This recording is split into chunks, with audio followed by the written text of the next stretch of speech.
We are dreaming in the dark. We are nothing more than dust. Search but you stay lost. We are reaching for the stars, but we're making this too hard. And I wonder where you are. Mysterious, that's the part you always show, 'cause you're too curious. Maybe you should take it slow. Mysterious, that's the part you always show, 'cause you're too curious. Maybe you should take it slow.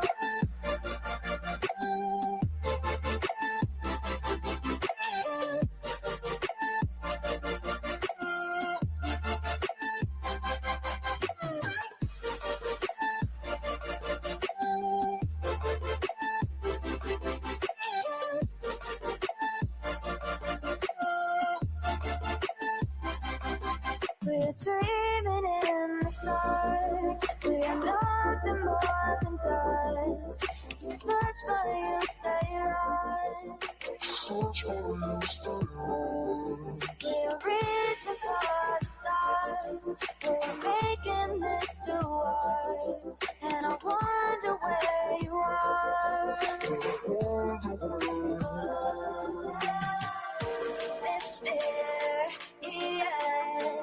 that's the part you always show, 'cause you're too curious.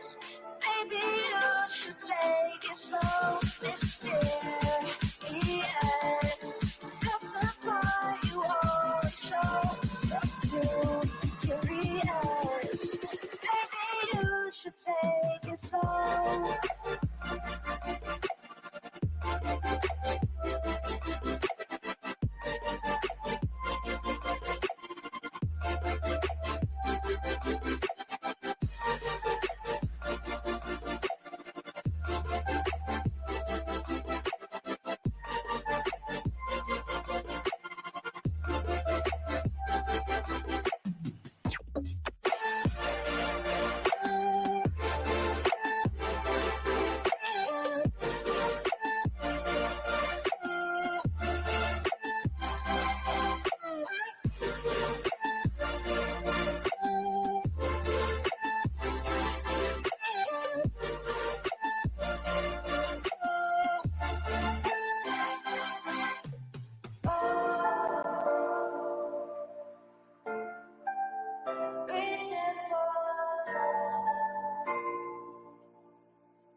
Again, so stick around.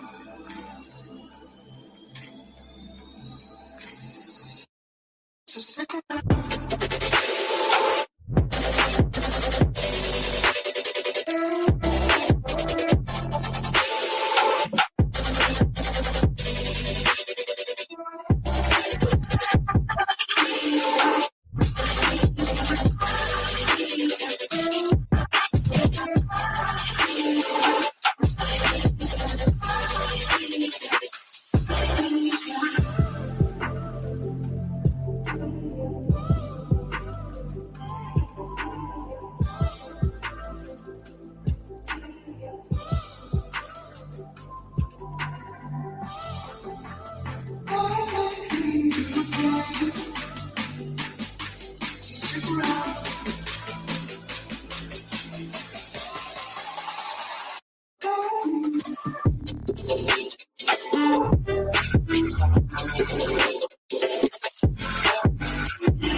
world around us. They don't need to know. Come find me where the sun sets and say you'll never let me go. You're the one I want. Say you need me. Hide where I go. Don't let go. I know you feel the same. Say you need me. 'Cause you'll always be my broken love. Broken love. Broken love. Broken love. 'Cause you'll always be my broken love. 'Cause you'll always be my broken love.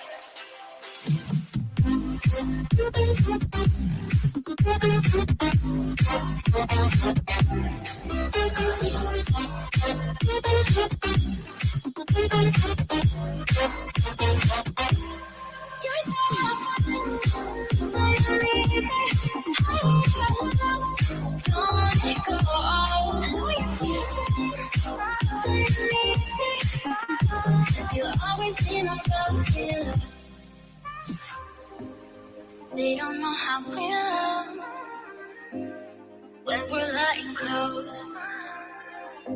With you, I know I belong. Without all eyes on us, you're the one I want. Say you need me. Hide where I go.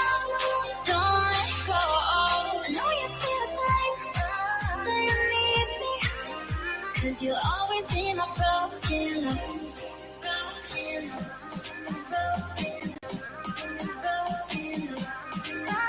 Cause you'll always be my broken love. Cause you'll always be my broken love.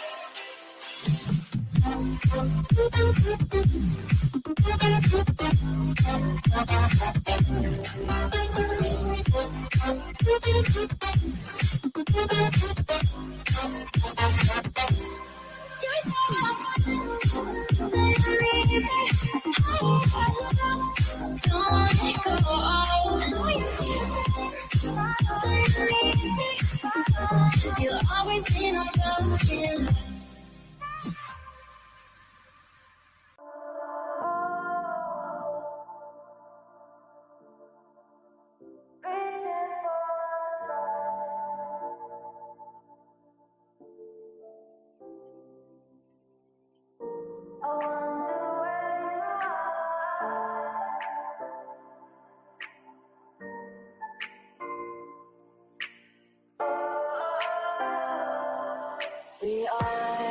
We are dreaming in the dark. We are nothing more than dust.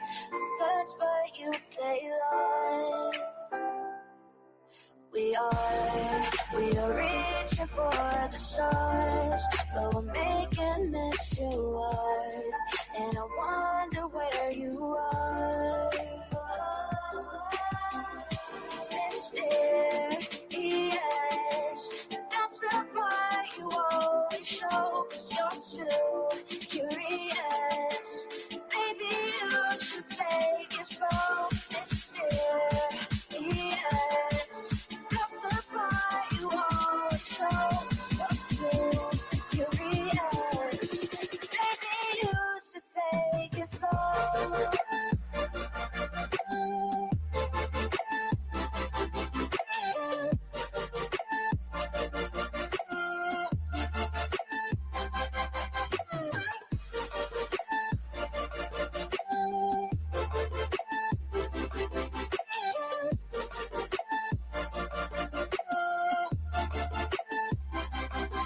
We're dreaming in the dark. We are nothing more than dust. You search but you stay lost. Search for you, stay lost. We are reaching for the stars. We're making this too hard. And I wonder where you are.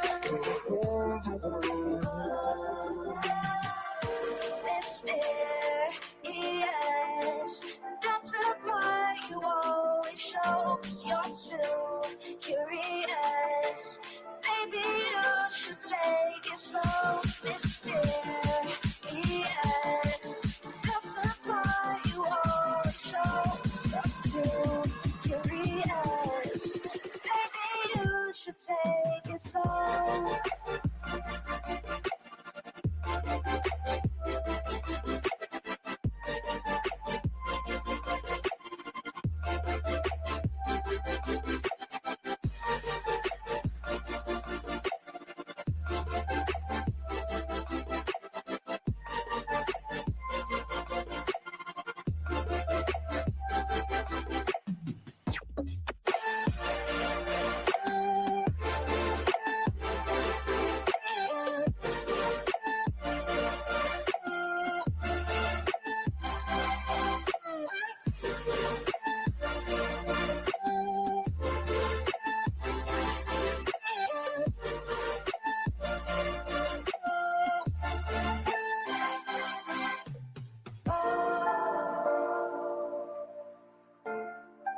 So stick around.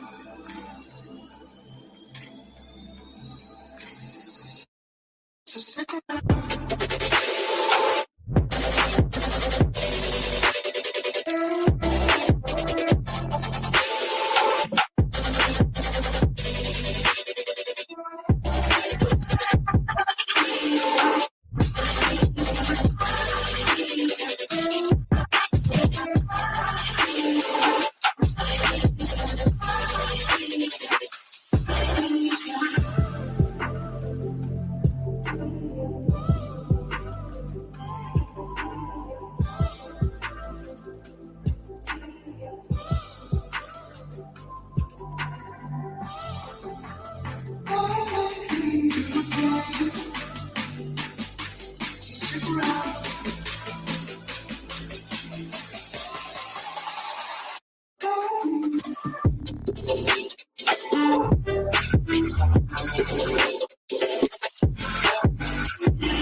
Leave the world around us. They don't need to know. Come find me where the sun.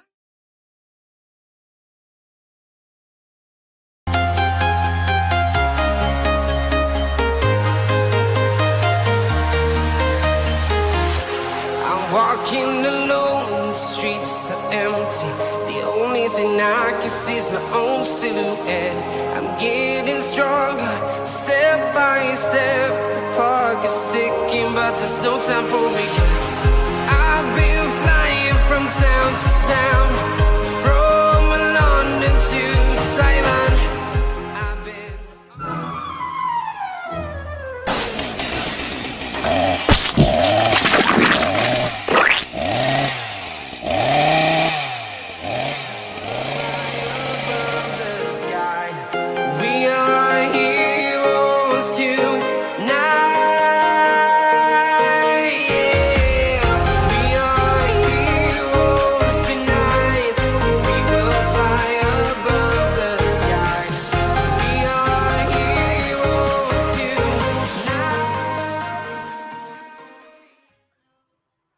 Yo, what's happening? What's happening? Good morning, everybody. Happy Tuesday. Happy Tuesday, baby. Got my voice changer fully charged, ready to roll. And we are going to listen. We got to try to keep this interesting because the Boar Lodge is a snooze fest. A fucking snooze fest. So, with that said, we got to keep this shit interesting or we're going to fall asleep.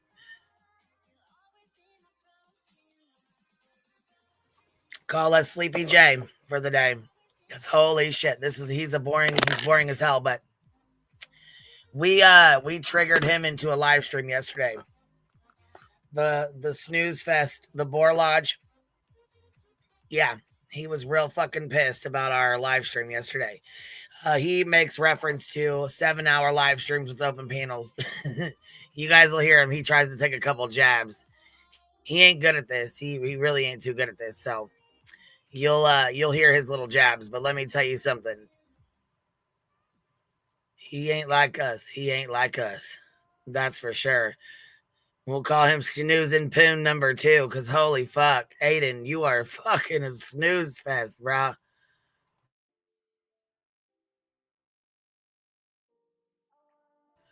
Yeah, I don't know how the fuck he's got 500,000 subscribers, because holy fuck, I don't know how one pays attention to that shit. But anyways, we'll start off with SF Investigates because he's coming in hot, baby. Hot, baby. Hot potato, hot potato. He said, I watched the first 5 minutes and 30 seconds of Snore Lodge last night, or tonight. I stopped watching when he began discussing the security cameras. Boy, you talk about misinformation. This this guy right here, and I think it's irresponsible as hell because he's got such a big channel. So when he wants to put out information and he puts out the wrong information or disinformation, misinformation, whatever, however you want to say, whatever you want to say. What's up, B Tim? Hey, what's up? I'm on my phone because I'm at work. I'm gonna be on only a little bit. You're good. It's all good. I just was reading through this post from SF real quick before we started it. Holy fuck! This guy at one point, just jumping ahead. Oh boy, I know. 17-minute mark. He was like saying, like, he's like, I'm arguing with this woman who about marijuana usage while pregnant, and he says, I'm not gonna call CPS, but someone should. Dog whistling. Yeah. I was like, yeah, what he's an asshole. That's an asshole move. But yeah, so I'm gonna finish this with SF's post real quick before we jump too far ahead. Sure. It says he clearly has no idea that no cameras were installed either inside or outside.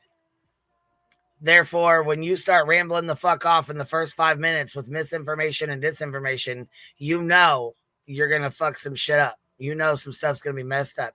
So it says this is the expert Seth and Tony are now promoting, which, by the way, I believe Granny's Watching stated that Lesniak taught at a school, and it just so happens that Aiden, the Snore Lodge, went to that exact school. Seems a little sus, huh? In my opinion. Yeah, I think a lot of things. He's like, at one point, he's like, I have such hatred for Chris Proudfoot. I'm like, he does. Yeah, isn't that weird? I'm weird. Like, I'm like, wait a minute. How do you have hatred for somebody you don't even know? And that right there is why we feel like you're biased and have been. I mean, he's been biased from the beginning. He can sit here all day long and say he wasn't, but let me tell you, if he was a real, listen, if I would have more respect for him to jump up here and speak to us and talk to us about this than to trigger himself into live stream after live stream into the drama like he's going to. Well, it's funny that he starts, he's complaining about the drama surrounding the case, and then he talks about Chris Proudfoot's penis. Yeah, well, I mean, that shows you what kind of creator he is. While holding his mic really close to his mouth, Mr. Rock. Oh. Just saying. Oh, yeah, at one point in time, he's like, Bullhorn Betty's got fake injunction or fake OPs against her. She didn't even do anything wrong. I'm like, oh, fuck, we know you ain't followed the case then. He's like, you ain't been following it. You're doing this shit for numbers and attention. Stop it. That motherfucker said that he did it because he drove, like, she drove by the house. Get the fuck out of here. See, that's the thing. You know what? We need to get that clip together. We need to get where he says that and get it clipped with all the bullshit she's pulled. Put them both back to back because that'd make him look fucking stupid. Yeah, so here SF says this is the expert that Tony and Seth are now promoting. My question is, why the constant effort to divert attention from the fact that Sebastion is missing? Why is their focus solely on building a narrative against the parents? Meaning the custodial parents, not the parent who had Sebastion only 4 days a month, like I've been screaming over here, contributed nothing to his care. And contributed nothing to his care. Why are they fueling distractions from the search efforts? What exactly are they so nervous about? So he puts this up, and then, of course, he has to, he comes back and replies, but anyhow, we'll go to this one here. So he says, in the Sebastion Rogers case, we have an alarm system in the house that apparently everyone has alluded to because, multiple people have mentioned there being cameras in the home. The Proudfoots are really cagey about where the cameras are in the home. He didn't? Because she goes, he never stated he knew or didn't know if cameras were inside the home. So you're wrong. So SF, word for word, wrote out exactly what he said. And the Lore Lodge responds with, way to move the goalpost there. Did you even bother to ask why everyone who knew the Proudfoots seemed to think they had cameras? That crossed your mind, Mr. PI? Yeah, but I have a question. The problem with the Lore Lounge here is, you haven't been to the house. But he claims he's got hours of footage. Just wait. I'll point it out. Oh, my God. SF Investigates says Seth said he knew where every camera in the neighborhood was and the angle they pointed. But he couldn't tell you that there were no cameras outside the Proudfoot home. Mr. Fiction Storyteller Plagiarist. That's why he got fucking mad and triggered into a live stream yesterday, because we were playing his plagiarist bullshit. Yeah, I'm to blame for that. I'm to blame for that a little bit. I That's kind of have okay. a Like way. I said, we're gonna finish playing it today. It was a snooze fest yesterday, and I couldn't do it. I mean, I think I have a knack for pissing people off.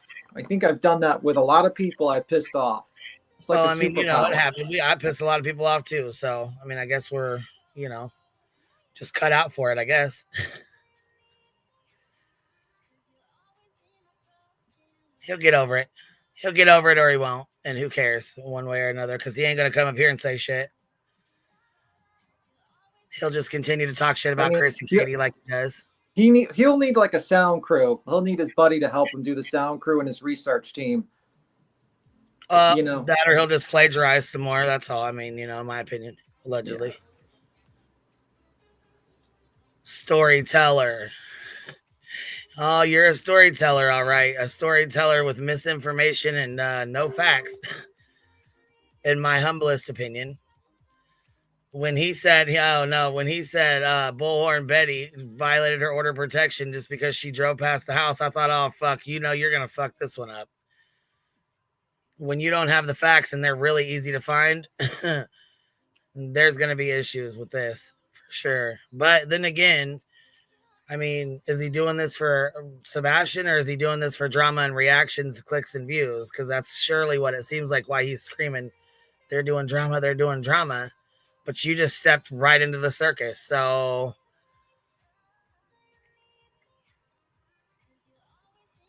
you're right in the thick of it. Aiden, you're right in the thick of it. SF says, I could care less about being on his show. They have called me 20 times. Wait, the Lore Lodge has called you 20 times to be on their show?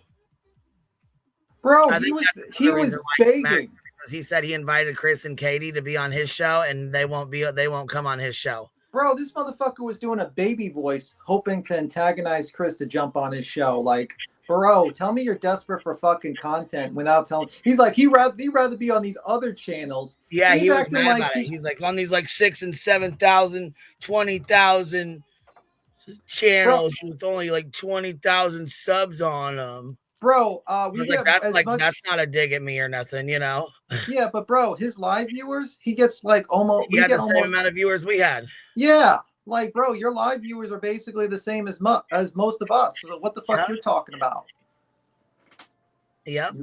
I mean, another thing is like he is talking about like he's gonna cheer this guy up like chum in the water. That's not how you enter an interview with people. You're not like trying to be antagonistic. You want them to talk and be comfortable and get them to slip, you know, maybe slip up, maybe talk, get comfortable. Not like chum in the water. What the fuck are you talking about, man? Like, first off, you're not a badass. We saw the Wester Tyler fucking debate. You lost it miserably. It was sad. It was fucking sad that you lost that badly. You can't control your emotions. You're a little petulant fucking that's child. why he went live like he did yesterday over this shit. Yeah, man, because he got called out because he was full of shit back then 6 months ago, and he admitted that he was wrong. And guess what? He changed his ways. He puts the notes under the John Benet Ramsey thing. He actually links all his sources, which meant that guy. He does that, but I still think, in my opinion, he's wrong about that case too. And just because you have 500,000 subscribers does not mean you're right. I can tell you that right now. I couldn't believe he talked about that. He was like, "Oh well, the grand jury convicted, so they should have prosecuted." Bro, no, they didn't. No, they didn't. They did like it would never be. They would never have a case with that grand jury. It's not. That case is too. The grand jury didn't convict them anyways. That's not how that works. So you need to figure out your words, okay, buddy? Yeah, like it was indicted, I think he said. My bad, that might be mine. No, I was gonna say I don't know who fucked that one up, but that's yeah. And I'm like, they indicted because they said that led to her death or something. But the problem is, you would have to figure out who killed her, the mom, the dad, the son. Well, you don't know. Oh, we all know who did it. Which I mean, he's one of those that it's easier for him to point at the parents and just accuse them real quick. Like that's the easiest way to. That's the easiest route to go. I don't know who did it. It could have been the mom. It could have been the dad. It could have been an intruder. We don't know because the police work sucked back then. It was terrible. They should have checked the entire house. Yeah, I was going to say, and they had the neighbors in there. They did not do a complete investigation. I don't know. I don't know who did it. I don't think, in my opinion, that they did. Also, they did not lock the crime scene down. They didn't even consider it a crime scene at first, not until after she was found. So the house had been contaminated. The crime scene had been contaminated. Lots of people were there, in and out. Neighbors were there. I mean, it was very poorly done. However, this is not the same. This is apples to oranges. That was a 7-year-old little girl who was found brutally murdered, whereas Sebastion is a 16-year-old boy missing. And like SF said, whether he's alive or not, his body will tell the story. He will tell the story of what happened to him. If, unfortunately, he's not here anymore. Are you with us still, or did you fall off? I'm just getting. No, I'm not falling off. I'm just getting ready. You know what I mean? No, you're fine. I just wanted to make sure you were still on here. I didn't hear you. I'm probably going to be on for like another 25 minutes and then drop off, right? Basically. Just giving you a heads up. Sounds good. Says, couldn't even at me, huh? Says a lot about your character. Anyway, if you'd bothered to watch the hours worth of documentary we've shot and uploaded on this case, maybe you'd understand our position regarding the parents. So did you see that? Anyways, if you'd bothered to watch the hours worth of documentary, bro, you didn't even do research. You didn't shoot a documentary. Yeah, this bro. Where is it? Well, it's up. It's at his friend's computer, probably. Yeah, I was gonna say there's no documentary in my seen one. But the thing is, he did all this research at the Boar Lodge. He did all this research, but yet he didn't know about Betty. It's like, what? Yeah, he didn't do all this research. He talked to Sean. In my opinion, Sean and Tony gave him the rundown, and that was that. Yeah, pretty much. And I think like I don't even have hatred to Seth, but he has hatred to like the fucking Chris. I'm like, bro, I don't have hatred. Yeah, he said he had hatred to Chris Proudfoot. He has such a hatred. Right, traders. Watching a documentary is not research. Yeah, it's not. It's really and this dude has, like I said, 500,000 subscribers. I mean, and you have time to sit here and get pissed off and talk shit to us. 20,000 channel. Well, I got 20,000 people, 21.6, and you got time to talk shit to me, huh? Well, listen, welcome, just like the fucking voices says, welcome to the fucking Thunderdome, because you're not going to like your motherfucking stay around here, because you know what? I'm going to watch this John Benet Ramsey, and I'm going to compare it to the fucking one on Netflix and see if you fucking did anything there, any shenanigans you did there. That's what I'm going to do. You've become a project. Just like how you were, like Tyler Feller was my project, you've become my project now. Congratulations. You've earned that. It worked fantastically for Tyler Feller. So SF Investigates says at 8:29 a.m. on February 26th, a K9 believed to be Rex from the Sumner County Sheriff's Office acquired at the same time Max is seen on camera. He enters the area from a direction different from the other K9s, who all use different paths of entry into the construction area. By 8:32 a.m., he appears to show interest in the backyard. He then leaves, but doubles back towards the same yard before his handler calls him off. They proceeded through the construction area. I have now accounted for all the K9s from February 26th, including their ingress and egress points. So here's I'm guessing these are the picture of the dog here. Which if we need to zoom in, here it is. But it's really blurry, but there they are. There's, and then look at all this is open back here. So it's all construction. You know what I mean?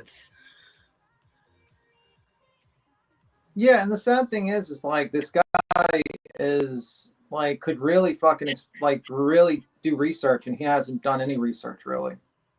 Well, yeah, and I was gonna say it's out there. This is SF's, but I'm saying it's out there if he wants to use. I mean, there's plenty of research that was done.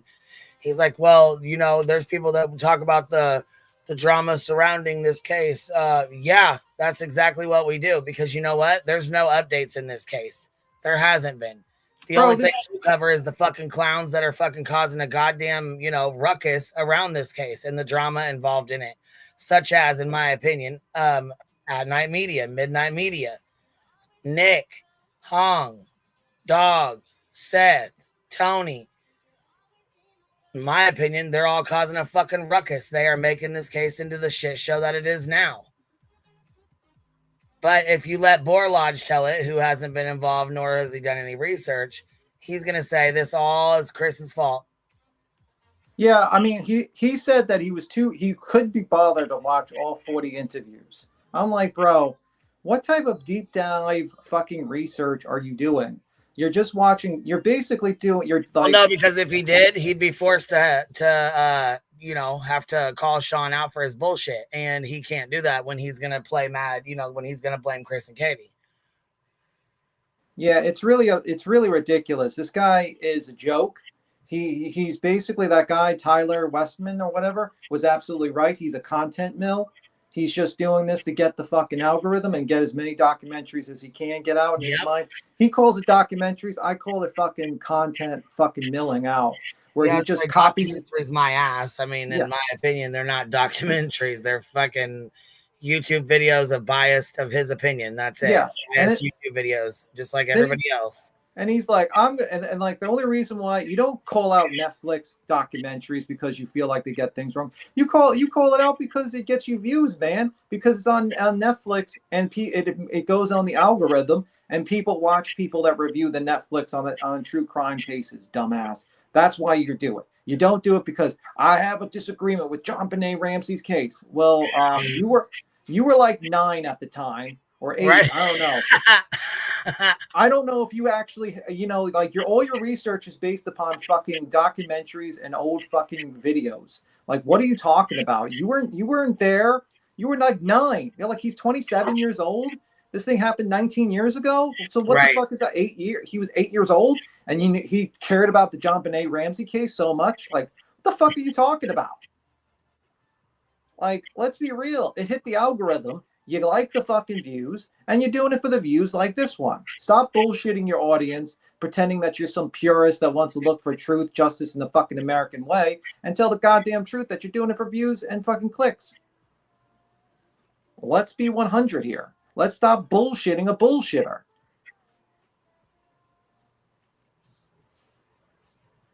I thought it was 1996. Wow, surely he can't do that.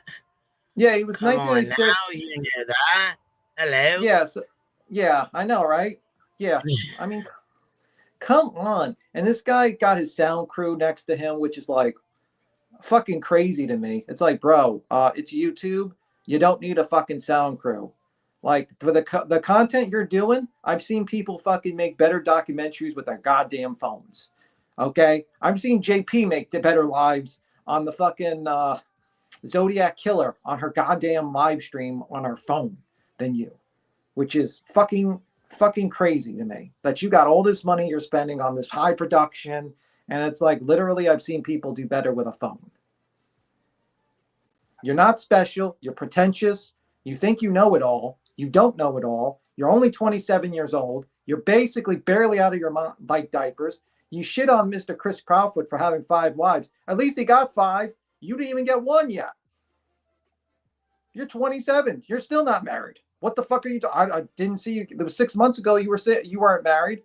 Unless you got eloped in the last 6 months, you're not married. You don't know what the conditions are and what situations occur in marriages. Who the fuck are you to talk about anyone's marriage? Okay, he had 5 wives. There's a lot of people that get married a lot of times. Dog the Bounty Hunter had what, 7? Am I going to shit on him for having 7 wives? Fucking weirdo, man. And he starts talking about Chris Proudfoot's penis. You can watch it. You'll play it eventually. I won't be around, but give me a break. Give me a damn break here. And then he sits there and he's fucking so fucking thin-skinned. He's arguing with random fucking Instagram people about what? This person talked about marijuana usage while pregnant. Well, that could be 3 things. Either they're trolling you because you're fucking so thin-skinned, it's crazy, and they just want to get a fucking rise out of you. 2, she's a wackadoo. 3, she might be doing it and she's stupid. Okay, why argue with that person? Instead, you start saying, well, I think CPS should be called on that woman. I'm not going to do it, but, someone should. Yes, he talked about his penis. he said that about like in this live stream. Yeah, he did. I was gonna say we'll pull it up. What was the timestamp so we can play it for you before you go? Give me a second. I gotta look for it. 1:30, I think you said. Here, I'm gonna go to it so you can. Yeah, 129. You play. You can play talk at about it before 129. you He starts go. talking about. Play at 129. He starts doing a baby voice, trying to get antagonized Chris to get on the live stream. Yeah. I was rewinding it back to the start here. Okay, here's 128. Let's see. 129:14. With a step parent, with two step parents. There's stuff that he can't lie about to me because I know. Well, you think you know. So we'll see. I don't think he's got. It's an interesting conundrum for him. The smart thing to do is to not talk to me. Yeah, because there's really no reason to. You're already biased, and you already think Sean is correct in the bullshit that he's pulled, and you also think that this social media drama is from Chris, when in fact it's most definitely not. But okay, bro, this guy's acting pointless for him to talk to you. What's up, Clue? This guy's talking like he's. Hi there, Clue. This guy's talking like he's a Billy Badass. He's got a fucking history degree in medieval fucking history. Who the fuck are you? You're not a fucking detective. Right, in medieval history, and he fucking plagiarized not even, 3 months ago? So what the hell? 6 months ago. I mean, like, you're thinking that you're going to tear down Chris Proudfoot and you're going to get him to talk? Are you out of your fucking mind? Yeah. Well, get back to the library, nerd. I'd like to know what I personally did to him. I'm not the only person out here who doesn't, appreciate Sean and his tactics. Why you got to single me out, Avery? Oh, I don't think he singles you out. He starts rattling off. F him. Did you watch the rest of it? Yeah, what's that? He'll say he rattles the fuck off on this. Is this bullshit? He ain't got no problem throwing fucking names out. But right after, at the beginning, saying he's not going to call anybody out, then he goes into Illuminati. Yep. Well, I got to tell you, since I'm not going to bother talking about it on. Oh, I sure as fuck am. I don't give a fuck. Oh, I know. But I sure as fuck am. Because yesterday, listen, he was so fucking triggered from our live stream yesterday that it caused him to fucking turn on his live stream and go live. Well, I have an answer for him, by the way. Hell. Aiden, I have, per your request, you wanted the attention of Mr. Proudfoot, and he has said that he will not be entertaining your show because he's busy doing what grown men do, working. And when he's not, he's searching for Sebastion, some more shit you don't know nothing about. Mr. Borlodge. So there you go. There's your answer. Yeah, I mean... All right, let's listen to him. Listen to it. Listen. We're going to listen to him talk about Chris's penis. Oh, here we go. But if he doesn't, no balls. Oh, you were so tough saying that. Oh, my God. Let's watch that again. You were so tough, Avery. Look. Oh, look at him. Oh. No balls. Oh. You even look straight into the camera. That was tough. That was tough. I'm intimidated. He doesn't? I'm the man. No balls. Oh. Like, does this guy realize that Chris was 3.5 hours away? No. He's right. I'd say paid agitator. I mean, because he obviously doesn't know shit. Wait. Put that maid costume on and then starts talking about balls.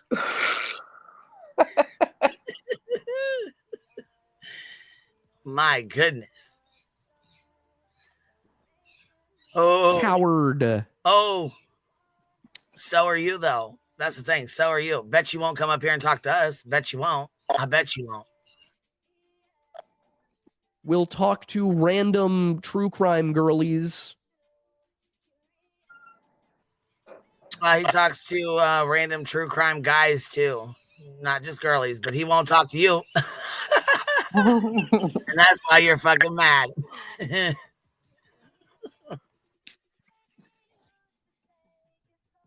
With 15,000 subscribers, because he thinks that he can control the narrative, but he's afraid of me. Kind of like you do, because you have 500,000. You think you can control the narrative, and you can't. And I don't think anybody's scared. Yeah, I'm not scared of a guy as major as medieval fucking history. I'm sorry. Look, you are a storyteller sitting in a maid costume, brah. Ain't nobody fucking scared. Like, you're not a cop. You're not a retired cop. You don't have any history in criminal law. You're not a lawyer. You're none of these things. You're just like everyone else with an overpriced fucking degree that you might as well wipe your ass with it because that you overpaid. You should have went to a career institute or something, because at least you would have learned to be a plumber or some sort of productive. I want to know how much schooling it took for him to go to YouTube and be a YouTuber and make money on YouTube. Zero. He was talking about Wendigos, and he believes that Bigfoot fought the Vikings. Oh, Jesus. Oh, my God. Oh, my God. Like, come on. He was debating someone on TikTok about how he believes that the fucking Bigfoot fought the fucking Vikings. Oh, I mean, where's I'm Cletus still looking at? for. I was reading the Reddit, and I was like, what the fuck? He thinks Bigfoot fought Vikings? I just have to say, I think it's absolutely, I'm honestly flattered that you pay that much attention to, for one, my channel with my measly little 15,000 subs. But I will say this, I do find it funny that you have 500,000 subs, yet you maxed out at 4,000 people in your whole life. That's cool. Yeah, and it took an hour and a half to get up to that many. Yeah, because live viewers are not the same as the people that watch your videos. It's just two different audiences, man. Two different audiences. And he wants to crack into the live views. But, bro, your lives suck. You don't listen to the audience. He only got like 24,000 views on this. I think Truth got more when he fucking did his stunt. I mean, more views for his. I would rather watch Truth's live. At least he looks at the chat. He's interacting. He's actually like, it's an actual live. Truth is he's real about the shit he says. I mean, yeah, I'll watch Truth 100% over the time from this guy. 100. He could be talking about fucking random shit, and I would rather watch fucking Truth. Talk about the color of the wall. I'd rather watch Truth than this guy. The snooze fest, the snooze and poon. I'd rather watch Laura over this guy. That's how. Oh fuck! Now you're pushing it. Let me play this. Now you're pushing it. Holy. That's all I can gather from this. He's got to know we exist, right? Considering. Wrong. He only found out that you fucking exist when we started clowning on you. The history of this case and who he's talked to and how many people he's talked to, I'd be shocked if he didn't. I mean, also the people who he does talk to are now talking about me. So, are you? Aw, he got mad. Well, yeah. When we triggered you into a live stream yesterday, into this live stream right here that you're all mad about, going. Yeah, we're gonna talk about you. Especially knowing that we can trigger you into doing this. Come on now. You're emotional. You lead with your emotions, bud. Oh, you will, baby boy. No balls. Your question. No balls. You need a blanket. I don't think I've ever wanted somebody to come on the show more. Oh, I would love it. Oh, it would be chum and sharks, dude. Kind of like over here. We would love for you to come on over here. We would love for you to come over here and spew that bullshit over here so we can correct you in your misinformation. Preferably when I'm on and I'm, not working, because I'm working today. It'd be like some guppies in a ocean full of sharks. You got that right. This guy thinks he's a Billy Badass. I got a medieval history degree. Fucking, are you kidding me? This guy's a fucking clown. Bro, I don't even think you would survive in like 1 hour in the Bronx. You would probably, because I'm Chris H from the Bronx. You wouldn't survive 1 hour in the Bronx. I thought it was Chris R. Chris Chris R. R. Or is it Chris A? Chris R. Chris A. Which I one don't is know it? what- Fuck it. We'll be Chris M today. We'll be Chris B-Tim, M in the maybe you should- Bronx. Like, you B-Tim, you wouldn't should say, like, challenge when him I to was a like, Dave go joust. into the Brown. Yeah. You gotta. You know What? what's crazy? He would not survive. B. Tim, you were 100% right about that. Did you hear him call all people in Tennessee basically like? I don't. What did he say? He basically said that Chris was terrible because he was separating his daughter away from her people. That she's like Hispanic and Native American, and it was like an all-white community, like a village or something. He called it. Yeah, he called it. He called it. Yeah, he said Hendersonville a Tennessee's village. village of. I'm like, what? Yes, he did. Bro, you need to like. That's kind of racist, to be honest with you. Being like that, like saying that she needs to be with her people. Who the fuck are you? And then like he's commenting like, oh, he shouldn't have 50-50 custody because if he doesn't live in the same state, like he can only have it if he lives in the same state. What the fuck? Who are you? You're Well, not we even know there. you didn't follow Sean and Katie at all because you would have known. Yeah, like why are you talking about Chris's kid? Fuck off. He's got 6 marriages. He's got 6 more marriages than you. Says that means 6 women said yes to him, and all the women near you said no. They said, please return to sender. So I'm just saying, he's got that on you. 6 women said yes, no women for you. Okay, so Did we hear the penis part? Because I'm gonna go back to the beginning. no, just you got to keep on playing for the penis part. You got to All keep right, on playing. all right.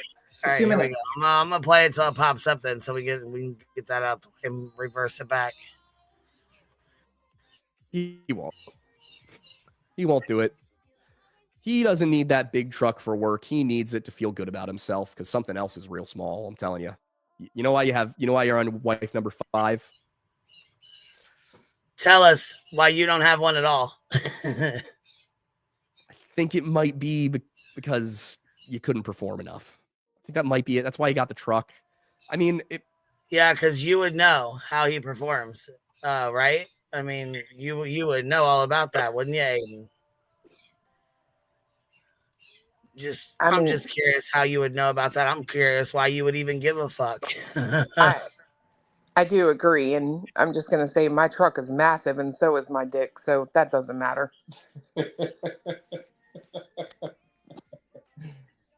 So now what?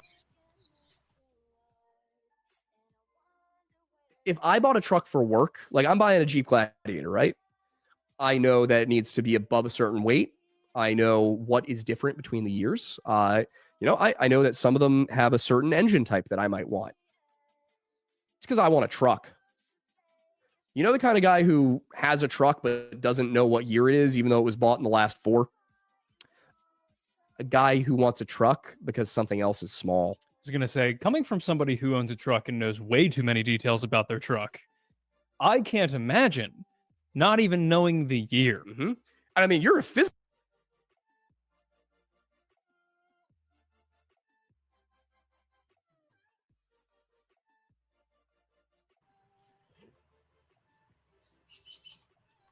small person, and you bought the truck because you wanted a truck. Yeah. This man has no need to compensate, even though he is bite-sized. Okay, I'm gonna need to know how the fuck you know that. What? I'm gonna need to know how you know that and why you're talking about your partner's peen and comparing him to a truck. I just like to say Amy, this. I think we better put you down for this conversation. We can't have you This up guy's here hearing tiny. this kind of stuff. This dude is literally We better have you come smaller. back. We better have you come back up here a little bit. Miss Amy, you got stuff playing in the background again, baby? Yep.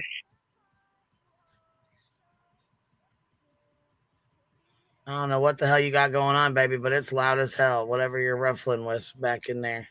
Yeah, but I just want to say this guy has basically tried to call out the drama in the true crime community and contributed, and he was more drama than most true crime channels. Like, what are you talking about? You're talking about now a man's penis, and saying how much you hate him. What was Chris asking you to marry him and you said he didn't want you, or were you asking him to marry you? I don't know. I think he has a crush on Chris. He holds that mic to his mouth pretty closely. I'm just saying.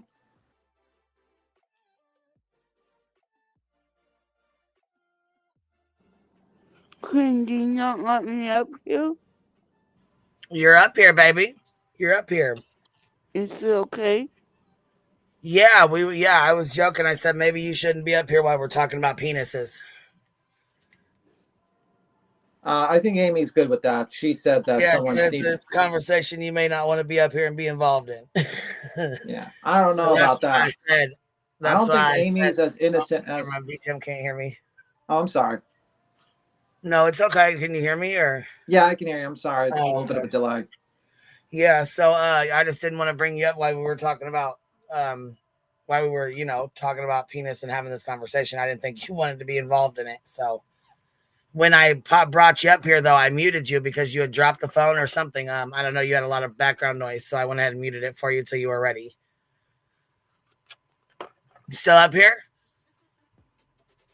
Hello? Hello, Amy? Yes? Oh. Well, get your tail feather right back up here. You ain't doing a drive-by that fast.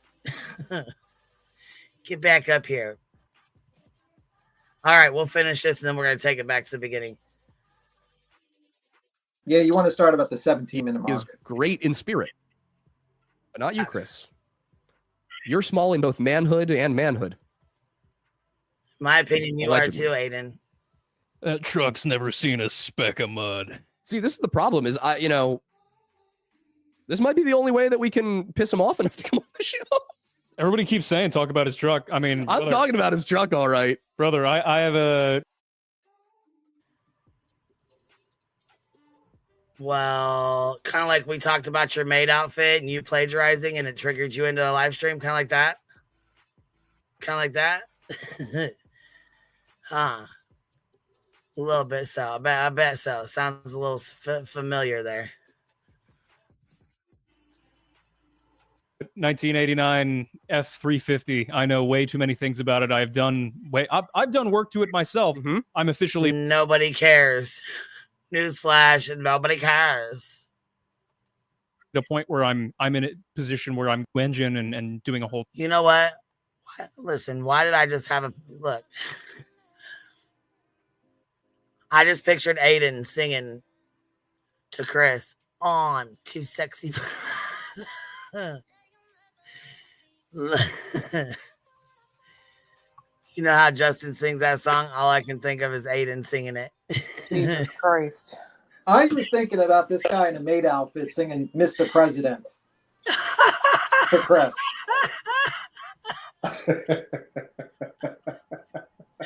Hell no. I wasn't ready. All right, here we go. Let's pop this back to the beginning. Throwback, here's where he starts. So 17 minutes. Identified this in an Instagram user who was convinced. Talks shit and runs his mouth. That's pretty much all that is. He doesn't really have anything of substance to say there. Yeah, I got work. I got to skedaddle. I'll see you. All right, baby. We'll see you later. I might pop in like in between. I'll see you. Okay, Bye. we'll be here. You know that. We will be here. Clue may not be here, but I'll be here.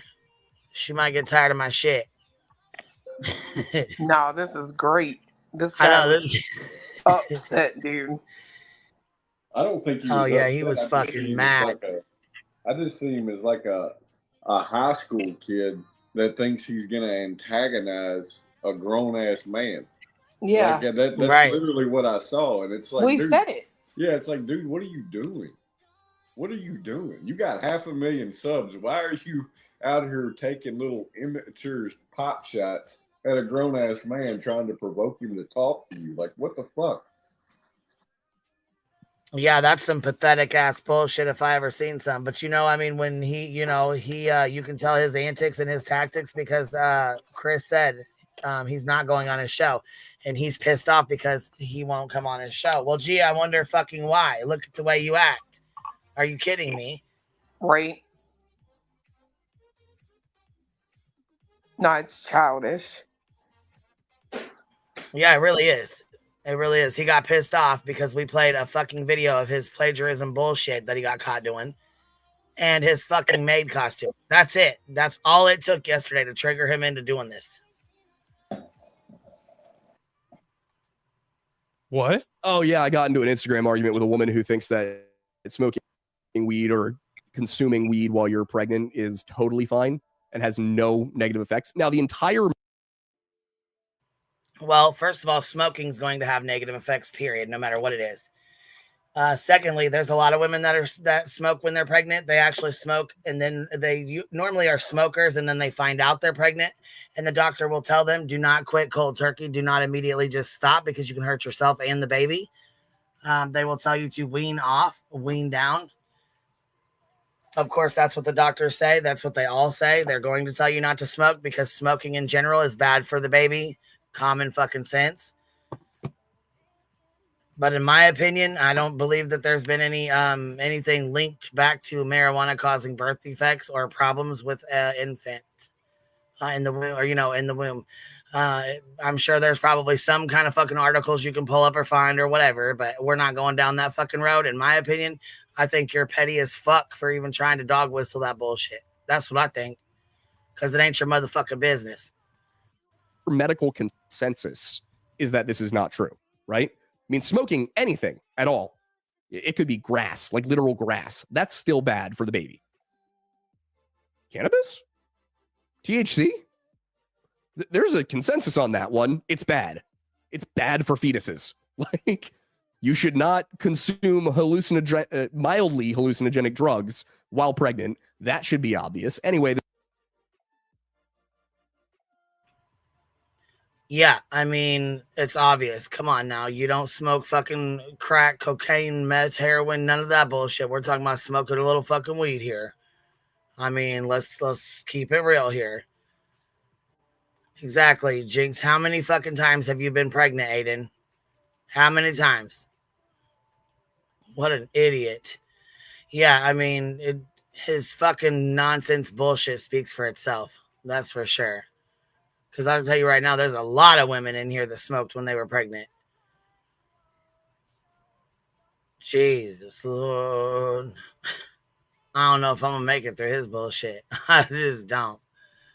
Oh, it was, I don't know. I'm with Beyonce. It's like a child, right? And then he even admits. Yeah, and then he admits he wants to, like, bait him into coming on his show. And it's like, an idiot.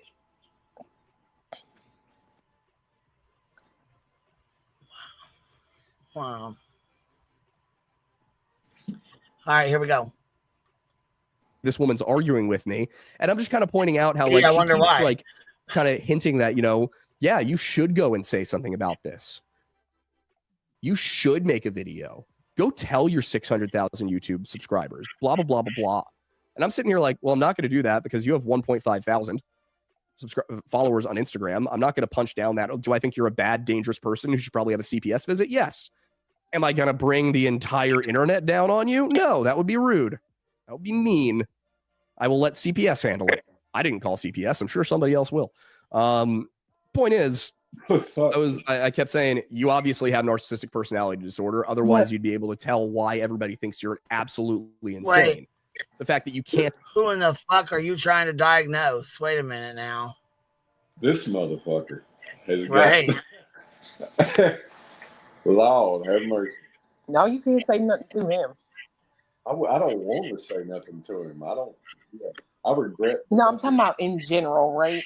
Right, you'll have him crying. Shit. Yeah, like he's strange. Well, yeah, and he's got some super thin skin. He cannot handle it. That's a fact.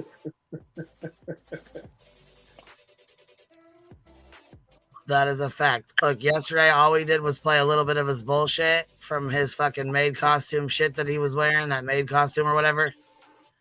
And his plagiarism video where he got, where he got fucking treated, his whole life was treated, and then boom. Well, he just pissed me off because he was like, he literally makes a statement. And I might have something nice to say about you, except for every time you go on, you're talking you're just saying the most vile stuff about Seth. And I'm thinking, you mean the same thing that you're doing about Chris? It's okay for you, but not for me? Go fuck yourself.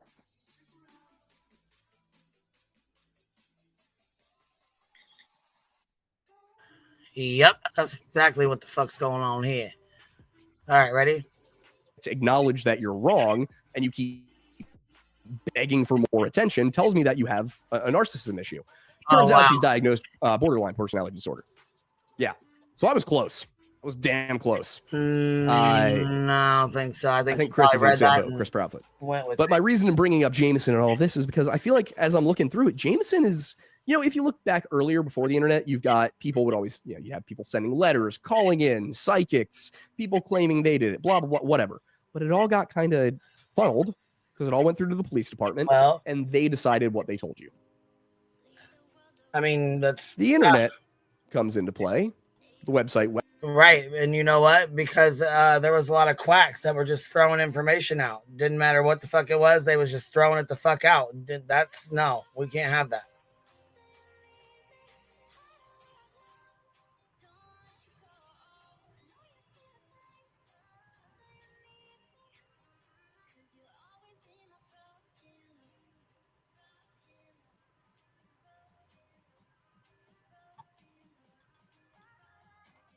Web sleuths comes into play, which is apparently a lot older than I thought it was. I thought that was like a mid 2000s. I guess it's the late 90s. Web sleuths comes into play. And then social media. And then suddenly crime is no longer something that is written about in books.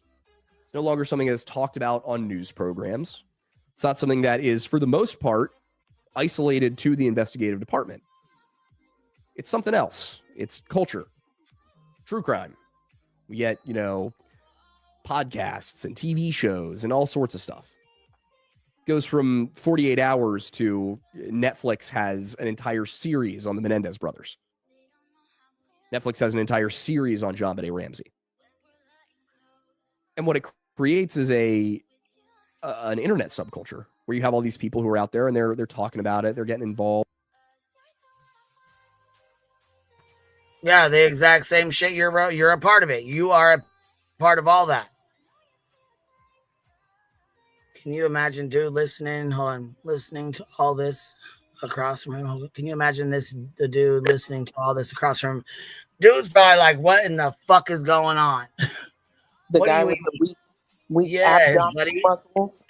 Didn't you hear what he said? His back is always sore because it's having to compensate for his weak stomach. No. Girl. No, I did not hear that. When did he say that? Just now? No, it's like near the end. Oh, hell. No, I did not hear. No, I didn't, and I'm not going to speak on that part.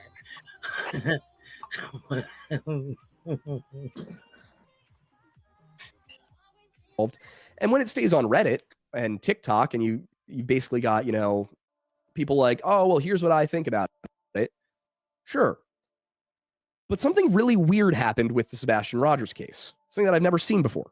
I've never seen the parents, the prime suspects as far as the internet are concerned. I have never seen them just go talk to YouTubers. And so what had been Well, where the fuck have you been, buddy? Where have you been? Because this has been going on for a couple of years now. Well, since I've been here. I mean, you are sitting there with 600,000 subs. If the best way to get the word out about a missing child. What? He's going to contradict himself. He's a liar.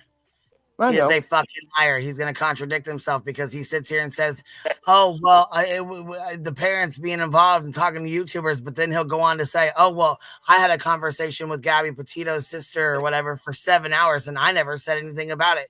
So obviously, that these families reach out and speak to these content creators, or when these content creators reach out to them, they speak to them because you had a 7-hour conversation with one of them. Yep. So you ain't no fucking different. No different. He doesn't do research, Rachel. That's the problem. It's the same way in this case. He wants to sit here and go over the first interviews that were done. But then he literally says he got tired of listening to interviews. Yeah. You're not a researcher. You're someone who puts out an opinion way too early. You don't watch everything that comes out. True crime, in my opinion, ain't for you. Go talk about, Right. You need to go talk magical about things. Bigfoot You know what? and But bitch, I'm starting to wonder, Avery, is you the one that sent us the messages about the little fairies in the woods? I bet you it is. Bet you it is. If you look at true crime, yeah, there's some controversial stories out there. There's people on both sides of the aisle, and they'll talk about it. They'll fight. They'll have their little wars. But in this specific case, and the same goes for Jameson, because she eventually did get in touch with the Ramseys. Well, in this case with Sebastion Rogers, the Proudfoots first go on actual TV, and then they start going on these podcasts. And they're not huge. They're not going on Sean Ryan. They're not going on Rogan. They're not going on even this show. Even though Chris Proudfoot has a standing invite to come on the show and defend his position. And he still hasn't. And he's not going to. These guys are going everywhere. They're going on 15,000. Like they're in a fight in the 1700s. Defend your position. Right. Why would he have to defend his position? He knows, you know what I'm saying? He knows what time it is, and he doesn't give a fuck to have to come over to your fucking show and defend his position. I mean, that's the difference between him and Sean. Sean's out here speaking on every platform, on any platform he can get his big ass on. It doesn't matter. He's, in my opinion, in it for the attention. I agree. You know what I mean? And not only that, though, listen, if you go back and listen to his fucking interviews from when he very first started doing this doing the shit that he's doing, he's out here acting like his 4 days a month, like he was just, the custodial parent and took care of him, every day, day in and day out. No, you didn't. Shit, you barely had him the 4 days a month. But this dude right here, he has no fucking idea. He's jumping in and trying to pick a side, if you will, before he even knows all the information. Listen to how fucked up and wrong he is when he talks. Subscribers, 7,000 subscribers, 25,000 subscribers. Yep. Mostly female-led channels, by the way. Seth is everywhere. Seth's on male-led, female-led, big, right. Small, TV, not TV. He's anywhere screaming anything he can. I mean, anything about Sebastian's trauma. I mean, just ask him. He'll tell you everything. Anything you want to know. He'll even make up bullshit and tell you about it. If he doesn't know the answer, he'll make it up. Just ask him. He'll tell you. I mean, he was on one of the biggest channels when he was talking about Sebastian's essay, and then had the fucking audacity to sit here and act like Katie held him down while the shit was done to him.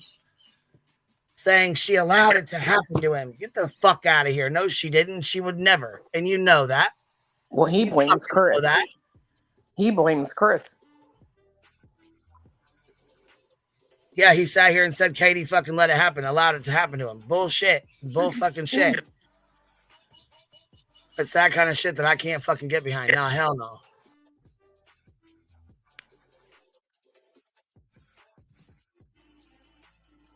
Everywhere he can be. And I'm not saying I think Seth's a saint, but she sure as hell seems like he cares about finding his kid.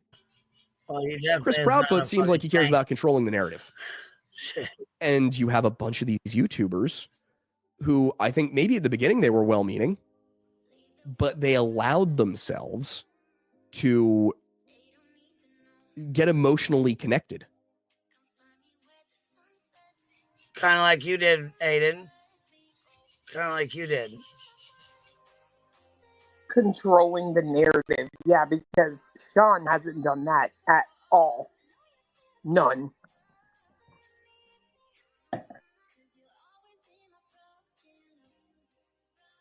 To this person and to be, on their side, to have private conversations, to, have, I think there was one thing about somebody having dinner with him at one point.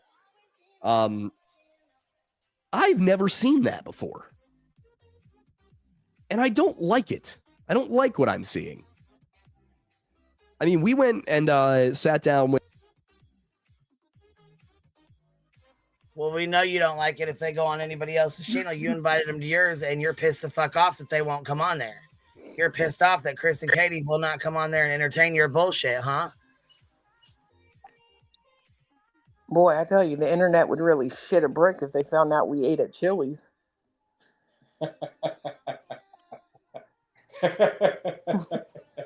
Oh, look the fuck out.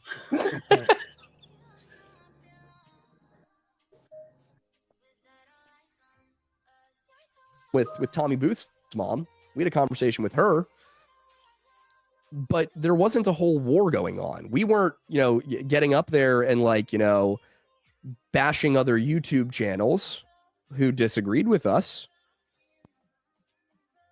Oh, really? Really? You weren't? Oh, okay. What's up, Cheesy? What you doing, girl? Cheesy, Weezy. Hi. What you up to, love? He's sitting here talking about people getting close to the parents. What about, I don't see you guys getting tattoos of Sebastion on your body. No. Exactly. I don't see anybody getting closer to the families than that, right? I agree.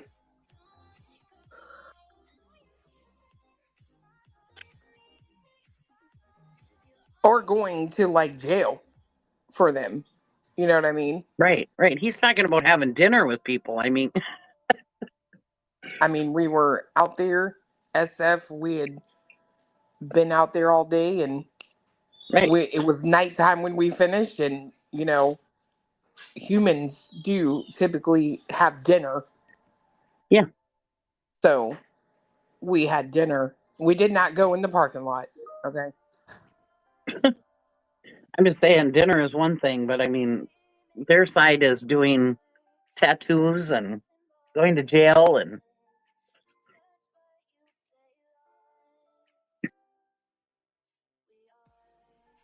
didn't they've been to Red Robin, they brought their own hot dogs to an event, you know what I mean? It's what?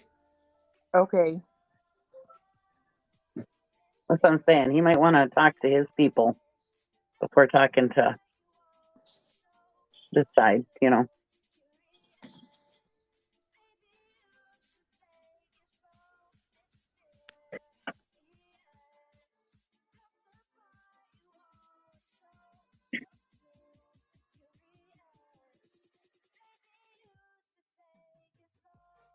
I never cared for this guy in this. I never watched him before this. But in the beginning, when he started talking about this, I just didn't care for the way he was covering it, and so I tuned out. I watched him on a case. I actually got really interested in it, and I saw where I thought he was there. I'm gonna assume he was there talking to the people. Now that I know he uses other interviews from other people, maybe not, but still, I did watch him in that case, and I thought he did really good. It was an interesting case, and I thought he did a good job covering it. So I personally was excited when he said he was going to cover this case. That is twice now that has happened in this case that I've been okay, good. Maybe there's going to be some traction on this case with other people looking into it, and twice now it's been the biggest letdown ever.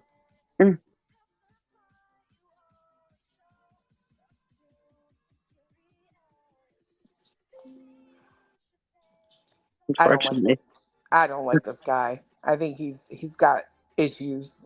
He has severe little man syndrome, if you will.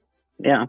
I really feel that way. You're sitting here talking about the size of Chris Proudfoot, and quite frankly, you're smaller than him. It's what?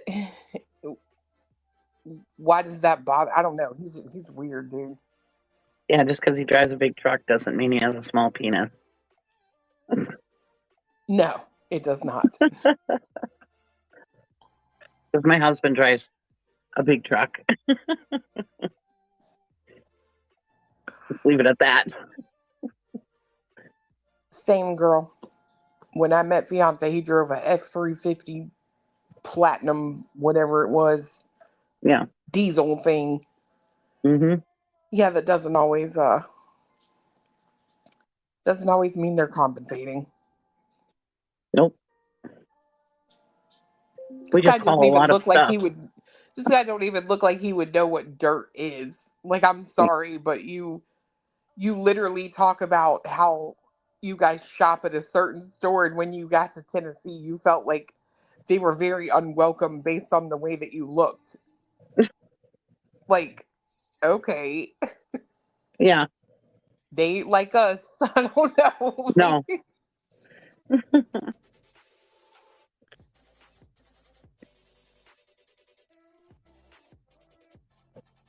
Yeah, some guys just haul a lot of stuff with their trucks, so they need a big truck. I mean, he literally uses that truck to haul a camper. Right.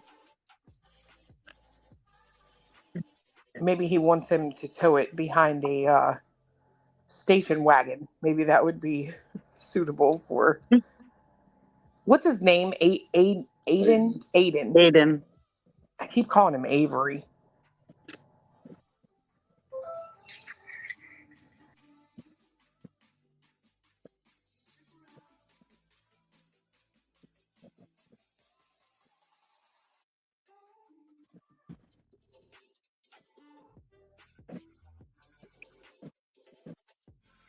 Yeah, I don't.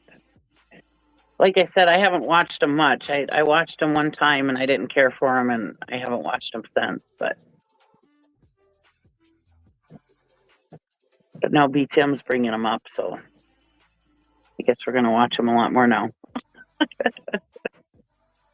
I think he needs subs, honestly, or attention. One. Yeah, and he's just here to keep his channel going. He needs a spot in a bigger production, if you get what I'm laying down. Yeah, I agree. Right. Fiance's convinced they're trying to do some Netflix shit. Right. I said that a long time ago, that they're trying to do some kind of TV show or movie or something. I mean, why else would they take on this for nothing? I mean, there's got to be some kind of plan. I just don't understand it. And that's what I said. It's got to be some kind of TV show or movie or something.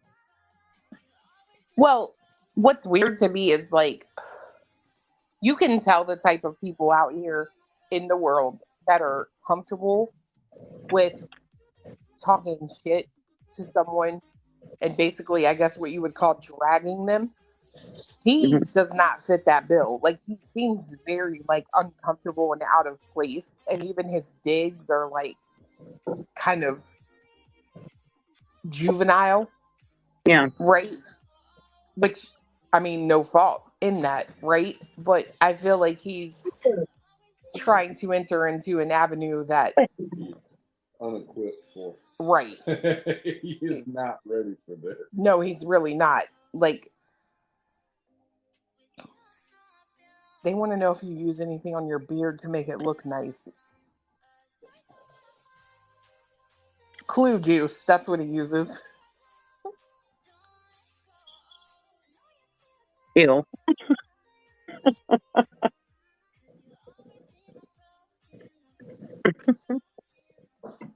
He is like an awkward teenage nerd. I don't know. I don't understand it, I guess.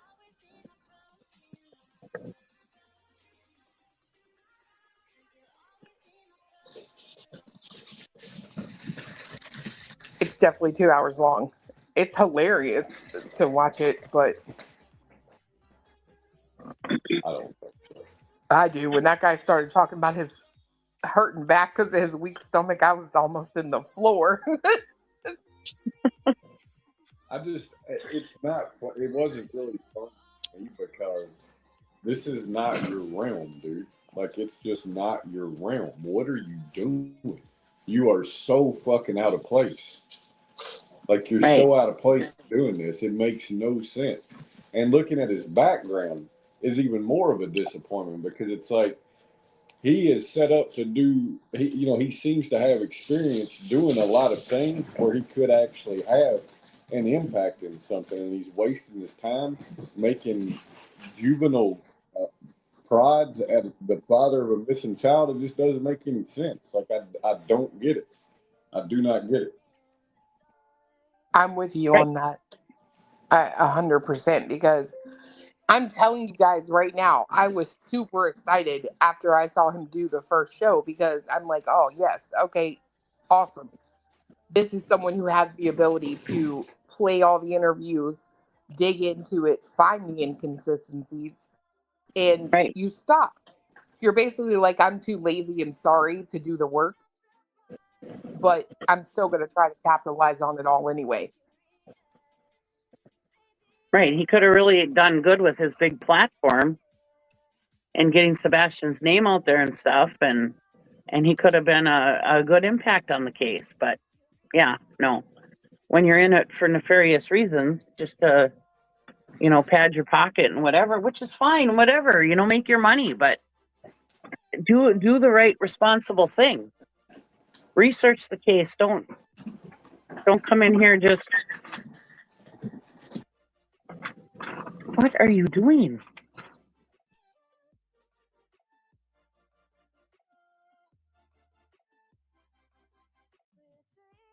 Sorry, my dog is being an idiot.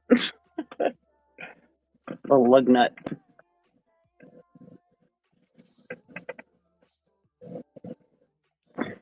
But yeah, somebody that has this big of a platform, he could have done good things, but no, he's got to come in and act like an idiot and not do his research. Yeah, I mean, if he'd have just taken the time to listen to it all, I feel like he could have really, pointed out some of the lies. I think he would have seen who was actually trying to spin a narrative, in my opinion. Yep.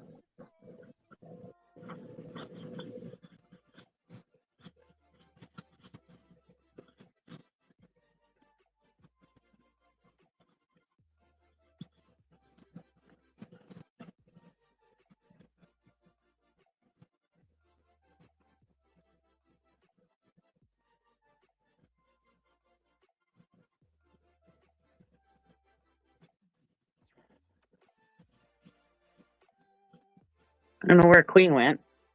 Maybe Duke is having problems. Yeah, I don't know. She didn't say anything. Duke is the pain in the butt. He's cute though.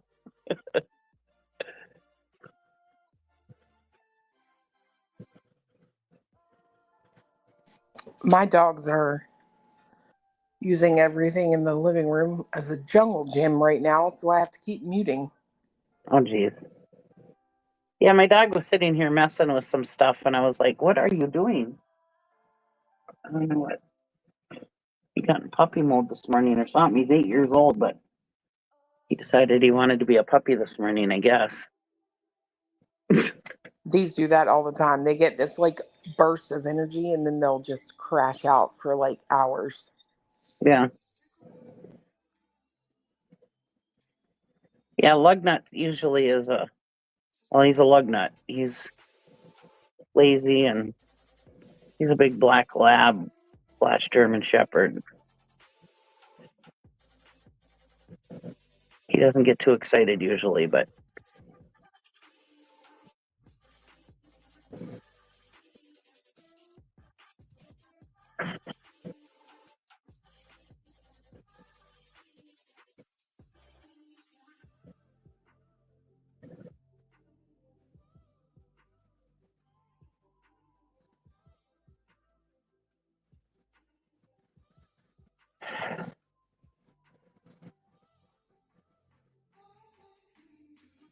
I was watching Jay this morning. She was trolling that Eddie guy on Brittany's panel last night. Apparently he's got a channel.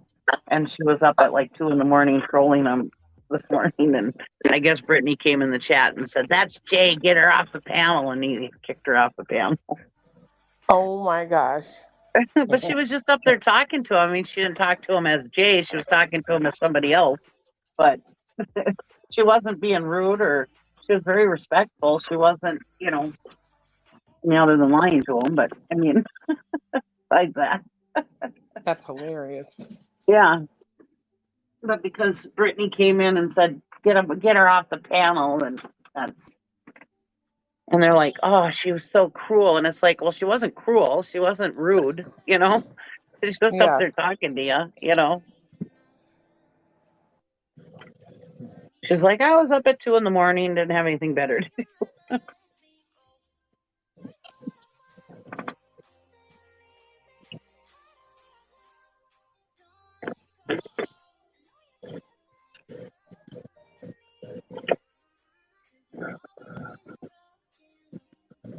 That's something I'll never understand. Like, how having a conversation is just like, don't do that. Don't talk to them. You know what I mean? Like, it's insane.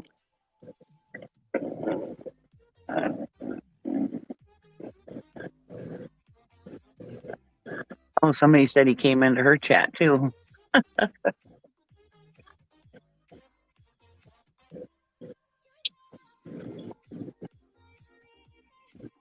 Is he going to be the new Ben George?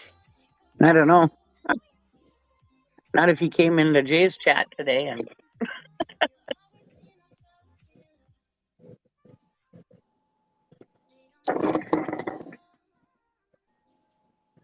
Lazy Wolf, that's right. They can't have a debate. Like, they really can't.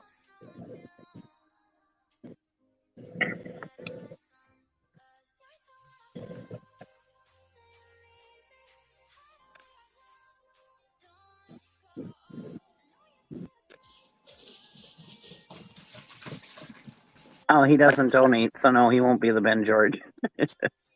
Ah.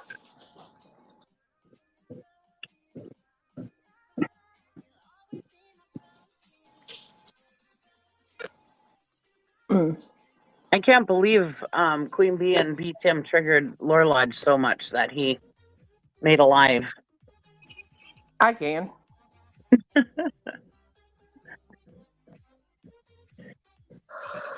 Tell me your thin skin without telling me your thin skin, eh? No shit. All right, here we go. Okay.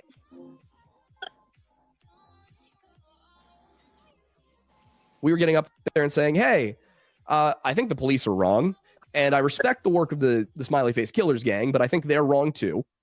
Here's where we're going with it. And that was the end of it. But what I've seen with Sebastion Rogers is there will be people who go on literally 7-hour live streams, and all they do is get a panel together to talk about Sebastion Rogers. And when you get into the nitty-gritty, they barely talk about Sebastion. It's all about the drama between Chris and Seth and Katie and Nina and, the parents and the Bauer side, all of it. They become drama podcasts. And that's not what this is supposed to be. I mean, listen, I get it. It's one thing with the Ramseys. It's an old as hell case. We all know who did it. I mean, nobody really doubts it. The two sides here are very lopsided. Sebastion, it doesn't feel that way. And then you get not just YouTubers, but private investigators and lawyers and all these people from different sides who get on and they start yelling at each other. And what I've noticed is the entire thing has moved away from Sebastion Rogers. It is no longer about finding Sebastion Rogers. It is about, my side being right. And I don't like that at all. I mean, I had somebody on Twitter yesterday, I think it was, accuse me of being a mod for Seth's channel. And my response was, I don't have time to do my own live streams, let alone moderate somebody else's, I don't have time. But there's just this default assumption that you're on one side or the other, that you must be biased. You must be part of Team Rogers or Team Proudfoot. There's no other alternative. Nobody considers the fact that you might sit here as a third party going, hey, I have no skin in this game. I just want the kid found. That's inconceivable to a lot of these people. I'm not perfect. I've had my moments, but I don't understand what happened here. And I think it's just once again another weird thing where like non-law enforcement, amateur web sleuths, for lack of a better term, and I know the irony. I get it. I understand the irony of me saying this. A lot of these people get involved and they are so emotionally connected to their point of view that they cannot set aside the biases. And usually it's not a big deal. You know, with the Rogers case, it's not a huge deal because nobody seems to. You got to be joking me. Oh, really?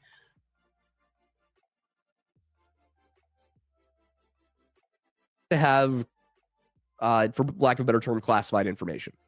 Nobody's got their hands on something nobody else has. But with Jameson, with Sue Bennett, she's got. That's a lie. Yeah, I can't say I fully agree with you there, Aiden. Got it all. She's got pages of transcripts and DNA analysis and interviews, and we don't get to see it. Who's Jameson and what do they got to do with Sebastion Rogers? Quit mixing shit up. Nobody gives a fuck about Jameson. Jameson don't got nothing to do with this case, but he will dox him, so you'll find out who it is. Oh, Jesus fuck. Are you serious? Yeah. Oh, wow.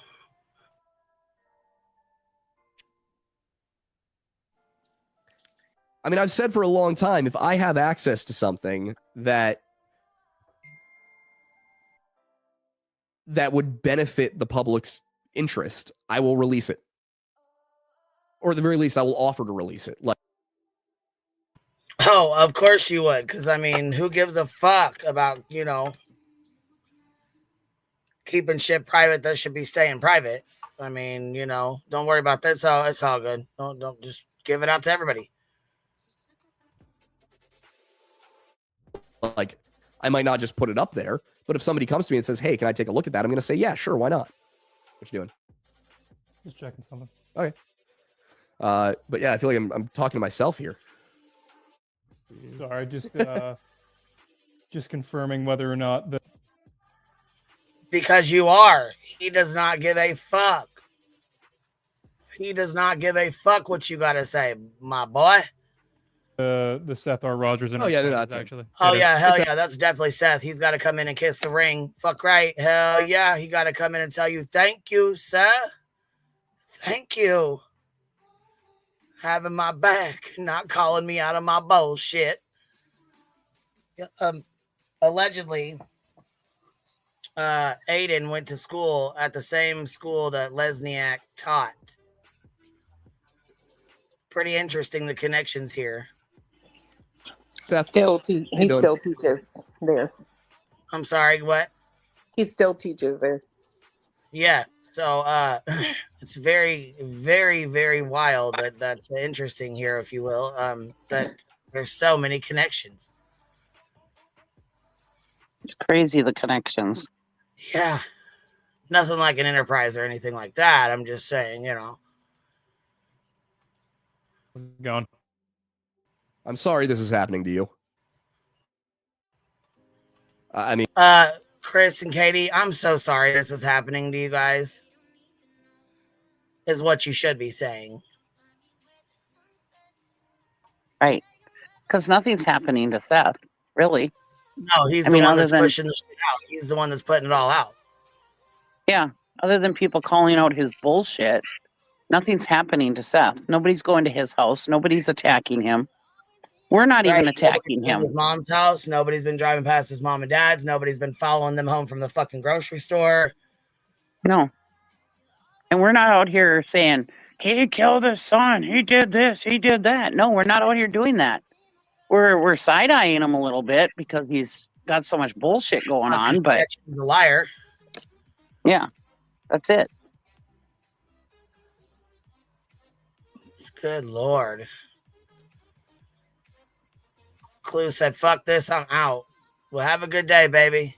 Thank you for hanging out with us for a little bit.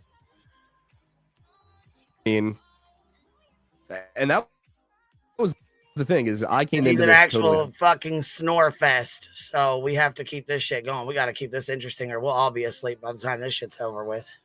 Right. We'll definitely be pulling a fucking snooze and poon. We'll be the next ones over here fucking snoozing out like Brittany J. Just call us Sleepy Poon. Let's see here. Ellie, one and only, thank you for becoming a new member. Mystic Butterfly, good morning, Queen and the Bumbles. Last Breadstick with a $5 super sticker. Happy Tuesday, Bumbles. Happy life. Good morning, beautiful bees. Rachel Rach.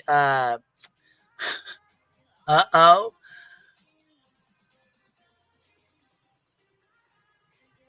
WNC Granny here with a $5 super sticker. Poor baby, he's begging for Chris to notice him. Oh, absolutely he is. K9 Charlie, thank you for becoming a new member. Jax Wolf, I found an article that a man in November 2024 was arrested in Hendersonville for 50 counts of child SA. I wonder if he could have had something to do with the disappearance of Sebastion. That's very interesting. Would you email that to me, please? Let's see. What is this? Magnificent versus whatever it is. Expellimus spell. He is trying to CP Harry's Lodge. I fucking butchered that, but whatever. Just Samantha member for 19 months. Good Lord. All right, here we go. What are you talking about? Dead body. What do you mean, baby? Where's the dead body? What you talking about? Let's see. Seth started the whole my side thing. Fuck right he did. Fuck right he did. Because it's always been him against Katie and Chris. Yes, Sean started the whole fucking my side thing. Yeah, absolutely. Biased. You might remember in the first video, I didn't say a damn thing about the Proudfoots. Yeah, no, because the first video that we did was Yeah, no, because the first video you guys did, you covered it, but you really wanted him to come up on your panel, so you wasn't going to say anything bad. And yes, it was always my son this, my son that. Here, I got you, Jax. I'm dropping it now. We need to all start dropping links because I haven't really been doing it. So give me 1 second. I also, all right, there's my email there.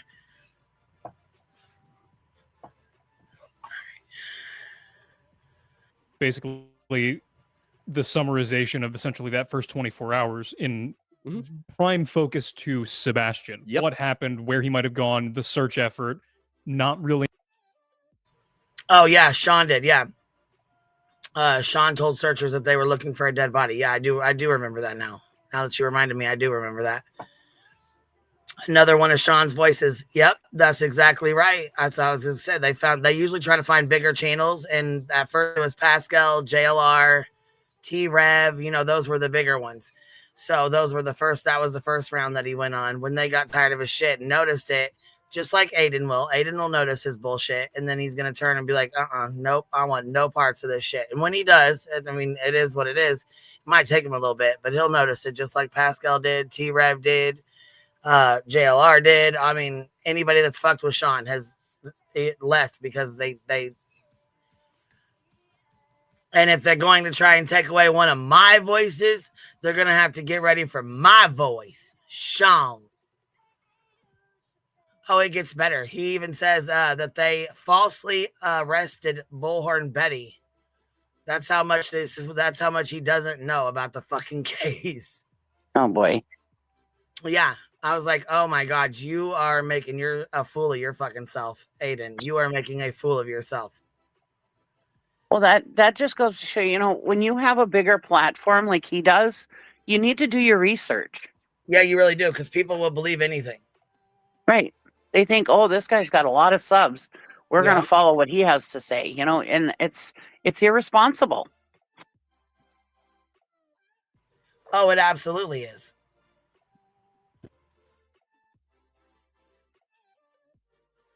Anything tangential in terms of history of the people involved or theories about what may or may not have happened or what may happen down the line. Exactly. So, I mean, it was only once I actually started to look at what Chris Proudfoot was saying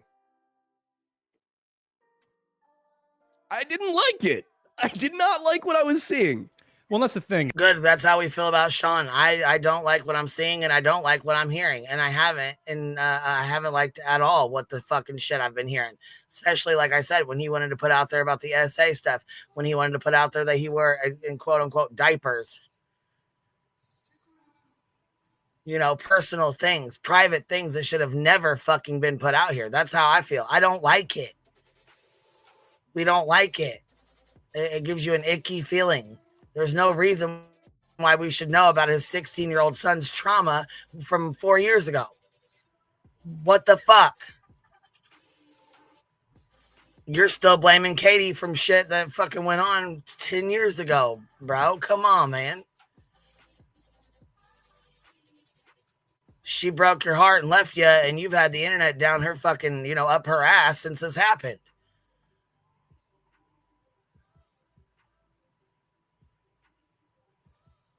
In my opinion. Is like, and you know, some of the things that you mentioned here about drama with the families and such like that. A lot of what we did in the subsequent videos and what you highlighted with his history, with Katie's history, at least to my understanding and the way we went to present it, was this wasn't about the drama of the family. No. This was important context to figure out motive of who and why Sebastion was either kidnapped or how he got lost. It's all context to help the search. It's not drama for the sake of drama. I beg to differ. I beg to differ, in my opinion.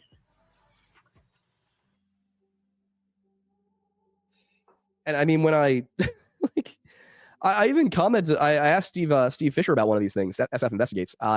He posted something about I think it was Bullhorn Betty, because the Proudfoots are trying to send her to prison for driving past their house. Oh, no, you didn't. No, you didn't. That's a motherfucking lie.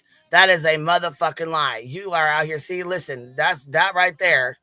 Look, I'm going to need y'all to go over and correct this bullshit in his fucking comment section, because he obviously is too scared to come over here. But 2828, he says Bullhorn Betty was falsely arrested for driving past their house. No. That is a bold-faced ass fucking lie. That is not the fucking truth. Bullhorn Betty was stalking them, harassing them.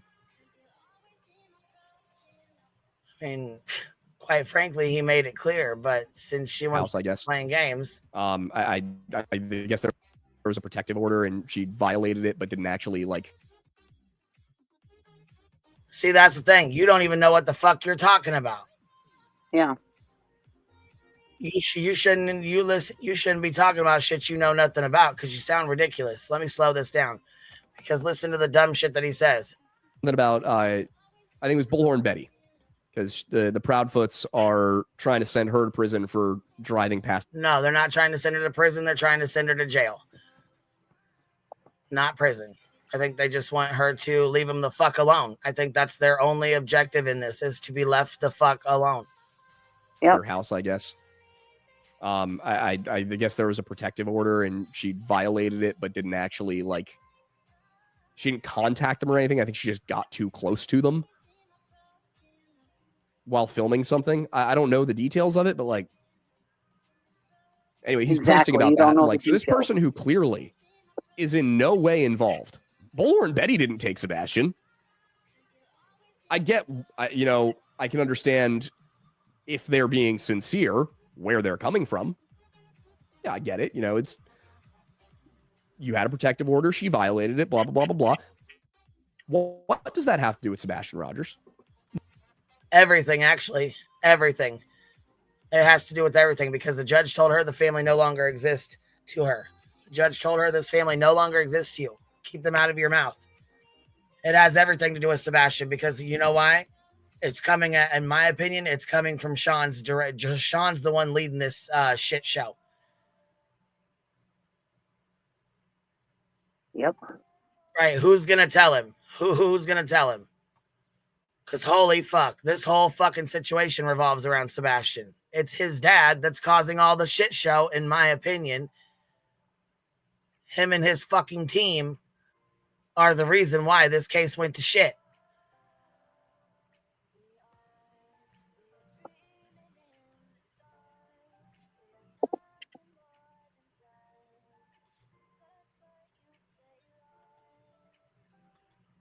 Nothing. Why are you still talking about it? Why is that? Are you investigating the disappearance? Yeah, I'm sure, you know, we all want to know. Why is she still talking about it? Why is it still an issue? Why does she have a tattoo with his name on her fucking ass? I mean, what is you doing? And why are you not calling this shit out? So you're okay with Bullhorn Betty going and harassing and stalking families of missing and murdered children? That's what you stand behind, Aiden? You're okay with that kind of shit? I mean, let us know.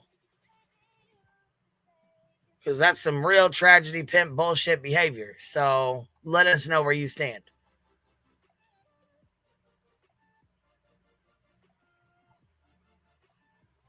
Fucking ridiculous. So Sebastion Rogers, or are you a PR person?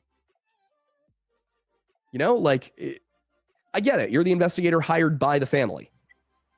But if you're going to go out and try... Listen, before he was ever even hired, he was correcting misinformation and bullshit. Not that he had to. But a lot of misinformation and disinformation was going around. And even before that, he was trying to help out by putting out maps and everything else and giving pointers on how to search and stuff. He was doing all that from his Twitter before he even got involved.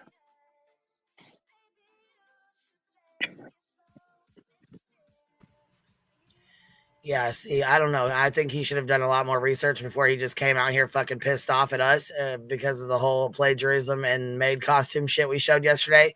So instead of being mad as fuck and coming out here and pulling this stunt, I think he probably should have done some research because the internet's forever and you made yourself look fucking ridiculously stupid with this.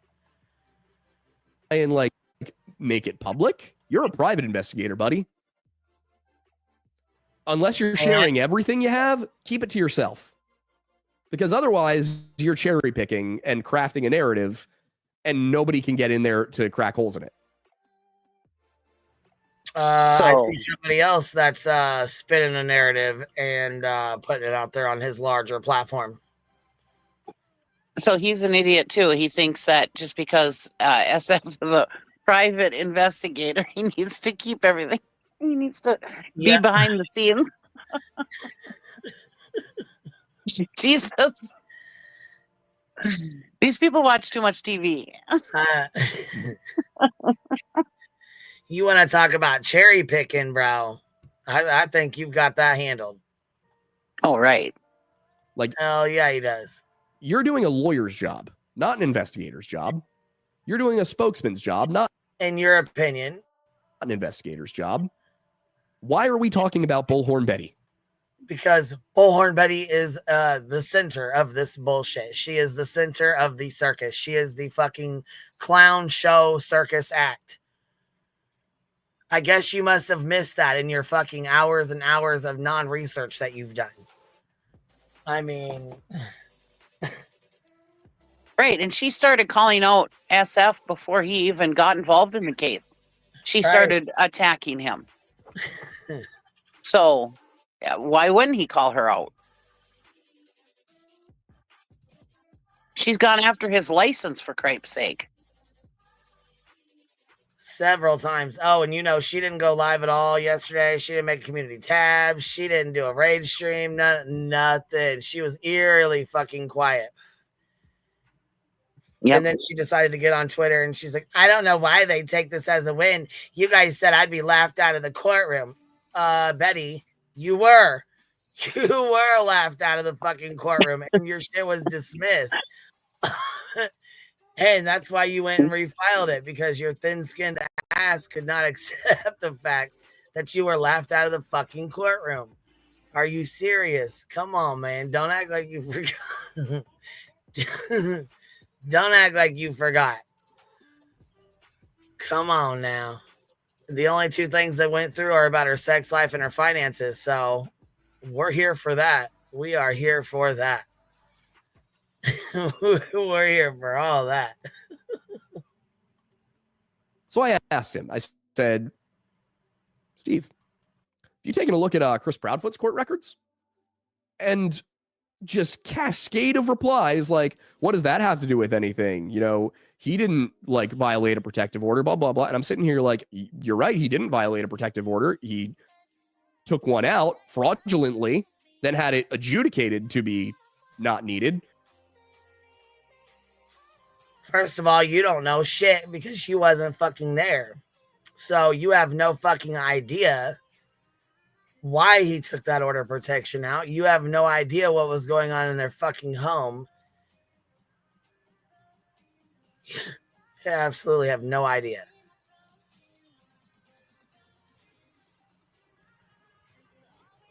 Mm-mm-mm.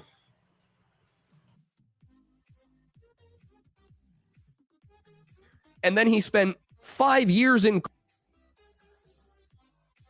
court trying to reclaim custody of his daughter so that he could rip her away from the only family she's ever known and bring her to some rural village in Tennessee.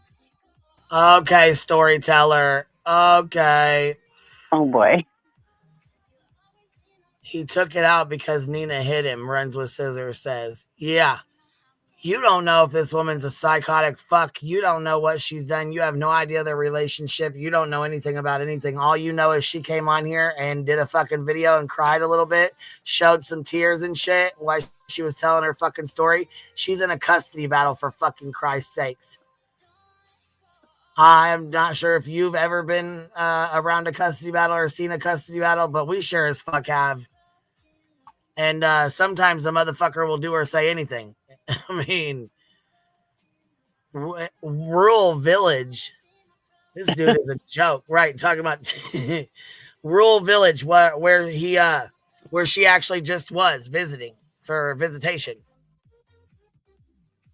and she did just fine, and she had fun, and she went back home to her mother when the visitation was over in the rural village of Tennessee. Right. And none of us know what happens behind closed doors. So none of us know what went on between Chris and Nina. Exactly. He don't even know what the fuck went on. So right. Stay the hell out of it. But I mean, did you like how he was manipulative as fuck about it? Yeah. The words he used and shit, the way he's they're trying to rip her out of her family's arms. They're just trying to rip her away. Take her away from everything she knows to go to a rural village. Like they're trying to take her to Zimbabwe or somewhere. I didn't even know what Zimbabwe is, but like some kind of jungle out in the, yeah. Come on, man. This is funny as hell. Where she is going to be. Yeah, and here's the thing. I don't like getting into identity politics or any of that, but this is a girl who is Hispanic and Native American and currently lives in Albuquerque, New Mexico with her mother and her grandparents and her other siblings. Seth has spent the better part of a decade now, or not Seth, sorry. Chris has spent the better part of a decade now trying to rip that child out of a place where she is with family who loves her. Oh, has he? And you know that to be fact, Aiden?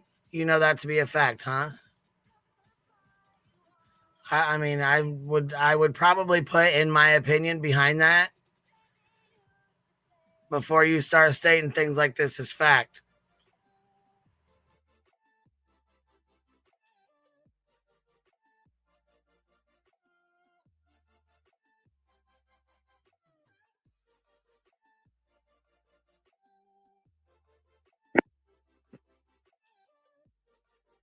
With her mother, with her siblings, has been enrolled in school for several years, and is, not a complete and total minority. Now, I mean, I have almost exclusively good things to say about the people of Tennessee. I have had great experiences in Tennessee. I love it. I feel like for the most part culturally, I don't see a ton of difference between Tennessee and central Pennsylvania. Other than food. Other than the food. Well, central Pennsylvania, the food's spot on. Yeah, that's a good point. Yeah, that's a very good point. Philadelphia, Gatlinburg, you could catch up. But we loved the food down there. Yeah. It was just, we as Northerners can only take it for so long. It's a lot of salt. Yeah. I love the place, love the people, the food. almost killed me. Yeah.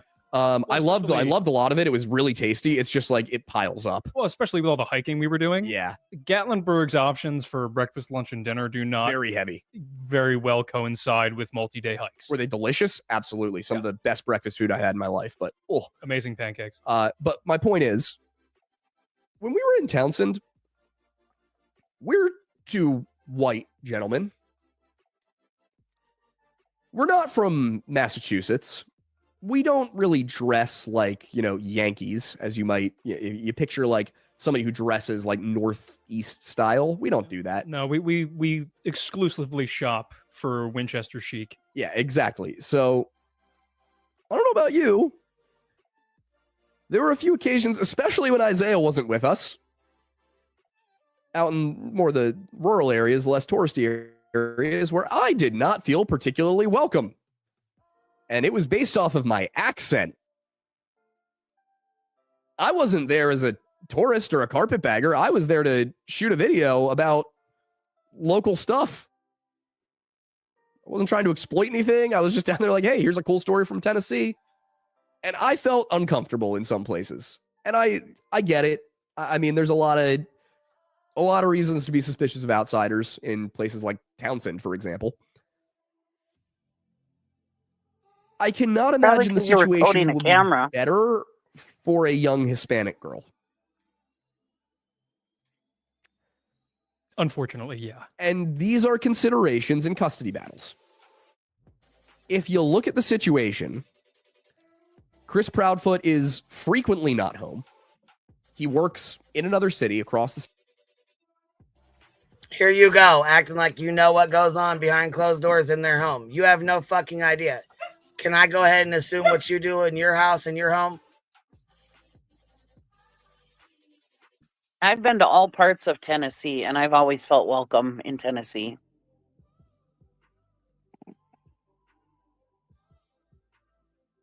I'm just saying.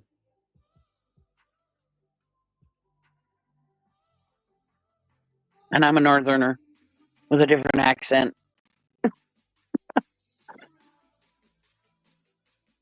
Some of the nicest people I've ever met were in Tennessee.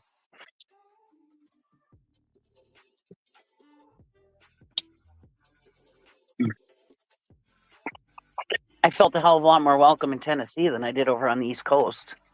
In Pennsylvania. Nothing against Pennsylvania. I love the state of Pennsylvania. I think it's beautiful there.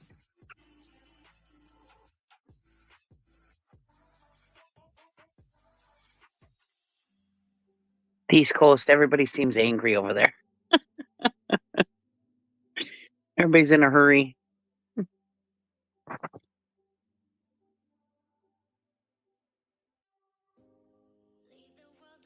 Yeah, Shauna said she moved to Tennessee 7 years ago from Michigan. Always felt safe. Yeah.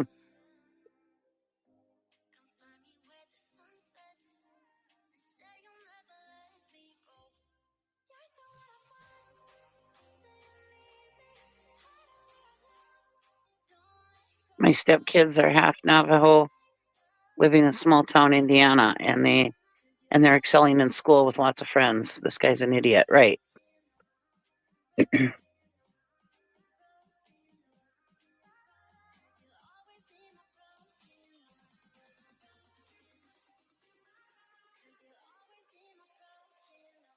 Oh, some of the most beautiful scenery I've ever seen was in Tennessee.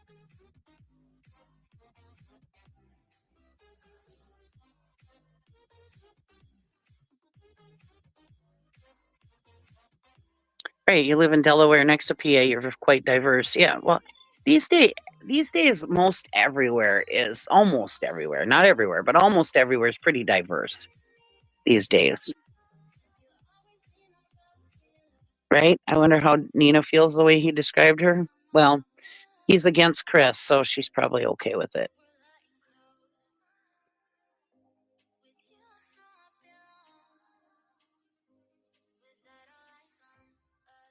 Always felt welcome in Tennessee and Canadian accent. Irish, right?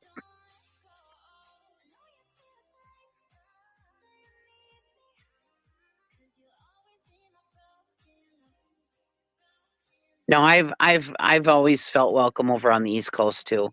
I just laugh about everybody being angry over there. I remember one time, since Queen's not here, I'll just do a quick story. One time when I was first driving truck and I went over to the East Coast, and I don't remember, I thought I might have been in New Jersey. Anyways, I was somewhere over there. Anyways, and I remember sitting in this truck stop, and I just couldn't believe the way the waitress was talking to her customer. I mean, it was just like crazy, and the way she just was like yelling at everybody, and I was like, yeah, this is like a different atmosphere. But it's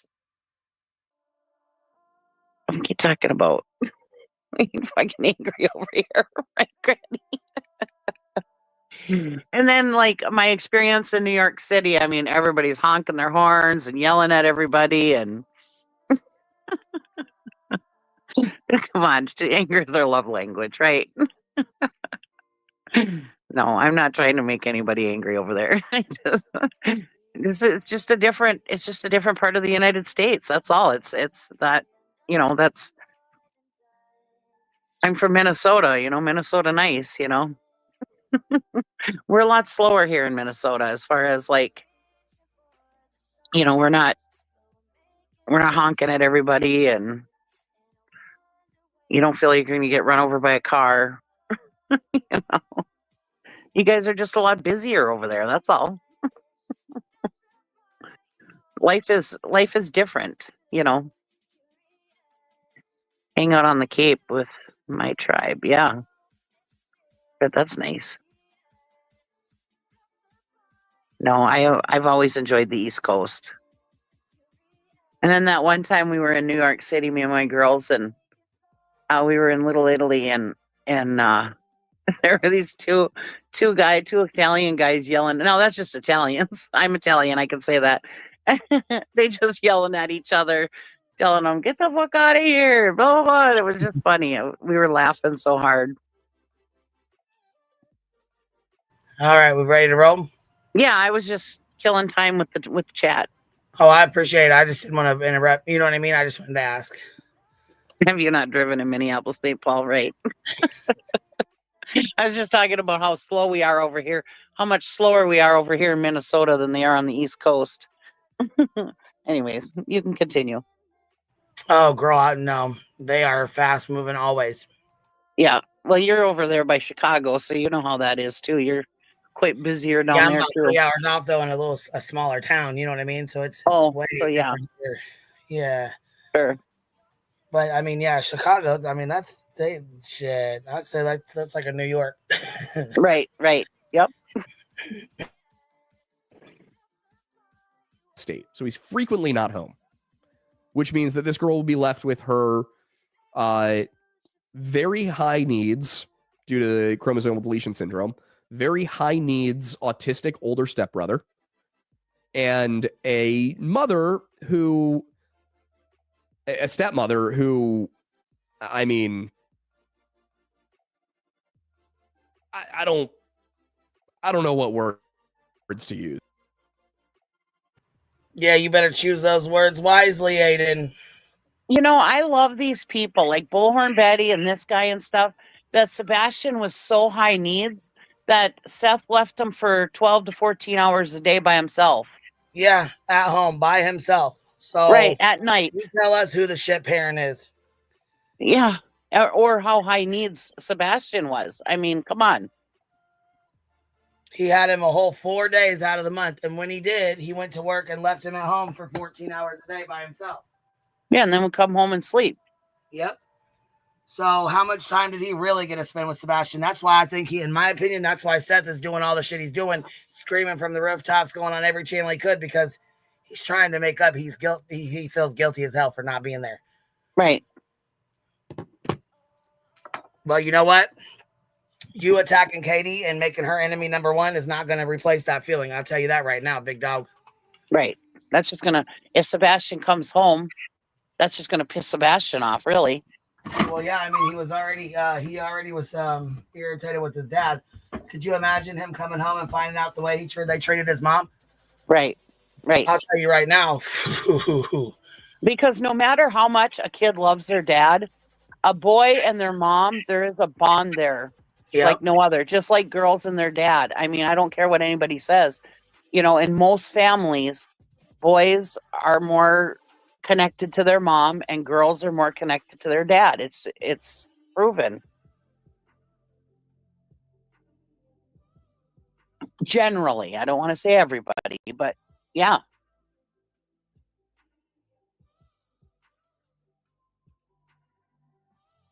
But I'm just saying that, you know, all these people are saying that he was so medically needy and everything, but the parents obviously didn't think so. If Seth left him home alone that many hours a day, and then he would have to stay home alone for a little bit between coming home from school and Katie getting home. So, I mean, he wasn't as needy as everybody's saying he is my point. You know, they're talking about this kid like, you know, like the movie Rain Man.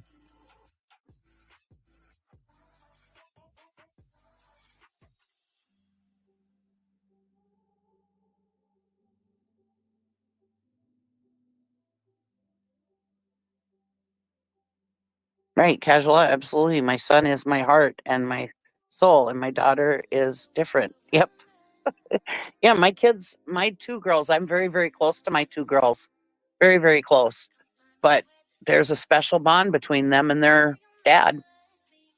Same in my family. I'm more closer to my dad, and my brother was closer to my mom, truly.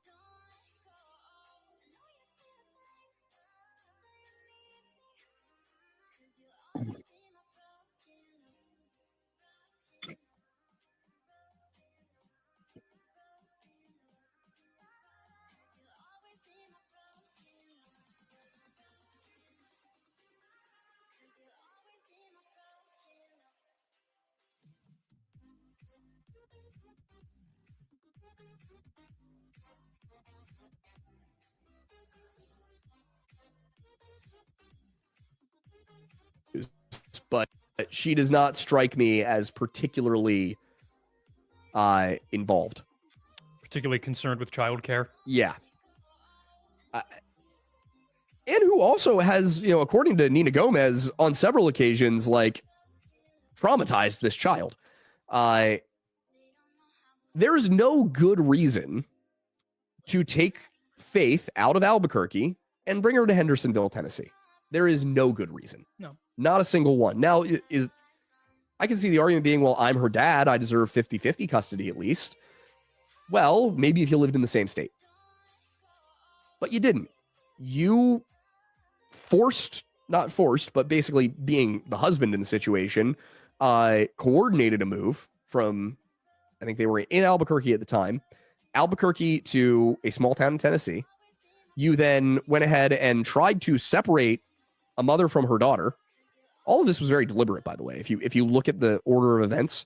And then when you lost that case and she fled to New Mexico, you continue to spend multiple years fighting for it, realizing that with each passing year, the list of reasons that Faith would be better off in Tennessee dwindles more and more. Oh, does it? Because you know so much, right? And they don't know what happened behind closed door. They don't know what kind of mother Nina is. They don't know. No, you don't know nothing. Well, yeah, I mean, I have to agree. I love how this 27-year-old knows absolutely nothing, but pretends like he is the smartest motherfucker in the world out here, and that he knows exactly what went on in Chris and Katie's home. Okay. How much you getting paid, Aiden? Are you part of the green team, bub? You getting that packet too? Asking for a couple thousand friends. And I don't even talk about the Nina and Chris situation because I don't know anything about it. I also think, I don't think Chris gives a damn about that child. I think he just wants to hurt Nina. Yeah, it's a thing entirely. Yeah, nobody does, because guess what? Nina and Faith are not anybody's business, and they are nothing to be talked about on here. There's no reason to talk about them on here. Right. That was, and I still don't agree with Trevor Lee for doing the bullshit he did with that. I will I never agree. agree with him on that.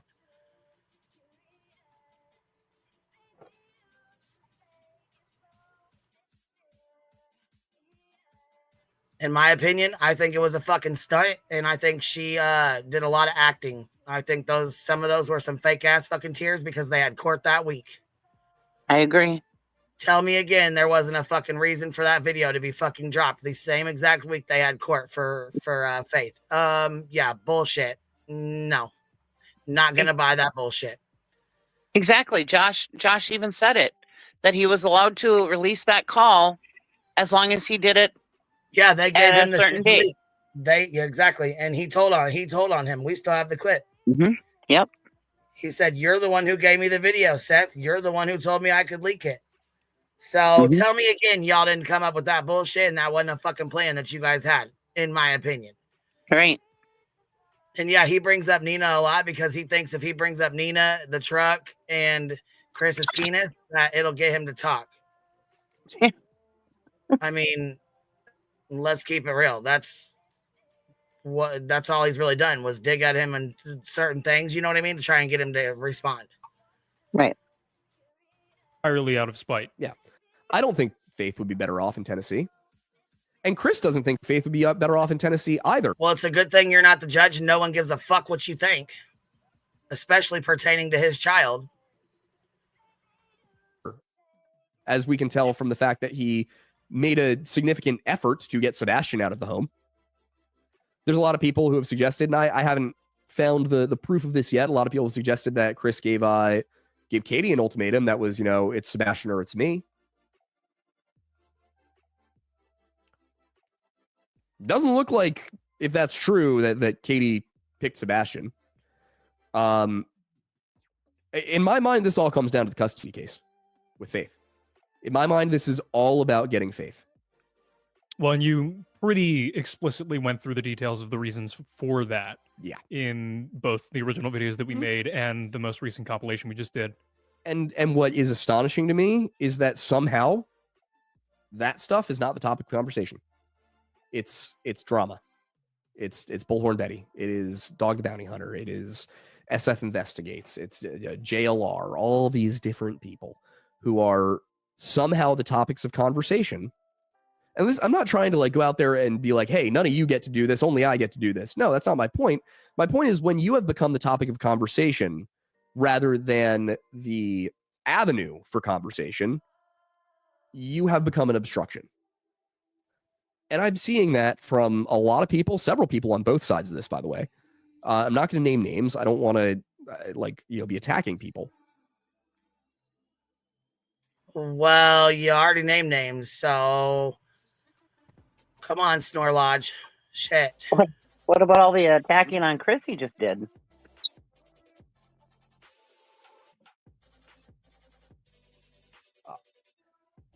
It needs to be about Sebastion, just like it needed to be about Jean Benet. But instead, it became about, SF Investigates, and it became about Jameson. And what's weird to me, too, about this whole thing, and what I think is a very important comparison, Aiden, there was another case where I am to this day closely in contact with the parent. Has that parent ever made an appearance on this show? Not yet. Not one of you has seen Gabby Petito's mother. Not one of you has seen her brother. I have both of their phone numbers. I have spoken to both of them multiple times. Had a 6-hour phone conversation with Nicole at one point. Wait, I thought you weren't supposed to have private conversations with families. Wait a minute now. I thought that wasn't normal. I thought you said you didn't like that. You didn't like that at all. Right? Oh, don't tell me you're a fucking hypocrite. Don't, man. What are you doing? What is you doing? And how do we know the real reason why she wasn't on there? Maybe she doesn't want to come on that channel. What is you doing? Yeah, well, I mean, he said that he's not okay with it. He's not okay with families talking, creators talking to families. And right now he's plugging the victims' families after he just got done saying he doesn't think that it's okay for people to talk to the victims and their, the victims' families. Yeah, I'd have to say so too, Autumn. Cringe. Straight up. Come on now.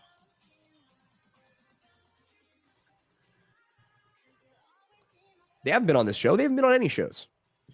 And what was the result? It was a court proceeding that wasn't mired in random true crime community drama, even though the case was all over social media. But the parents kept it in the courtroom where it belonged. And to be perfectly honest, I'm disgusted with the outcome. I think justice was not served. I mean, you look at it, the Laundrie is absolutely new. There is no question in my mind that Roberta Laundrie knew that her son murdered Gabby. I think that's a case we should revisit in the We near will. future. Oh, we will. I know there's another Netflix one coming out on it. There's another Netflix one coming out on it? I don't think there's a Netflix one on Gabby yet. Not a full, not to the level they did JonBenet. Oh, wasn't there something though? I think there was something, but Netflix is doing the same thing they did with JonBenet. Oh, okay. Yeah, so that's mine. Isn't that how his channel blew up to begin with? Wasn't he doing reviews on Netflix? And yeah, stop grabbing your mic. You're like massaging it and shit. It's very hard not to watch you touching it on, rubbing all over it. Oh, so is this my response, Lore Lodge? So you're just an outright denial of reality. Got it. How could I possibly be biased? What connection do I have to this case? Are you serious? I'm not being paid. I'm not related to any of them. I wasn't in the Navy. What's my connection? What's my bias? Bring yo ass up here. Don't fucking respond to me in no goddamn Twitter fucking post. Bring your ass up here and have a conversation. Because you know what? You got a whole lot of misinformation. You're very misinformed. So come up and let's have a conversation about this. Because I ain't going to go back and forth with you and read your tweets like Nick. I ain't doing that. I only do that for Nikki Poo. I ain't doing that for you. Now, And leave Faith out of this. She has nothing to do with this. Leave her out of it. Stop talking about Faith. Yes, Aiden, Faith doesn't have shit to do with this. But here, let's finish reading this. Fact of the matter is, I started looking into it, and Chris very quickly looked suspicious as hell. Want to know my bias? I have a stepdad and a brother with autism. I know what it's like, and I think Chris killed his damn stepson. Huh. Apparently the cops don't think so, because Chris is still out walking around. Right. Well, I mean, the same goes for, he's always adamant about comparing the, Ramses to, JonBenet and Ramsey and the mother, the father and the mother to Katie and Chris. But guess what? It's been, 30 years, and they have not been arrested either.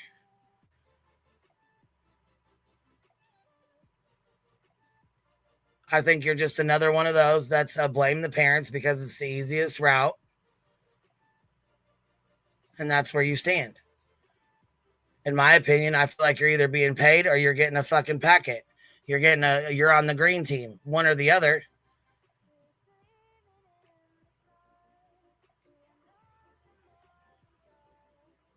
I think you're very misinformed, though. I really do on that. And I think you should take a link and come up here and have a conversation. Or give me one and I'll come up on yours and have a conversation. I think I could inform you about some stuff that you're very misinformed on. Yeah, and if he wants to, I can hop down if he doesn't want me up here.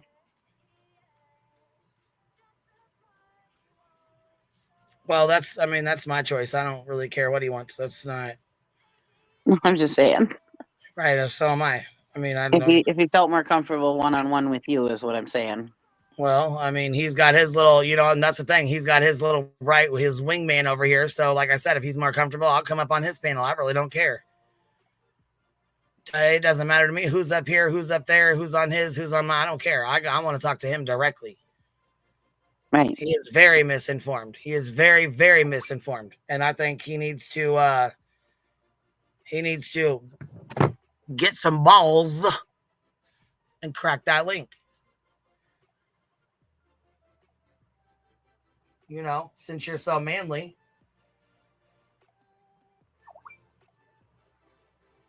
Crack that link, big dog.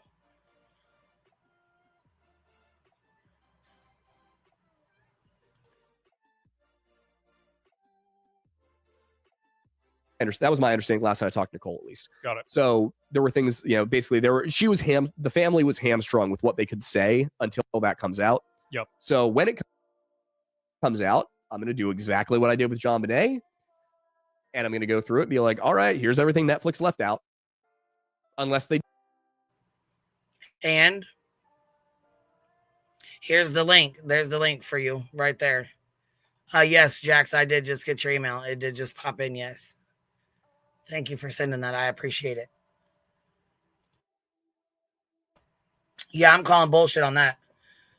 Because you still missed out shit when you went over JonBenet Ramsey and stuff. You missed a lot of stuff on that too. So I don't really think anyone gives a flying fuck what you go over when it's done or what you try to expose or put in there that they didn't or whatever. I don't really think anybody cares too much about that. What we care about is that you're trying to dog the fuck out of a real fucking mother who not only carried this little boy for 9 months, gave birth to him and raised him, and you have the audacity to sit here and act like she's some horrible piece of shit mom.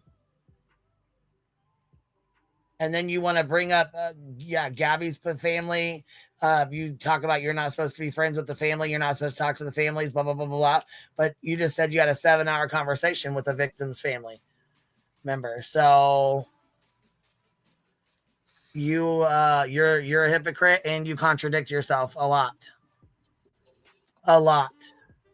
But yeah, Aiden, I'm down. You want to have a conversation? Go ahead and come on up here. But what I'm not going to do is go back and forth and conversate with you while you tweet out. We're not going to do that. So go ahead and crack that link and come on up. What's up, Cheesy? Chris Proudfoot came up here. Him and Katie had no problem coming up here. Matter of fact, him and Katie came up here and sat for, 2 hours? Yeah. And Katie even talked and she didn't. And Chris said she didn't want to talk to anybody. I haven't seen her talk on anybody else's. Right. And she had no problems talking to us. But he sit here and say that Chris is guilty. Chris is the one who called that one detective, whatever that one that has the channel. I can't think of his name, retired detective. He's the one who called him and asked him for help. He's the one that called out to SF Investigates for help. But if he's guilty, why is he asking everybody for help?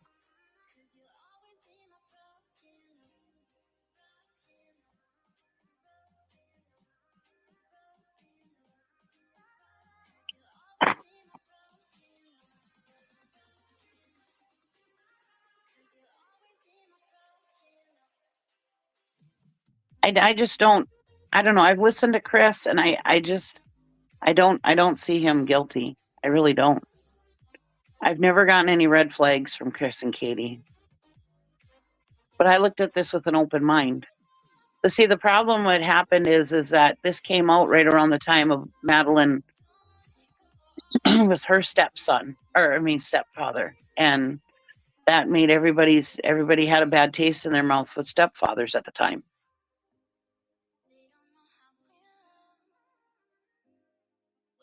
I think that's the first thing that really got everybody against Chris. And then it came out that he hit Sebastion. All we know is the one time. We don't know if it was more with a belt. And that also gave everybody a bad taste in their mouth. But how do you know that wasn't just a one-time thing? Maybe he did it and felt bad, didn't do it again, or Katie didn't tell him, hey, don't touch my son again, or whatever. And he never did. You never know. We don't know what happened behind closed doors. Maybe he just made a bad judgment call. Who knows? Oh, Bigfoot's coming. I mean, that's how you got your following anyways, ain't it? Storytelling. Talking about Bigfoot and, myths and bullshit. Right. But telling those stories and being misinformed about that stuff, that's not hurting anybody. Exactly. They didn't leave everything out. Maybe they did a good job. Who knows? So far, it looks like the Petito side is happy with what's happened. Maybe they did a good job. Maybe I won't have to do that. But, as somebody who has that in, when the time comes, I'm going to go back and revisit it. That was how it should have been done. What did the Petitos do? They reached out to a few influential people. They said, hey, can you tell this story about their daughter missing? And then they went to the court. About that with you in the beginning. Yeah. So right when it happened, I think like the day, I think it was like the day it went public. Mm-hmm. A kid named TJ reached out to me. He had been a follower of mine on TikTok for a little while. And I've been talking about all the missing 411 stuff. And he basically was like, I never thought I'd be asking this, but my sister is missing and it kind of matches the criteria you talk about. So I made a video and the next day it was everywhere. It wasn't everywhere the next day because of me. It was just everywhere. And that's how I became involved. So over time, I got a chance to talk to TJ a few times. Got a chance to talk to Nicole. Nobody really cares. I think we're pretty much done with this. What's up, Si? Not much. Just listening to the Bigfoot dude try to talk about true crime. Oh my God, it's awful, ain't it? It's a fucking snore fest. It's so bad. God. I mean, where did he even, when he went to gather information about this case, what did he even do? Did he just tune in to the green team and like drink all the Kool-Aid? Pretty much. Yeah. It's just absurd. The stuff that people say. Did I hear him say a little bit ago that he thought all this was about faith? Yep. Mm-hmm. What the fuck, man? Just the audacity that some people have with what they want to put on others is amazing to me. It just never ceases to amaze me, the claims that people are willing to make and the viewers that just will accept it and not call them out on it. Does he do lives very often, or is this like a new thing for him? He was super triggered yesterday, so here, I'll show you what he got so triggered for. I'll show it to you real quick. All right.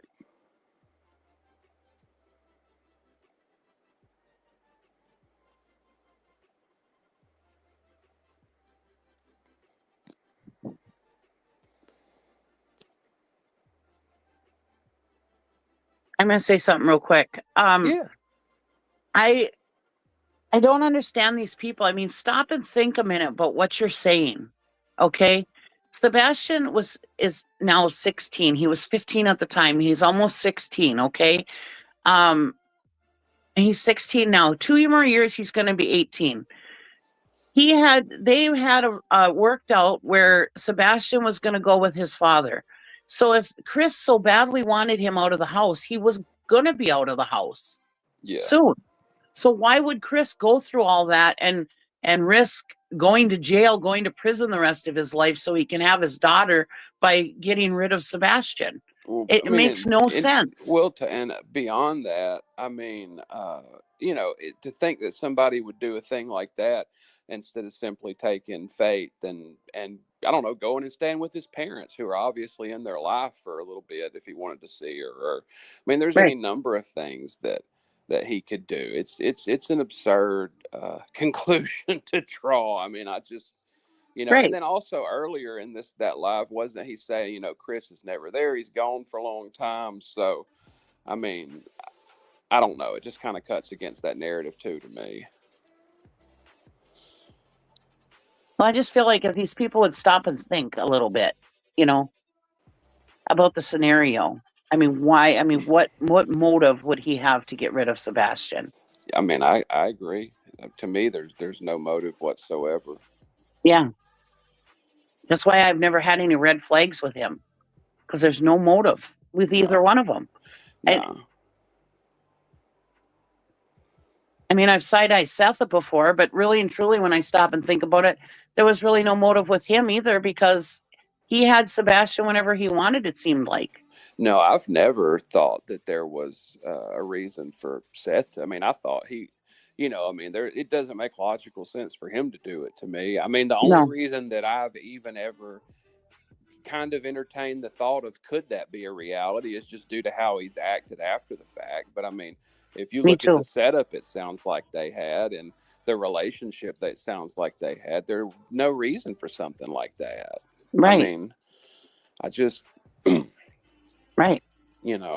That's why I've always been way less sus of the parents than so many have, and I've looked at the other solutions to this more than those, is because it's not like some cases you see where you can kind of from the jump see immediate, right?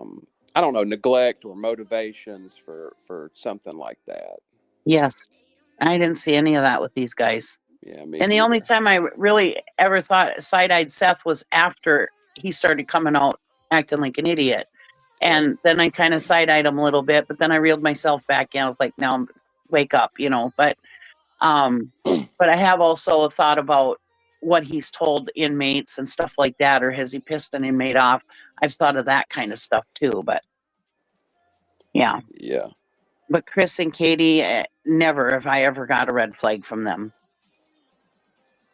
Yeah, I haven't in that way myself either. And and I wanted to say one thing too, about the belt and the spanking. People kind of call that like a beating, or try to, I don't know. I feel like when they say that, it's because nowadays in a lot of more urban modernized area, I know that the idea of like a whipping is outright child abuse, but I mean, I'm not that old, and I was paddled all through school. There's a lot of people that I don't agree with. I'm not saying that it's right, but they do spank their kids. And I'm not saying that it's a good thing. I'm not saying that I think it's an acceptable thing, but I am saying that as somebody who has lived in a home with severe physical violence, there is a big difference in being beat and being whipped. And I don't know. I think that conflating those two things isn't helpful. I wouldn't say being whipped. I would say being spanked. But yeah, there's a big difference between abuse and being spanked. Everybody says being spanked is abuse. I don't agree. I was spanked as a child. Every time I remember being spanked, I deserved it. I've swatted my kids before, not only for things that could kill them. I wanted them to pay attention to what things that could have killed them, like touching the electrical outlet, running out in the street, those kinds of things. It was severe stuff that I really wanted them to pay attention to. But like I said, I can count on one hand how many times I've spanked my children. And my children are adults now, and they'll tell you they deserve it every time they got it too. So. Well, I mean, ultimately, I just wanted to make sure, because I just feel like every time that gets talked about, and especially with the other side, it gets very, very mixed up into it gets said a lot of times like it's interchangeable. It does. And I got, God knows, so many paddlings throughout school. I mean, it was very, very common for me to be paddled, and it's a lot different experience than a grown man hitting you. So those things are not, they're not equal. They don't feel equal emotionally. They don't feel equal in how afraid you are, and they don't feel equal in the damage that they do to you. Yep, and I agree. I understand there are people that were abused as children, and yes, spanking, I imagine, is abuse to them, because they were abused, and I'm not taking anything away from them from that. I'm just saying, as a child who was spanked only when needed, I didn't feel it was abuse. You know, it Yeah. wasn't abuse to me. I never felt abused, you know. Well, I But just that wanted was to. my situation. That's not the same as other people's situation. So Yeah. when I hear somebody was spanked, I don't, even with a belt, I don't call it abuse because Yeah. it's a situational thing. Yeah. Now sometimes when parents they take it too far and it is abuse. I Yeah. agree, Yeah. you know. For sure. For sure. Yeah, I just wanted to say it, you know, like I said, just as simple as I've been abused, I've been spanked. Yeah. It's not the same. Doesn't feel the same. Not Right. the same. And it's also comes down to anger too. You know, is that person spanking you out of anger or are they spanking you to discipline you? There's a difference. Yeah, if it's to exercise someone's like you know, anger at you or something, that is a very, very yeah, Yeah. that's a whole other level of malicious. Yes. And there is a fine line, and I agree. There is a fine line between discipline and abuse. There is a fine line where it Yeah. can easily get into abuse, not intentionally even, but it can be construed as abuse. I do believe that. Yeah. Yeah. Yeah. I just, you know, I'm not trying to harp on it. I just think that it's, you know, it paints a certain picture when people say that. And, you know, it seems like it shocks a lot of people too, when I've said in the past that, like, you know, there's many states in this country where they still paddle in school. A lot of people don't know that or seem to argue or disagree with me on that. But like, I mean, Oh, it's a really? I fact. didn't know that. Yeah, it's an absolute fact. That's not even a question. They do. So, I mean, you know, people in our education system still uses paddlings in places. So, Wow. I didn't even know that. yeah, I mean, yeah, for sure. So, I mean, anyways. Yeah, I don't think I'd agree with that. I don't agree with somebody else hitting my kid. No, I'm not saying that I Yeah. do either. You know, I wouldn't be down for that. No. Just no place for me. But Right. it is still done in states. So yeah, still legal in 17 states. Penn said. So yep. Oh, really? 17. Yeah. So like people saying that it's. I think that, you know, people that come from certain parts of the country or certain cultures or certain big cities, there's a handful of them. They have a certain view of it, and to them, it's like, I don't know. It's like this unimaginable thing. But so many people, you know, in other areas, were just, you know, I mean, but like we get that it's wrong. Like it's not something I've actually never spanked my kids ever at any point. But you know, it's also something that I've been around, and I don't immediately conflate the two things. So, what is Queen trying to show us here with this? Is this the Lore Lodge guy here in one of his hard hitting fact finding expeditions? This is why he's triggered, because we were talking about him in a maid's costume. Oh, well, you know, I mean, to each their own.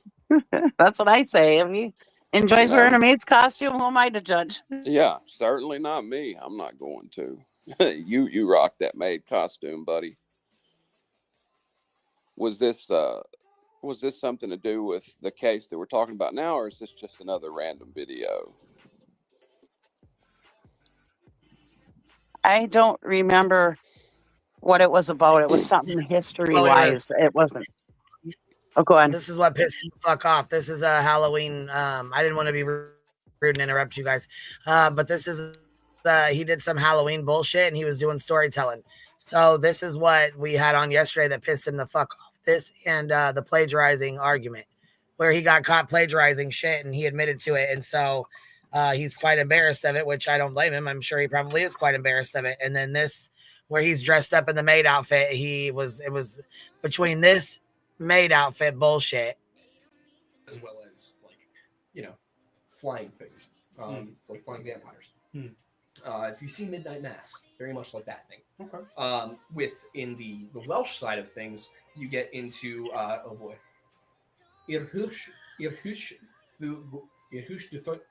Irhush de Guta. So, anyways, long story short, between that and this right here, where this guy caught it, says Laura Lodge admits he plagiarized and gets stomped in a debate that he paid for. Through the license. No. Yes. You guys used B-roll. The welding footage is actually from Tread. And we we have the cited guy it as welding. being from Tread when we said throughout the video. No, that it's we you have were to cite it when it's documentary used Tread. because you are using B-roll Okay, as you know what, B-roll. Tyler? I will give you that, Tyler. And I win. I will give you that one bit, Tyler, that when we were using footage from the documentary Tread, we probably should have had a little disclaimer that says from the documentary Tread. It was our opinion that since we were repeatedly saying that we were discussing the movie Tread and saying things were from the movie Tread, that maybe we didn't need to put the exact citation there every single time we use. You do, because you would not have the information but without them. You didn't just take that. You took all of your information. All of your information that's in Tread that you took from them? No, Tyler. That's not all of theirs. the information. As I just tried to tell you, if you let me speak, if you listen for a second, when I said... Yeah, but he doesn't like to listen to anybody else. You know what I mean? He's one of them that's... Yeah, it's very hard to listen to him. Fucking straight goddamn snooze fest. I can't do it anymore. I'm so irritated with his bullshit. I spaced out 3 or 4 times even just during that. It would be hard to go back and forth with him just because it'd be hard to listen. Oh my God. How are you going to pay attention? Fuck. I don't know. It's bad.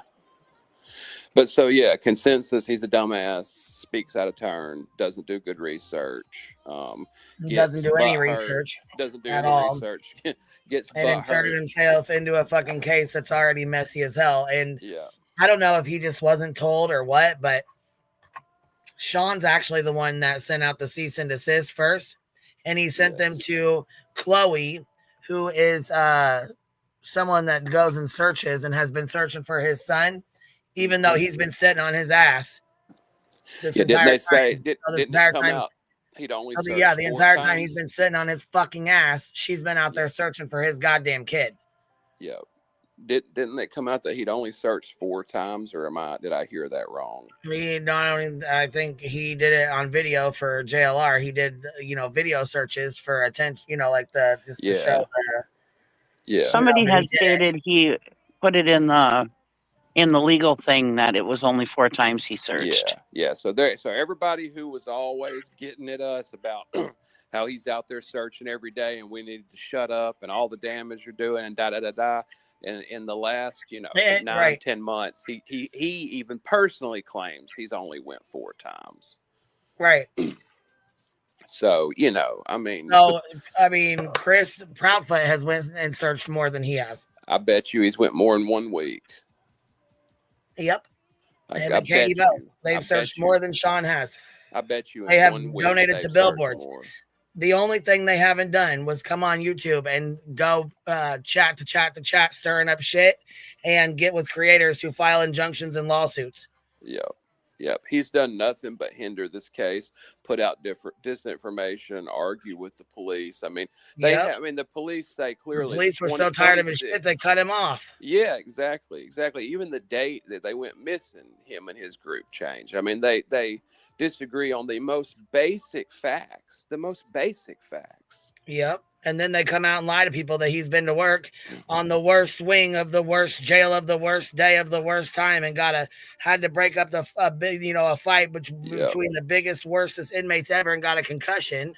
Yeah. Yes. Same way he goes searching and immediately hurts his arm, supposedly goes back to work. That supposedly happened at work and then happened again at the search. Yeah, exactly. Yeah. I'm like, I'm talking about you're milking the fuck out of that, in my opinion. Yeah. Right. And I say normally this isn't even the kind of stuff I would bring up. I would never normally talk about these sorts of things, but it's because of what all has been done to Chris and Katie, how he's led the charge, and all the things that they've put out over. It just forces your hand, you have no choice but to say, look at the source. People won't listen to facts So at some point, it's like, okay, well, if you want to do that, can we compare our sources then? Right. Consider the source, man. Yeah, I mean, you would think I don't Well, know. people need to go back and watch the interviews with an open mind. Look at these interviews with an open mind, all of them. Chris and Listen to Katie, the Seth, shit he all of says. them. Right. Yeah. And you're going to see this What case they in a say. whole different light.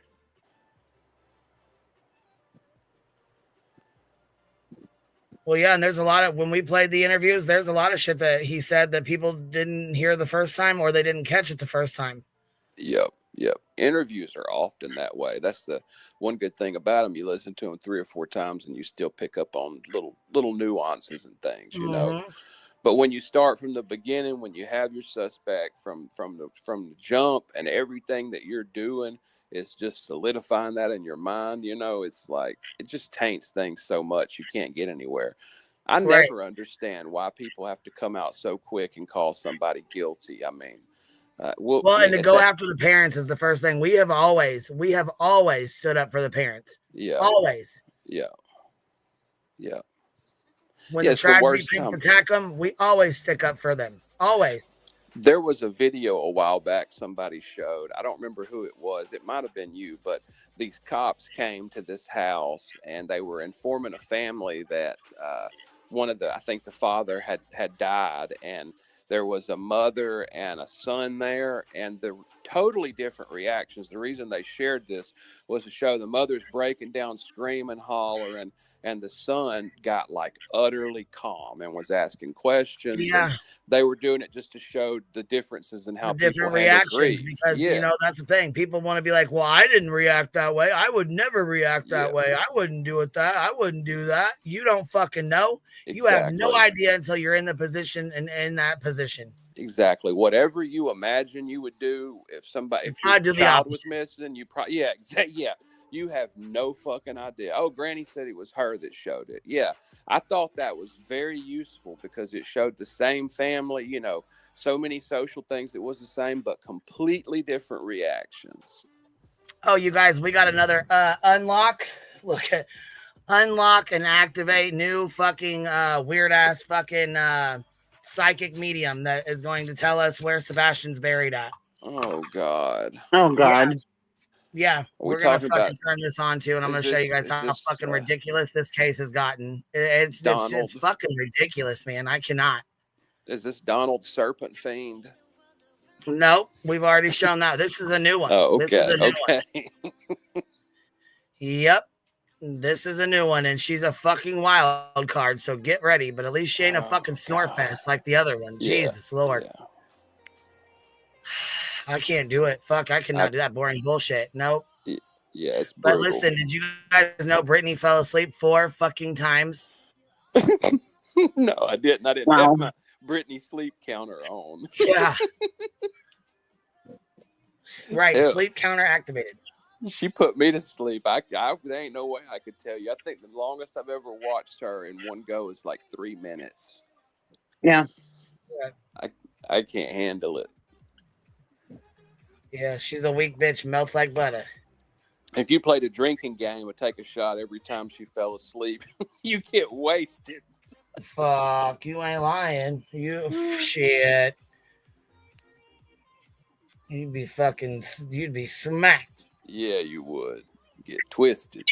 She's not quite the snooze fest that Justin is, but yeah, she is.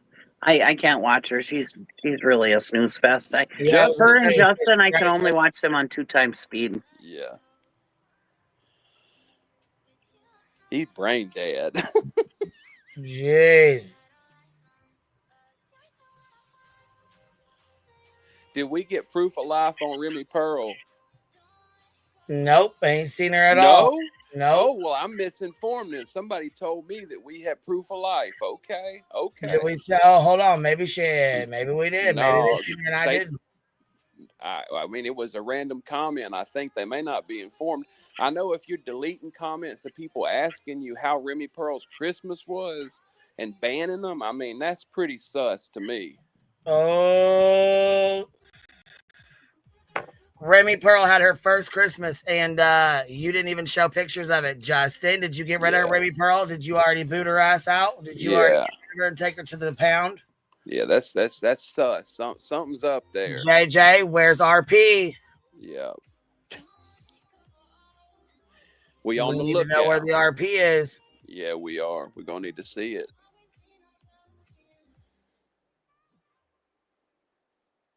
People asking about Remy Pearl's first Christmas, and you gonna block and delete them. Come on now.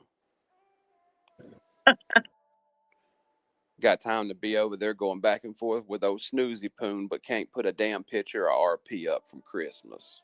Right. Baby's first Christmas is always exciting. Yeah. Should be a big deal. We're gonna need that proof of life at this point.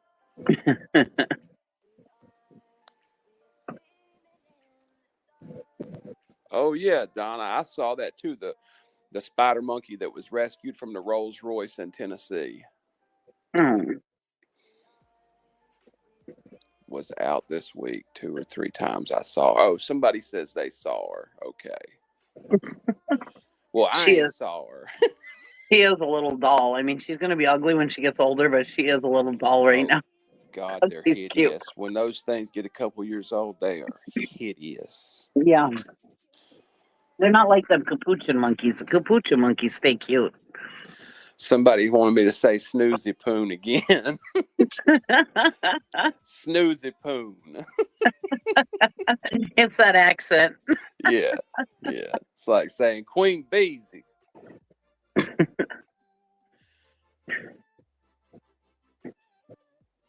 So who is this new so what are they doing? Are they like casting dies? Or they got cars? How's she reading the future? She get into a sensory deprivation tank and do remote viewing with the CIA?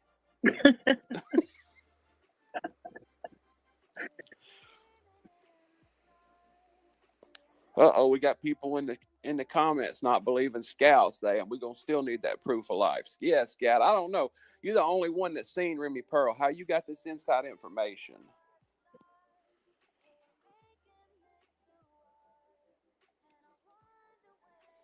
It was in call. They're illegal to own. The monkey was severely malnourished. Damn. Oh, sad. That's because anytime people look at a living creature like it's a fashion accessory, you're going to have problems. I mean, yeah. And that's basically how these folks look at a lot of these exotic animals, like they're a damn accessory for photos. Right. And they think that they can just eat whatever we eat, and they can't. Yeah. Also agrees with LL. What is LL? Oh my God, agrees with Lore Lodge? No. No, they do not. Don't put that evil on them, Bree. Surely not. Scout was seen how you vow. Well, it seemed like a lot of people kind of chiming in on this one. Damn, old Betster went to her city council meeting. No. Oh, did she? Yeah, she's up there at the city council meeting. You guys want to turn it on and watch it? She gonna get banned from there too. She used to go there all the time, but she hasn't been recently. Yeah, turn it on. Let's see what Betster's It's for the public anyways. I think somebody sent me the link to it, actually. She got to find somebody new to try to make suffer now that yours was dismissed with prejudice. Yep, she can't go back and fuck with it no more, so she's probably pissed off about that. Yeah, she's looking for a new target so she can take her. Oh, she was big mad. She's like, I don't know why she looks at this like a win. First of all, because listen, the only 2 things of your shit that went through was about your sex life and your finances, and we know for a fact that you ain't gonna put that shit out here. Yeah. And she also has to. So those will be dropped and it'll be done. The only thing left is to deal with you as the countersuit. Yeah. Well, she has to show how what you said affected her monetarily. Right. Well, actually, she's got to show that, but she's got to show her Google contract. The only thing that they want is her to show that she has a contract with Google that I got terminated, which there is no contract with Google. Yeah, of course. Alone that I got it terminated, so she ain't gonna be able to show shit. there's no reality where I can imagine Google out there letting all them people go and doing everything like they have the last few years with tech and being like, you know what, we need to bring in some low tier true crime conspiracy influencers. Let's get the Bullhorn. I mean, there's just there's no reality where she had anything to do with Google. None. What's up, small town girl? And hell no, she didn't, lying bitch. Well, I mean, like she thinks that she's got some special contract with Google like nobody else does. I mean, come on. What makes you so special that you got the special contract with Google? Come on. Yeah, look, did you see BHB try to say that she was still winning on X? No, she isn't. No, that's the delusional mindset that she's in. Yeah. Yeah. She is. That's why she hasn't, because last time she went live and she was all about it. She was like, they threw it out. They threw out the abusive process. And remember how happy she was? She been silent like a motherfucking church mouse. Baby, the cat got your motherfucking tongue, don't it? Yeah, I heard her say Speak that. on it, Betty. Come speak on it. If you winning so bad, come speak on it. Tell us how you winning. Come gloat. Yeah, I heard her say, I don't know. They said that I was going to be laughed out the courtroom and I didn't have nothing. You don't. You still don't. Even the 2 things that went through, you still ain't got them. But that countersuit, though, baby, come tell us about that. I would love to hear that. Well, and I just want to know how, when she went to her little meeting this morning, she names off 5, 6, 7 activist people that she is. But one thing that she's not is somebody who reads a room very well.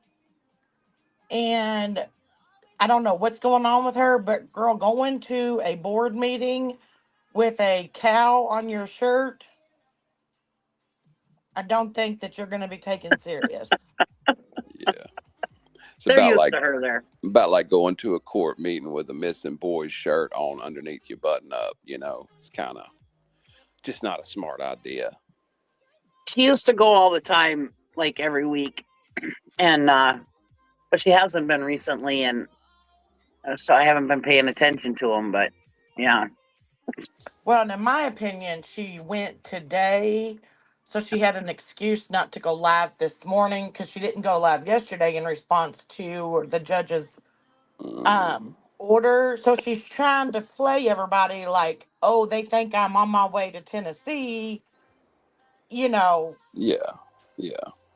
trying to play like smooth, and then she shows up at her board meeting or whatever and, kind of bust herself out. But girl, like, I think she's had that cow shirt on now since last week.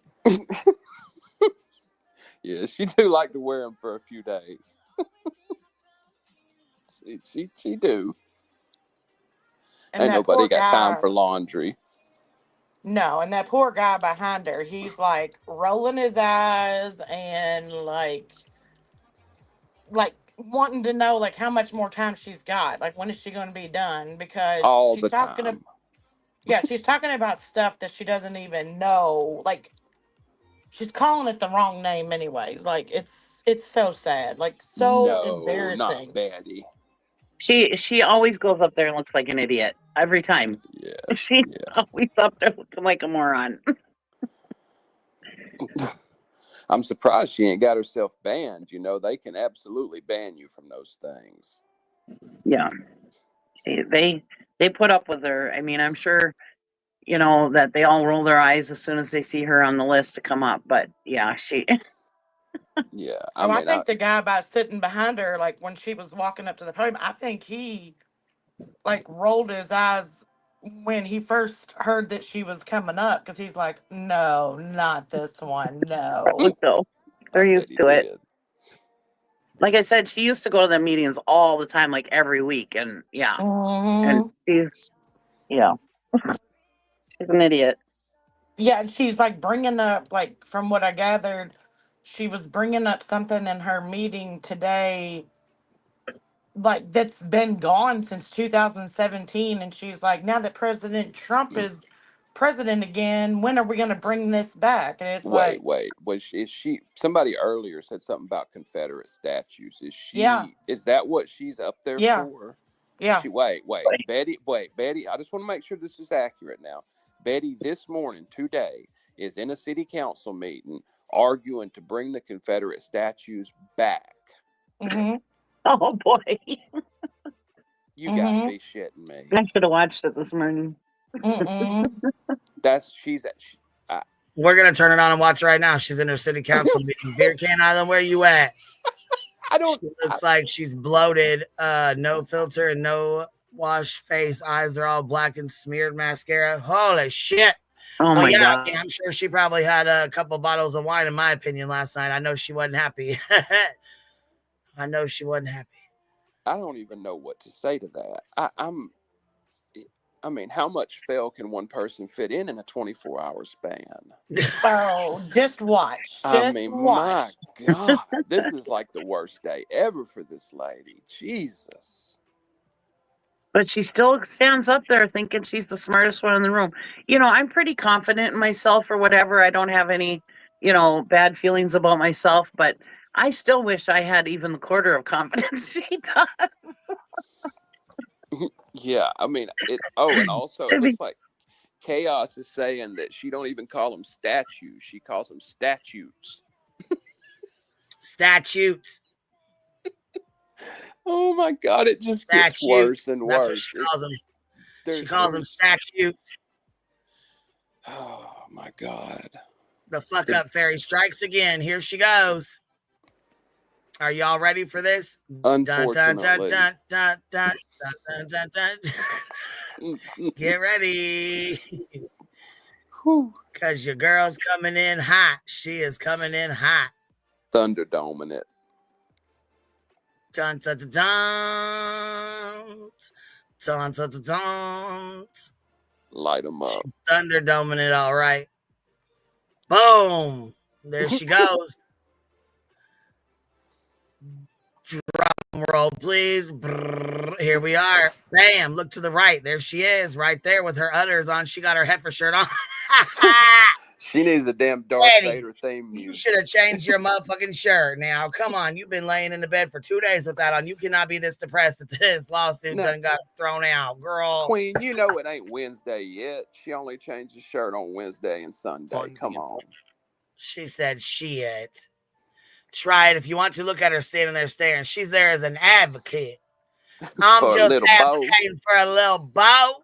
A little beau whose parents went and got an order of protection on me. Just advocating for a little beau. Advocating against the RO. Oh, just listen. She's got a lot of titles she rattles off here in a minute. Oh, my. Here she goes. Oh, boy, look at her. Fuck, Batster, why didn't you change your shirt now? Come on. I can't believe you're out here representing for you and your mother looking like that. Look how interested she is in other people's thoughts. You can tell she's listening deeply.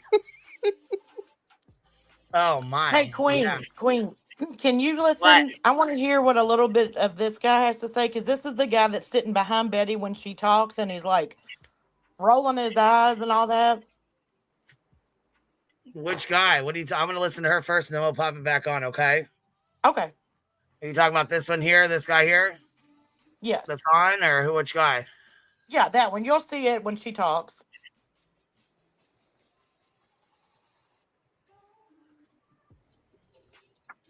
Well, this is the special meeting. She doesn't usually go to the special meetings. She usually just goes to the city council and.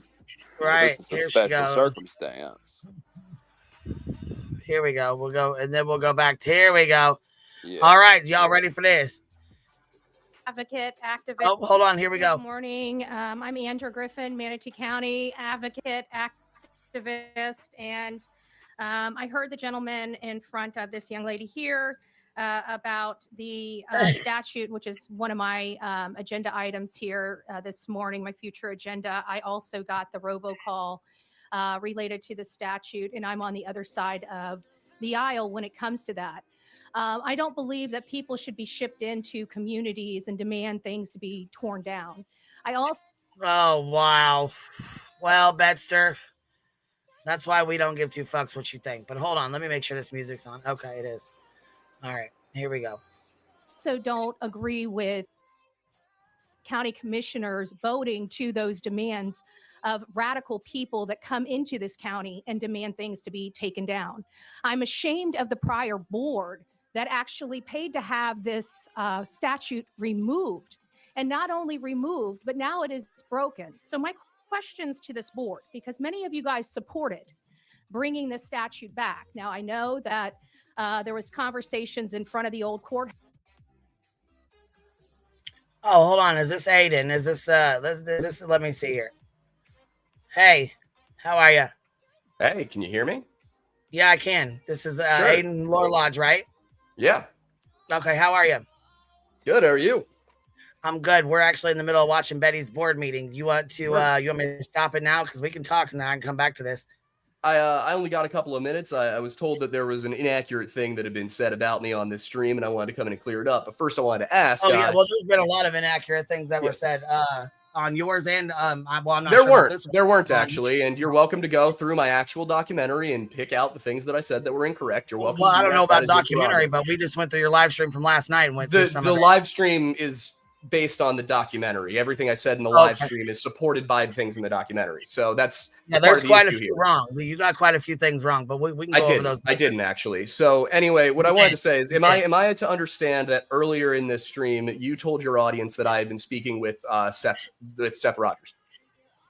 I don't know if you did or not. I said I'm asking if you're on their green team, yeah, and I'm asking, are you being paid? I have had exactly one email communication with Tony Mathis after I said that Seth was welcome to come on my show. I extended the same invitation to Chris 6 months ago when I produced the documentary. And I have had that open invitation to both sides for months. The entirety of the conversation I have had with the Seth Rogers side has been one email that I responded to Tony Mathis saying, sure thing. Or sorry, not sure thing. It was, yes, it is. It was something. Sure is. That's what it was. Because he asked if it was my email address. I said, sure is. He told me to call him. That is the entire conversation I've had. Oh, no phone calls were made? No phone calls, no email exchanges beyond that. Just wanted to clear that up because what I want people to understand, Well, there's been this myth that's spreading. I'm glad you did clear that up because it There's was been- said that you had a phone conversation with them.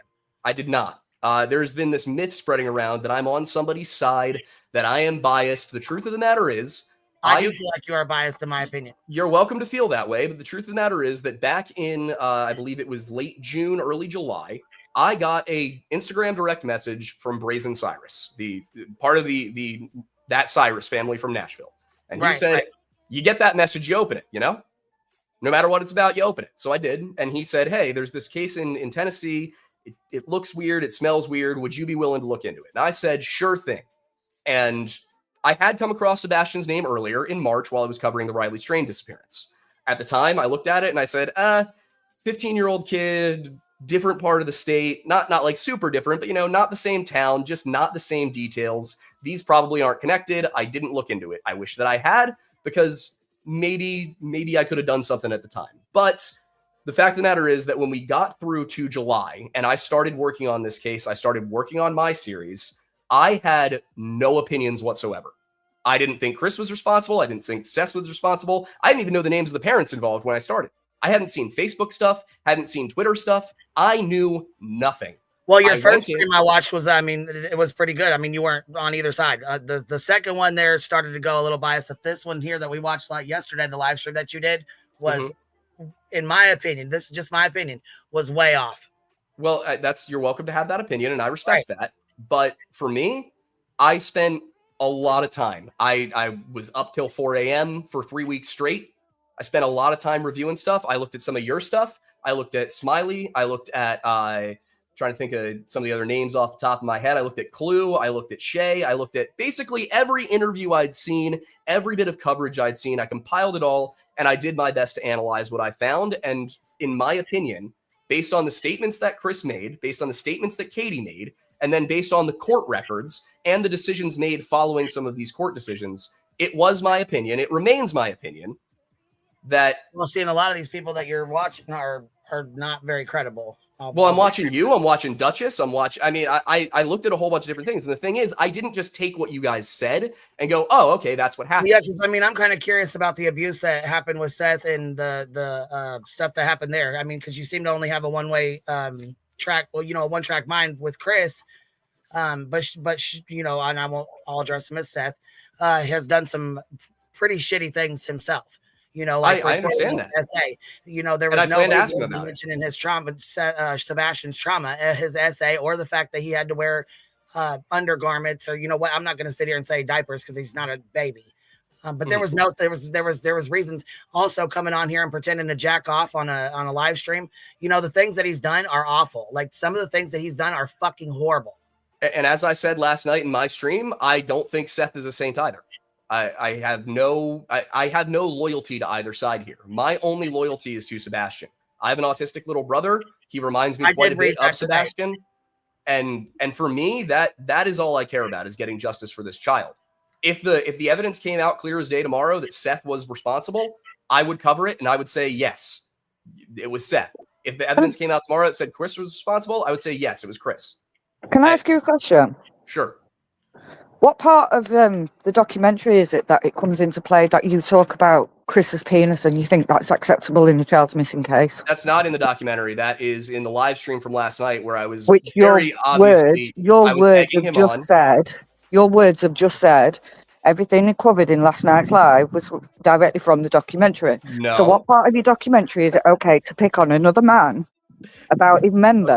Okay. First of all, you're using the term man here for a guy who whips his autistic son with a belt multiple times. He never whipped him. He did. He admitted to it twice. If you want facts on your two case, you need occasions. to go and read. This is in the documentary. This is in the documentary. He gave him one lashing, is what he said. It happened twice, at least twice. No, he it happened admitted one this time. in his own. No, one time. Please, Queen B, please. The documentary. I'm telling you, it happened the one documentary time. I Because made. it's in your documentary does not mean it's true. Your documentary is a load of shit, mate. My documentary Just to be is quite fair. taking his words. My documentary is taking his words and presenting his words? words. Chris Proudfoot. So where in Chris Proudfoot interviews has he ever spoken about his penis? Please tell me that fact. So this might be hard for somebody who is not from the American culture to understand, but one thing that is common in American culture is that when somebody has a really big truck, we tend to make jokes about why they might have a really But big what truck. part of that It's has not got from the anything to documentary. do That with part's not from the finding documentary. Sebastian? That's What not- part of that is finding Sebastian? And don't talk about where I'm from because I could live in America. So don't be so sure, and I could live ignorant. in France. What's what does this Obviously, have to do with anything? anywhere can live anywhere. So don't talk about so people's yeah, accents. to answer your question, what I was doing was egging Chris on because he clearly has ego issues, and I think the only way I'm going to be able to get him onto a platform that isn't friendly to him is by pissing him off. No, Well, you how have about ego you stop issues. being so You have ego- disrespectful to You know, people? you're And right. you might I actually do come have on. some ego issues, Well, but they're nowhere near as bad as Seth. No, you definitely do. Oh, cry about Actually- it. Cry about it. You notice how the actual host of the show and I were able to have a conversation? And then you guys, So idiots because start I'm jumping asking in. you questions that you don't You're like, asking me a question that you're not letting me answer. you're pretending you're a baby. I told you Let's the be answer. respectful. He wasn't being rude to us, Right, so let's gotta be speak respectful. one at a time. It's not. We can't get anywhere if there's. I mean, we have to be able to speak to each other. You know. I mean, As So I where in- said, I was egging Chris on. Obviously, that specific part is not from the documentary because I was very clearly egging Chris on to try and get him to react. Okay, it was. But he's bait. not going to react. That is a childish move I to think make. he If you will. want to speak to the he man, will. just talk to In No, he fact, won't. I tried. Seth I've invited him Rogers on the would show do multiple something like times. but because he won't come on your program, you're going to throw a temper tantrum and talk about his I'm penis. not. I'm not going to. do that. Is it because you've got a micro penis, or am I No, just guessing it's, here? It really is just that I have extended the invitation numerous times, and he has yet to accept it, despite the fact that this would be the largest non-television platform that he has. to He's come been on your and say his platform. piece. why has Seth not came on? Seth just agreed to come on last night. Oh, shocker. Last Probably night, okay. because it's about tooth fairies and Easter bunnies, if I had to guess, and not true crime. Exactly. A truck and a you should penis have maybe got take a nothing look to at the do. actual channel instead of just the thumbnails. We have and looked at titles. it. No, We you have haven't. looked at it. I have, personally. Uh-huh. I used to watch all your law stuff and you were fantastic at that, sweetheart. But your true crime stuff, I'd go back to your day job. Because what you're doing to this case is just as bad as Bullhorn Betty. By talking about somebody's penis and somebody's truck, you think that that's acceptable in a missing child's case. Have you lost your fucking mind? When I'm seeing this as a murder case, It's not a no. murder case. I think You're it not. is. You are. Can I ask You a are out here question? with 600 subscribers. How dare you suggest that this is a murder case when the police have think it's said a there's murder no case. foul place? I The don't police care have if you not think said it is. no. That's your No, opinion. stop. The police have not said there was no foul play. That is an outright lie. Yes, that they Chris have. Can I Proudfoot ask a told Yes, they in have. March. That is Sorry, an outright Rowan. lie. It is an Can I ask a outright que- lie. Can I ask a question? I'm a villager Sure, from go for it. Tennessee. I'm a villager from Tennessee, and you stated that Betty got arrested for driving by the Proudfoot's home. That was Do you my stand- understanding. Okay, but see, that's the problem. That's not why she was arrested. She threatened to get a pew-pew and put it in her hoister, and she chased down the grandfather of Sebastion Rogers. Oh, see, well, that's Then- completely inappropriate. Okay, then see, that's what we're saying. If you did your research, as in was on the news, forget YouTube, that was part of her court case that got 4 POs granted, right? She's violated them 6 times. Okay. Okay, and I understand that, So and I then don't approve maybe of you that. need. Okay, so that's just one of the things, right? But may I? May I? Sure. Let me In just my jump opinion- in. Queen, I've got to drop. Thank you for having me up, and thank you for speaking to me, Law Lodge. Thank you for coming in and voicing an opinion. I appreciate it. So when it comes to the BHB stuff, these lawsuits, everything, I have not paid a ton of attention to the drama about it. For me, what I am interested in is the circumstances of Sebastion. So why did he go missing? What have his parents said about the night he went missing? What is the history of these parents? So that's what I looked into. For me, the drama stuff, that has been totally the outside. I don't care about it. See, you call it drama and we call out correcting facts.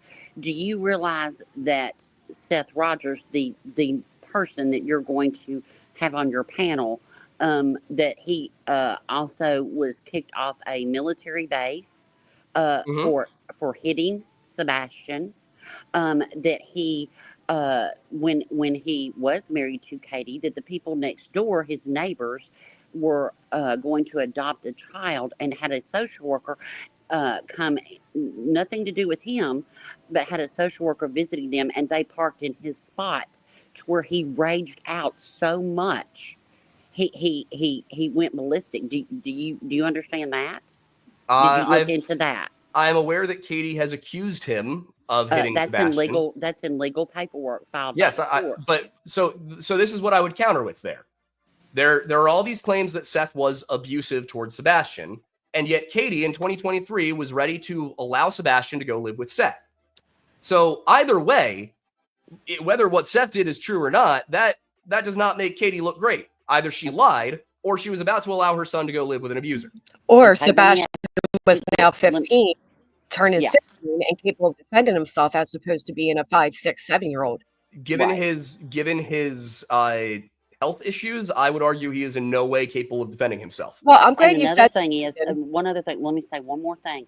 You said in your live that he was not high functioning, that he was very medically needy, and if that's true, you might want to ask Seth on his panel, if he was that medically needy, why did he leave him 4 days a month for 14 hours a day while he went to work at night? Well, I think that might be a misrepresentation or a misunderstanding of what I was saying. So 2 things you've misrepresented in your life. No. I'm not saying Another that's thing something is- I no, misrepresented. another I'm thing is- saying no, I think you no, might have another misunderstood thing what I is- said. No, another thing is you said that you have an autistic brother. Okay, I had a special needs sister. Okay, so I can relate on the whole sibling thing, and you, you're fine with a man that sits with a woman that calls his son defective. If anybody called your brother defective multiple times, would you support that person? No, and as I have said, well, I am Seth not Rogers supporting is. Seth. Seth Rogers is. But That's I'm what not we're supporting saying. Seth. Would you get the fuck out of here? Okay. All right. Y'all have a good day. I'll be down in chat. All right. But, We'll see you later, love. Granny, you're up here. bye. Brianna, you're up here. Hi, Aiden. Hi. I would like to come at this from the academic perspective, because when you came up defending what you were talking about, you kept talking about your documentary. How academically dishonest is it for you to cite yourself as a source? I'm not citing myself as a source. I'm saying that the information I am speaking about comes from the documentary in which I cited all of my sources. You have a problem with that in the past. No, I don't. A guy named Tyler watched 11 minutes of a video I made and then assumed the entire thing lacked any citations, despite the fact that he only watched the intro section. Do you know how Illuminati lost her career? Yeah, because she actually. Are you aware you're doing the same thing? I am not. I don't plagiarize. I write all of my own scripts. Where are your citations? In the scripts that get posted on Patreon for $1 a month, and that So are people available have by to request. pay. That are available by request for free. Am I yelling at you? No, but you're Then interrupting me stop. as I'm trying to explain. And as I have just said, they are available all the time on Patreon for $1 because it's work I did. And then they are available for free for research purposes to anyone who would ask for them. I am happy to provide them. You're also talking to someone who has written dozens of theses in the college academic arena. Okay. I don't believe you. Well, you can go and look at them. They're online. Do you want me to send a link to one right now in the chat? You are a walking. Yeah, absolutely. Yeah, All right, you are a. I'll go grab the most recent JonBenet Ramsey one. That way You're also wrong about JonBenet Ramsey, but you are a you're welcome walking, to that opinion. talking appeal to authority fallacy. No, well, I'm really not. You're welcome. This is a bunch of veiled attacks that are supposed to sound like they're academic, but they're in reality just attacks. You have made a bunch of claims that are not supported by any evidence, and I am grabbing a version of this document so that I don't give you the entire 229 page document. No, that's fine. You know, I was just so we could show that you were telling the truth on here or whatever it was you were wanting to prove. So Do you want me to share my screen? If you'd like to, go ahead. Sure, That's up to you. I mean, you were wanting to prove something, so I was trying to be fair. Yeah, I mean, I'm very fair. I'm very, regardless of what people have told you, I'm very fair. All right, let's see. Well, and while you're doing that, I have a question because you had just mentioned that a lot of your information in your documentary is, supported by facts. Mm-hmm. And what facts do you have that would point to Chris and Katie? Because law enforcement isn't saying that or isn't pointing the finger in that direction. Well, so law enforcement is doing some weird things in this case. I'll admit that. I have never seen this before. I am seeing the Sumner County Sheriff's Office be weirdly evasive while the TBI is very direct, and the FBI is involved, but they're not saying in exactly what way. What do you mean by weird? Just it doesn't seem like everybody's on the same page. Well, Aiden, would you admit that there's likely something they know that you don't? It's entirely possible there's stuff that they know that I don't. Would you admit that perhaps knowing all that information could give a drastic different outlook? And at that point, you've incited an audience by your conviction that these parents are guilty. If it came out that they weren't, do you realize the impact you have had? I would feel horrible about it and I would apologize. Well, and at that point, do you think an apology does much? Do you think that we have a responsibility as channel owners, especially one of your size, to make sure that for example, I listen to your, and I don't disagree entirely with you. Believe it or not, I know, you may see that I'm involved in a RICO and alleged believing in Proudfoots or whatever, but I don't. Okay. I honestly don't. But I did listen to you give all these facts of Nina. And then after you stated all that, so you know as well as I know the way it works, that's what people are leaving with. You then admit that a lot of what she stated could not be backed up. An example being if the Bower Sox, live streamed via Facebook, threatening her life, you mean to tell me in and out of court custody, she doesn't have that screen recorded ready to hand over to you? Well, so sorry, go ahead. So in the documentary, what I said was a lot of this needs to be corroborated by police before it is basically. I didn't say before it's given to the public, right? Well, no. What I said was that I think a lot of what Nina is saying should be looked at by the police, because I'm not the one who put it out in the public. Nina did. No, you actually did, because a lot of that didn't come from Nina. It came from you this time. No, it came directly from her interview with, I think the guy's name was Trevor. Did you see the video I played the other day of Nina by chance, where No. she's laughing about Chris calling her in a panic, and she says, "Jesus Christ, Chris, you lost a whole child. Thanks for ruining our family vacation." No, I mostly went by transcripts.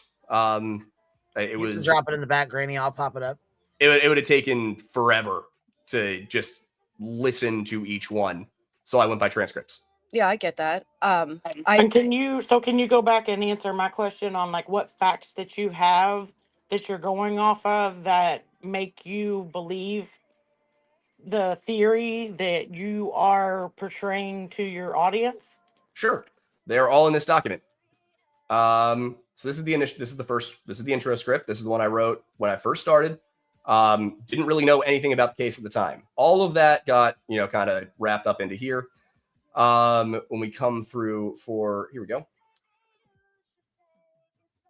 Trying to find specifics, but honestly, it's been a while since I looked at the document itself. But Aiden, I have one logical question for you. Sure, go for it. We're from the same area, so I understand you're not really being argumentative the way we speak. So I'm going to defend you on that. I see people in the chat saying he's raising his voice. That's the way we speak. And we're just But- the area stuff. Yeah. But the one thing you did mention is that given that Chris would want custody of his daughter, would be a reason, right, to kind of maybe perhaps get rid of Sebastion. But wouldn't that ruin your chances? Like, wouldn't that put a big, wait a minute, from a perspective of the court, you have a child that is missing under your care. Don't you think that the police, the judge, the police, everything were involved in this custody case before they went and endangered another child's life? I would like to believe the justice system works properly, but I think we can all observe that it doesn't. But this is over in a whole different, so we can't say like it's Sumner County being corrupt at this point because it's not in their jurisdiction, right? Well, that's the thing with New Mexico, is that they might not be able to go in and do the things that they need to do in Tennessee to check in. And if Sumner County isn't willing to turn things over, then New Mexico can't do anything about it. See, I strongly disagree because I think just the logic part of it, if, like you mentioned, Sebastion was set to go live with Seth, why not just allow that to take place and then they can have their happily ever after family with their daughter? So why would you instead risk your freedom, risk the chance of ever having custody or seeing your child again by making one vanish? I mean, logically, that doesn't make sense. Because I have a feeling that part of that custody case was going to be bringing Sebastion in to testify. And if Sebastion testified, Chris would never get custody of Faith. Would never. I would agree with you, given the fact that both Seth and Chris have stated that Sebastion over exaggerates and lies to authority in an attempt to get them both in trouble. Both men have said that, by the way. Okay. With his, like you said, you claim to believe that he's very disabled. Do you think his testimony would have been that credible? Well, no, I don't think he's very I think there was a misunderstanding about what I said there. And maybe I misspoke, but what I was intending to say, what I was intending to present was that Sebastion has a very serious chromosomal disorder that can put him in serious danger. I was not trying to say that he's low functioning. I don't think he's low functioning at all. My understanding is that he's actually quite high functioning. Right. It was more about the physical disability for me than the any mental issues. I have a question. So based off of that information right there, do you believe Seth's story about the Lego or the Hot Wheel? I'm not sure I'm familiar. You don't know about the fact that he claims that Sebastion slipped on a Hot Wheel and fell towards a doorknob. Okay, that one. Gotcha. Yes. Here's the thing. I think it's possible. He was smacked in the face by his dad. From my understanding, Sebastion never said he was. Katie claimed. Katie claimed Sebastion said that. No, Seth said that Sebastion ran downstairs, jumped in his mother's lap, and said, "Daddy beat me." Okay. Maybe I was thinking about the document from Katie in court then. Came right out of Seth's but here's the thing. But again, that is Seth saying that Sebastion ran downstairs and said this happened. Just like Seth saying that Chris said, if people find out about Sebastion, which is another thing you repeated, ironically, I'm in an injunction for the same thing you said, but you were praised for it. Yeah. Well, I mean, I'm not sure why. I'm not sure why either. Yeah, my understanding of that, for me, it was very much like, all right, I Can I- looked through all of Chris's statements and I've only found Chris saying things that vaguely agree with that. Can I ask a question? Why do you put so much stock into what Chris's ex says, but not so much stock into Katie, what she says? 99% of what I put stock into is what Chris himself said.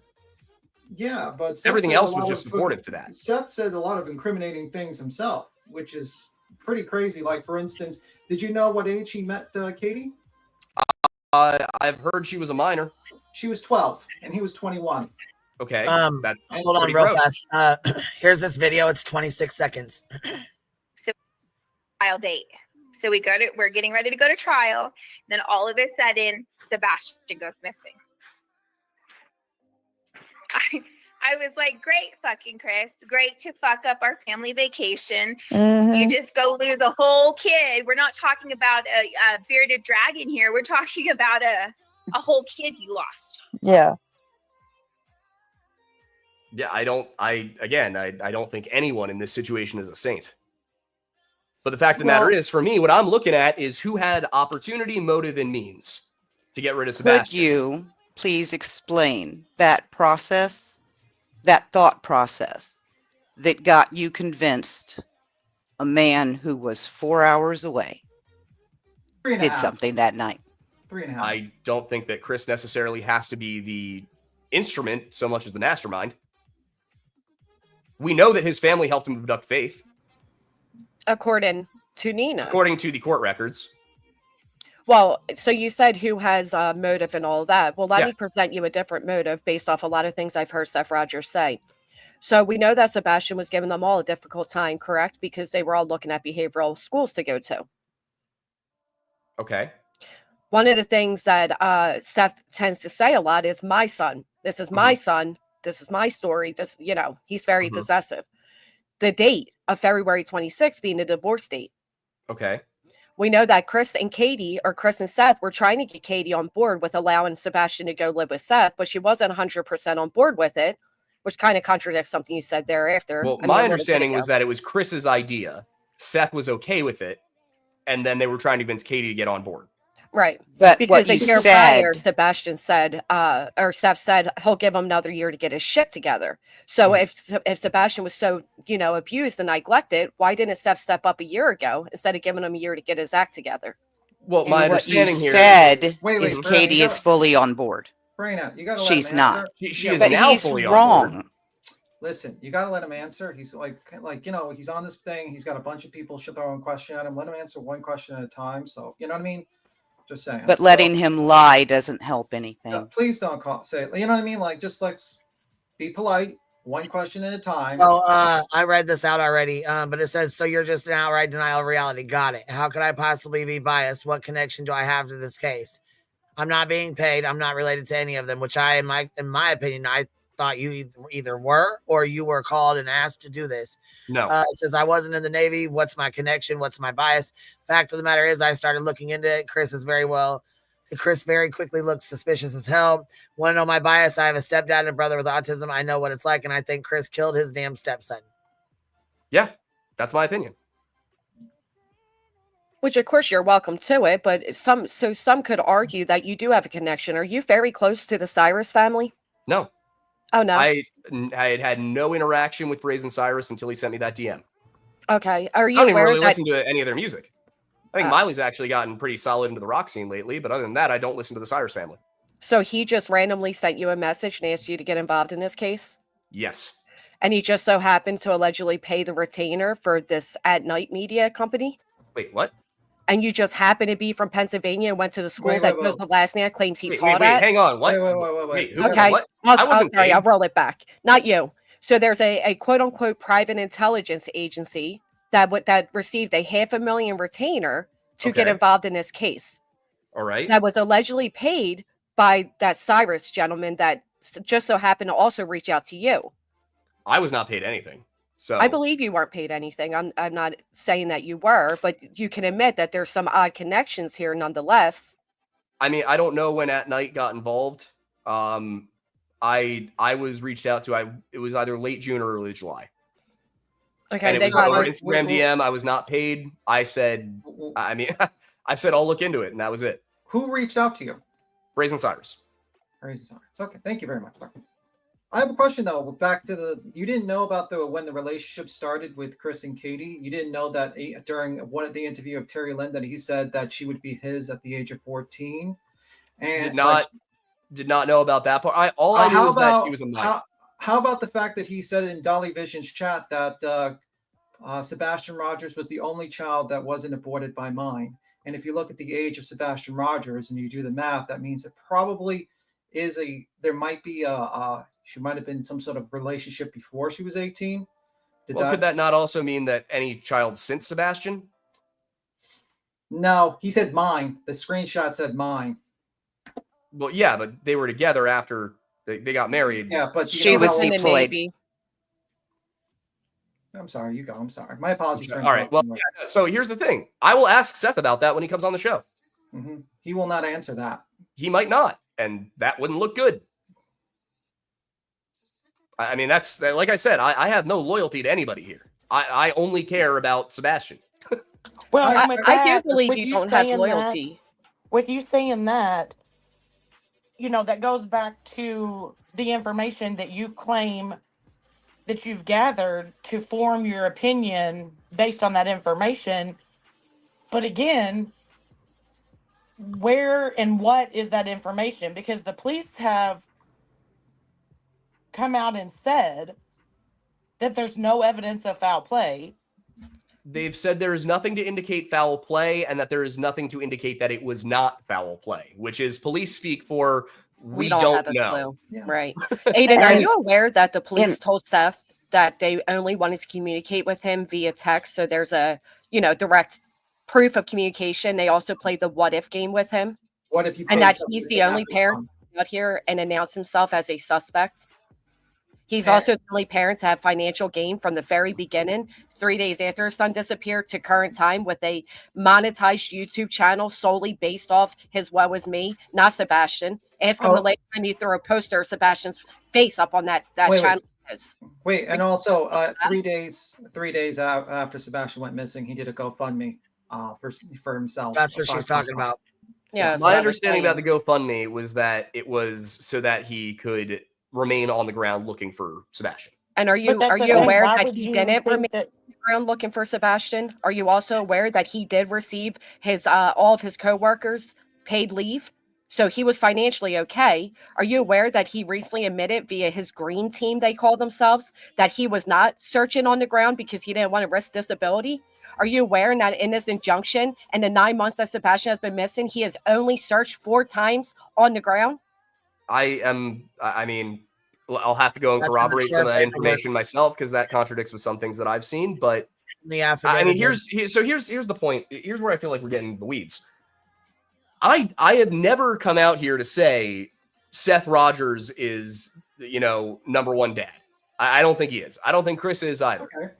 My issue is that what I was looking for was I was trying to put myself into the mind of a criminal investigator here. When you look at a disappearance, and in this case, when we look at it, I think that the suggestion Sebastion ran away is silly. I mean, there's just no evidence of that I believe whatsoever. he was lured away because they actually checked. They still maintain Seth's electronics, and they never returned him. And actually, at that time, he couldn't play his game, so he had to go to Chris and say, "Hey, can I borrow your game system?" or something like that, because while his son was missing, that was his priority to play video games. He called to ask to borrow Sebastian's PlayStation because when the police went to Seth's house after they left Chris and Katie's that morning or the next day, they took all of Seth's electronics, and most of them, from what I believe, have not been returned to Seth. And in the beginning, when Seth came online, he was telling everyone that Sebastion had no access to internet at his house and he had no access to online gaming. Then later on, as he kept giving interviews, he stated that Sebastion did have internet. He did play online. He had people come out and speak and say that they played online with Sebastion. At Seth, correct? At Seth, yes. And that Seth also had left him alone for 12, 14, 16-hour days while he worked. So I don't think that either parent has done anything to Sebastion. My theory all along has been that he was lured out of the house, possibly by someone on the gaming, that he had met. I feel like by but- now the police would have a track of that, to be honest. Yeah, That's the only problem with that is they would have they- digital footprint. Yeah, but would they release that if they're looking for them to the general public? If they don't, you know what I mean? I don't know what they would do. So my thinking is that if the police were confident it was not the parents, they would have said that. Well, to be fair, not quite unless they have a suspect in mind. Because that's what I mean, is if you have something, like there's a line of communication showing that Sebastion was talking to this one specific person right up to the moment he disappeared, and maybe there's even text material that says as much, that is, at that point, that's a suspect who is not in the family. That is somebody that you should be looking at. And if that were the case, I would say, yeah, that makes sense. Well, my thing with that is that Seth didn't come out in the beginning and state that. So how would police know to look at that information or look into that information right away? I think that's where I see a lot of similarities with the Ramsey case. I mean, the parents were not forthcoming with the police. Yeah. And as a result, the investigation has been derailed. I have a question. Wait. I haven't had a chance to really ask questions. I haven't either, but okay. Just give me a moment. Have an email or something? You can Wait. Can I? I'm going to get down, Beaton. That's all. I just would really like to speak to Aiden myself as well, if there's a way to reach it. I can do another 20 or 30 minutes. Okay, well. All right, go ahead, baby. Go ahead. I was gonna say, go ahead and ask. We'll do one each. Go ahead, B10 with yours first. Go ahead. All right. You stated that you hate Chris. Why? How are you going to be a neutral storyteller if you hate the person? Like you said, you have hatred towards him, and then you proceeded to talk about his penis. Yeah, that's not good. That's not neutral. Well, I mean, I think you make a fair point that it's not neutral. I mean, is that really has how an investigator would investigate a true crime where they basically already have a narrative built in their head and say they hate someone? Well, so that's the thing is I didn't start here. I didn't start off, I hate Chris. I got to, I hate Chris. Have you ever spoken to Chris? I've tried. All right, Truck drives a truck, or Seth drives a truck too. So all the little cronies that were laughing at that joke. Yeah. But we do say that. I mean, that is a thing we say. Like, people drive big trucks to compensate for their small. That is like a running joke over here. Cheesy, go ahead. First, there is an interview with Craddock where he did say that there is no evidence of foul play on the part of the parents. Also, back when you said that that the Proudfoots tried to abduct Faith, you said that was in court records. Yep. But then you also said that you don't agree with what Katie said, that you didn't agree with Seth abusing Sebastion because that's what Katie said in court records. So what's the difference? Different kinds of court records. What I'm looking at with Chris abducting Faith is that he takes out this temporary protective order. He claims that Nina hit him. They go through the process. They go to court. And what court says is there's no evidence that Nina is a danger to herself, you, or this child. And then Nina was allowed to leave with the child to go to New Mexico. Obviously, I don't have the full transcripts. I would love to have them. That's something I would like to see. I'm not sure if a FOIA request would get me that because it is personal. But then if you look at Chris, Katie and Seth, it was the exact same reasoning. Katie made these accusations against Seth. It was adjudicated, and the court determined that there did not appear to be evidence that Seth was abusive. That's not true. Well, that is how the court case ended up. They got joint custody. There was no supervised custody. It was just. Well, if you listen, if there were evidence. I have a question about that. What do you have documents about that? About Faith's, about him and Faith's their custody agreement or whatever about Faith? I went through the Tennessee court records, the New Mexico court records. Oh, okay. So it's okay. I was just gonna say, I just didn't know if you got extra. You know what I'm saying? No, nothing. Support the facts that you were saying. You know what I mean?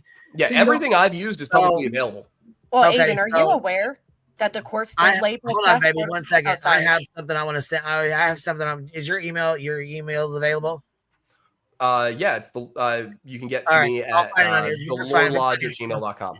Okay, I'll say I'll find it on there. I just wanted to make sure, but look out for me. I'm gonna send something over. Sure. If I'm wrong and you guys have the proof that I'm wrong, send it to me. Well, that's what I mean. I would, with just, you know what I mean. Well, I'm going to tell you that Seth on a podcast himself stated that the courts labeled him borderline abusive, and that he himself stated that CPS, and he stated CPS never even investigated him for those claims against Sebastion. Mm-hmm. And then, of course, he blamed that on Katie and said, well, Katie should have gave you my phone number. But he was aware he was being investigated. So if he was an innocent man of that alleged beating, wouldn't he have just walked himself to the last day of the investigation, he managed to find the CPS office. I don't think anybody's ever accused Seth Rogers of being smart. But see, that's not a fair excuse, because I say the same thing about Chris. I don't think he's that smart I would agree either. the same thing about Chris. Right. So now, but that's like everything.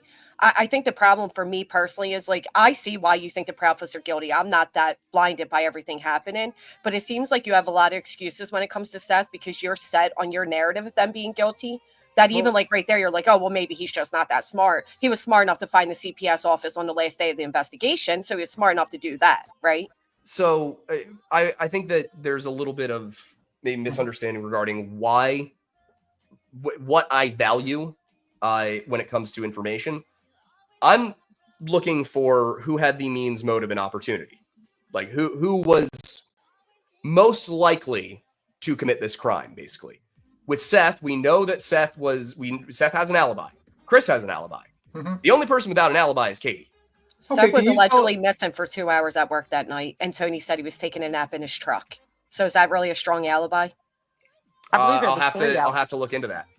Can I ask a question? Like, what do you think happened? Like, let me just say exactly what you think happened, particularly. I'll admit that it's changed a little bit in the last few weeks as I've kind of thought over, could Sebastion still be alive? But my thinking when I made the documentary was Chris Proudfoot is involved in a very bitter custody dispute. And it is very likely that Nina, if she needs to, as a method of last resort, will try and get Sebastion to testify in some way. Mm-hmm. And that if he were to do so, there is no longer a question about who Faith should be with. It's Nina, because Nina's not abusive. I mean, we know that Chris admitted on at least two occasions hitting Sebastion. We know that he had at least 2 CPS calls in Tennessee. He said as much himself. He didn't realize he'd said it, but he did say it. So for me, I look at it and I'm thinking, all right, there's the motive. Chris, first of all, doesn't seem to like Sebastion very much, just based on the way he talks about him. I grew up with a stepdad. I know what a good stepdad is. Chris is not a good stepdad. So I look at what Chris is, he doesn't seem to like Sebastion. Sebastion could be a thorn in his side for this custody case. And Sebastion is somebody else in the home that requires a lot of Katie's attention. And in my opinion, Chris has a serious narcissism problem. That's my opinion. That's what I see when I look at him speak. He's always talking over Katie. He's always talking about himself. Even when it's Sebastion, it's somehow about him. So Chris has motive. Now, does Chris have opportunity? Yeah, he has unfettered access to Sebastion. So does his wife. His wife, who, if we're being realistic here, doesn't seem like she's the most assertive personality. It seems like she would probably go along with whatever Chris wants. And then do we have means? Yeah, we have means. So my thinking was, all right, I don't think that they necessarily killed Sebastion, but I think that Chris needed Sebastion out of the way long enough for him to get custody of Faith. And I think that he was thinking, oh, we'll get that done this summer, and then it's good. We're done. And then Sebastion can show back up with a fabricated story of some kind, and it'll all be fine. I think that during that time period, the intention would have been to have Sebastion stay with his. I think that Sebastion would have been staying with the Proudfoots or the Bowersox during that time period. I will say, it has now been almost a year. I think that kid would have needed to go to the doctor at some point. And that leads me to believe that if he hasn't turned up, he's probably not still alive. So your theory is that Sebastion was planned on being killed by Chris because he thought that Sebastion was going to testify for a custody hearing? I think abducted, not necessarily killed. I think killed might have happened later. I don't think he was killed in February. And you believe that this was planned by a guy that was 3.5 hours away at work, where the police have already investigated and made sure that he's not lying, and that somehow Katie was able to get him out of the house without leaving nothing behind and hide him somewhere. I don't think it would have been all that difficult. I mean, Wow. Chris doesn't need to be there for that to happen. Chris doesn't need to plan all of this that day. And now I'm seeing a lot of suggestions that Chris was actually in Hendersonville that weekend. That's false information. No, he wasn't. Okay, I don't know. He had said some weird stuff. Everyone has. Like a lot of individuals have said some very weird stuff. For instance, the what if game, Mr. Seth Rogers has stated that, the cops have asked me, what if I paid someone to kidnap my son? And they wanted text communications, and they also wanted in-person interviews with them. That's very odd. If you know that, that's not usually a good sign when cops want to do in-person discussions with you. The issue with your theory is that, how would she be able to drive out without her GPS being noticed with her phone? If it was one of the Proudfoot family members who picked the kid up. Yeah, but that would still be seen on camera, though, Aiden. And don't you think if they had the means, it would have been more logical just to send them to the behavioral health living facility? That doesn't prevent him from being brought to court to testify. Well, if you get, some type of note from a doctor stating he's not. If he has according to Seth and Chris, they both have said, I agree that I think that Chris was abusive. So I'm not even going to take that from you. Yeah.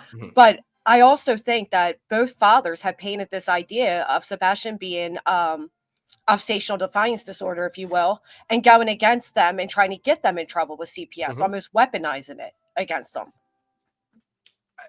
In my opinion, that is yet more reason to believe that Chris would have had concerns about the custody battle. So, listen, are you a psychologist? How do you know someone's a narcissist? I hate to say this, but just vibes. I'm not saying he's a diagnosed narcissist. I'm saying he appears to be one. Don't you think that's a little bit dangerous on your show where you are an authority figure? I'm not an authority figure. I'm just a guy. Well, I'm gonna have a couple of people. Brianna, do you have anything else you wanted to say, or Smile Town Girl? I got a couple in the back that want to come up, so I need y'all to rotate. Yeah, I was just gonna ask real quick. Okay.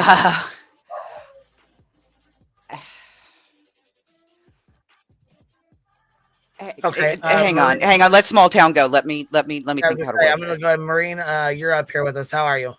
I'm well. How are you guys? Good. What's going on? Hello. I caught this and I had trouble. I just want to give some other people a chance because you guys have been up here the longest. So, Cheesy, you've been up here for a while too. I was going to say I'll hop down to give you some room. Yeah, because I was going to say we have some other people that want to come up, and you guys have been up for a long time. So I just want to give them a chance to come up. I just want to ask real quick, Aiden. Do you know who the behavior panel is? Yeah. Are you aware that they have said there is zero deception in Chris and Katie's interviews? I'm aware that is their opinion. I don't know that they did the same amount of analysis I did. I compared a whole bunch of different interviews, and I caught Chris in numerous lies. Are you a behavior? Wait. Are you a behavior expert? Yeah. This isn't a behavior issue. This is a Chris said this, and then Chris said this, and these two things contradict. So your opinions outweigh the other people that can detect lies. Well, this isn't a behavior thing. All right, Beeson, let Brianna finish though. Okay. Okay. Well, she's gone now. But this isn't a behavior thing. This isn't me looking at him going, "Oh, that looked like a deceptive thing. That looked like he was lying." No, it's Chris saying in one interview, "I have taken and passed a polygraph." And then in another interview a few days later saying, I have not taken and passed a polygraph. Where is that? It's Chris saying it's Chris saying I've only been visited by CPS once. And then in another interview mentioning that this is the second time he's been visited by CPS. So that's what I was looking at, is just blatant lies rather than trying to analyze, do they look nervous? For me, it was very cut and dry. These two things cannot simultaneously be true. Therefore, one is a lie. Are you open to all the lies that Seth has shown and stated as well? I mean, yeah, I fully believe it's possible that Seth has lied about a number of things. I just don't see how it's relevant to the means, motive, and opportunity conversation. Well, I was trying to get to the means, motive, and opportunity. So Seth was all, he was finally going to have Sebastion, which would have given an open dialogue with Katie, which he has shown to have a lot of love still for. I mean, it's unbelievable the amount that he reminisces on his marriage with Katie, his nuclear family, whatever. Sebastion did not want to go live with Seth. He didn't want to. So Sebastion was in the way of Seth getting his way. Well, Seth is the only person to come out here and make a shit ton of money, which then gave him the means if something did take place. Can I ask this? Well, I mean, if he didn't have the money in the first place, he wouldn't have the means when it happened. But he had the criminals aspect of it. He had open dialogue with plenty of criminals. He could have done an IOU. But okay. Not speculation, but okay. Well, yeah, all right. That's all we're doing right now, speculating on means, motive. So, sorry, I lost my train of thought for a moment. Sorry. The claim that Sebastion did not want to go live with Seth, where's that coming from? It came from Chris and Seth over on a Web Sleuths panel. Do you have a link to that so I can go watch it? I can grab you a link. Because everything Seth has said in interviews has been that Sebastion felt like Chris and Katie didn't like him very much. Sebastion, this and that about Katie and Chris. I don't know that I ever saw him say that Sebastion wanted to go live with him. How many interviews have you saw of Seth? Oh God, it was a couple of dozen. Did you see the one with Web Sleuth? You saw obviously Web Sleuth. You saw Pascal, obviously. You saw Pascal, definitely. Did you see the Brittany J one where he, with Uncle Taco, was pretending to jack off on a live stream? No, and I think that's very strange. Yeah, he also spoke about Sebastion's wet dreams on that panel. Also very strange. Very inappropriate. You know what I mean? It's a little. There's oddities around here. A lot of oddities, let's just say. Yeah, and I plan to ask Seth about these things when I get him on. It's why I want to have Chris on too. I told Chris for months, hey man, if I'm wrong, come on and tell me. And he has not done that.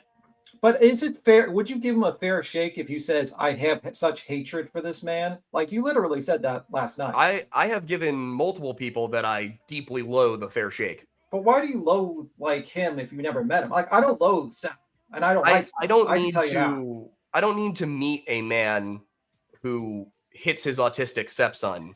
I mean, I don't need to meet a man that possibly had sexual relations with a woman that's under 18. I don't like that. So yeah, I'm not saying that's okay either. But if it were to come out, if there were proof positive, Katie and Seth both say we had a sexual relationship when Katie was 13, I would be calling for Seth to be strung up. Well, he'll never admit that on a live stream. I know, but you see my point is I can only deal with the information that is out there in the public. So I went with what I had, and I'll admit there was a lot to go through doing the update that came out on Friday. But the vast majority of that episode that came out on Friday on my channel, the documentary, was the stuff from July. Okay. So I tried to update up till now, but it was I did not have time to go through and listen to every interview that's happened since. So I tried to go with some of the more concrete stuff. Well, Aiden, you just said that Seth said that Chris and Katie didn't love Sebastion. He didn't feel loved. Don't you find it odd, as this gloating father he appears to be, that he didn't intercept and take custody sooner? I'm not sure that he had the opportunity to do so. If you look at it, I mean, Chris and Katie had the higher income. They had a house. They were a completed family. I don't see it as being likely that a court would have given Seth custody without the issue of abuse. Well, Sebastion's at the age where he could tell a judge where he'd like to live, so I disagree with that. If he could be held credible in a child custody dispute, then surely the judge would take in consideration what a child of his age is stating when it comes to wanting to live somewhere. I wish that had happened. Acknowledge that Seth didn't do anything to save his son from these big abusive monsters. I think that more should have been done. I don't think anybody's the good guy in this case. Okay. And are you aware that Seth said that he could go get Sebastion, but he doesn't have the money to do so? He doesn't have the resources? I mean, that sounds like a reasonable thing for a father to say, honestly. Really? When their child's missing? To say that I know where he is, but I don't have the resources? Oh, that's what I thought you meant just in general before all of this. No. I thought you meant in terms of getting custody of Sebastion. You just didn't have the money to go to court or something. No. While his son was missing. Wait, when did he say that? He said that on back in Crime. April. Yeah, he said that on Crime Times and Lies. He said that while he was in a car, and there's He also said that on Dolly Vision. I'm gonna have to go and find that one because that's. And how about when he you said, chat with- "I know where he is. I just don't have the money to go get him." He said, he said, I know where Sebastion is. I just don't have the resources. That's what he said. And then he followed up when the chat started asking questions. He smirked and said, "You're just not asking the right questions."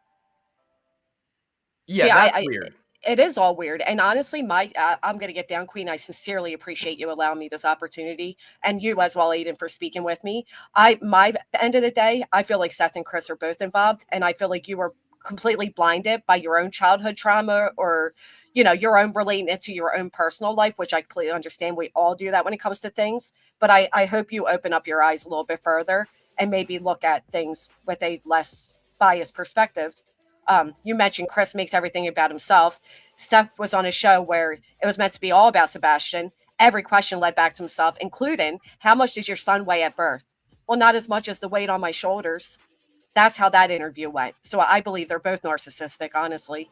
But thank you guys so much. I appreciate you. Okay, I'm very sorry, but I only have a few minutes before I have to go back to work, so I'll make this quick. First off, Aiden, Seth's income, generally speaking, won't make an issue. My ex is divorced with children, and he made less than his ex-wife, and he got custody after a couple of years. So that's not necessarily true. But also, you said about 20 minutes ago that you read the Tennessee court documents for the custody between Chris and Nina. How? Court records. How'd you get them? They're available publicly. I mean, it doesn't give you the exact information of what exactly was said in court, but it tells you what the charges were, what the not charges in this case, it was civil, but it tells you what the complaint was, what the result was, and then you can kind of go and look. All right, well, we know that Nina was allowed to leave, so we know that clearly there was no adjudication that Nina had to stay, things like that. So, but the court records themselves are pretty limited, and then you got to kind of work on what happened afterwards to determine what the adjudication was, because if Nina had fled town illegally, there would have been more court stuff. Since she did not, and it was all handled in New Mexico, that would imply then that the case in Tennessee was resolved to the understanding that Nina was not a danger. Okay. So as far as Tennessee goes for public court records, that's all you're going to see is what's on the docket for the civil case and what the disposition is. It's Tennessee law. You made it sound like you said, I read the court documents. Reading a docket isn't the complete documents, and that's what you just led us all to believe. I believe I said records. Let me finish because I have to drop down in a few minutes. Under Tennessee law, you have to be a resident to obtain any documents. They don't have court reporters. You have to pay for that if you're a party to the case. This is all things that most of us on Queen's panel and in her chat know, because we've been following this. We've been doing our research. You are young.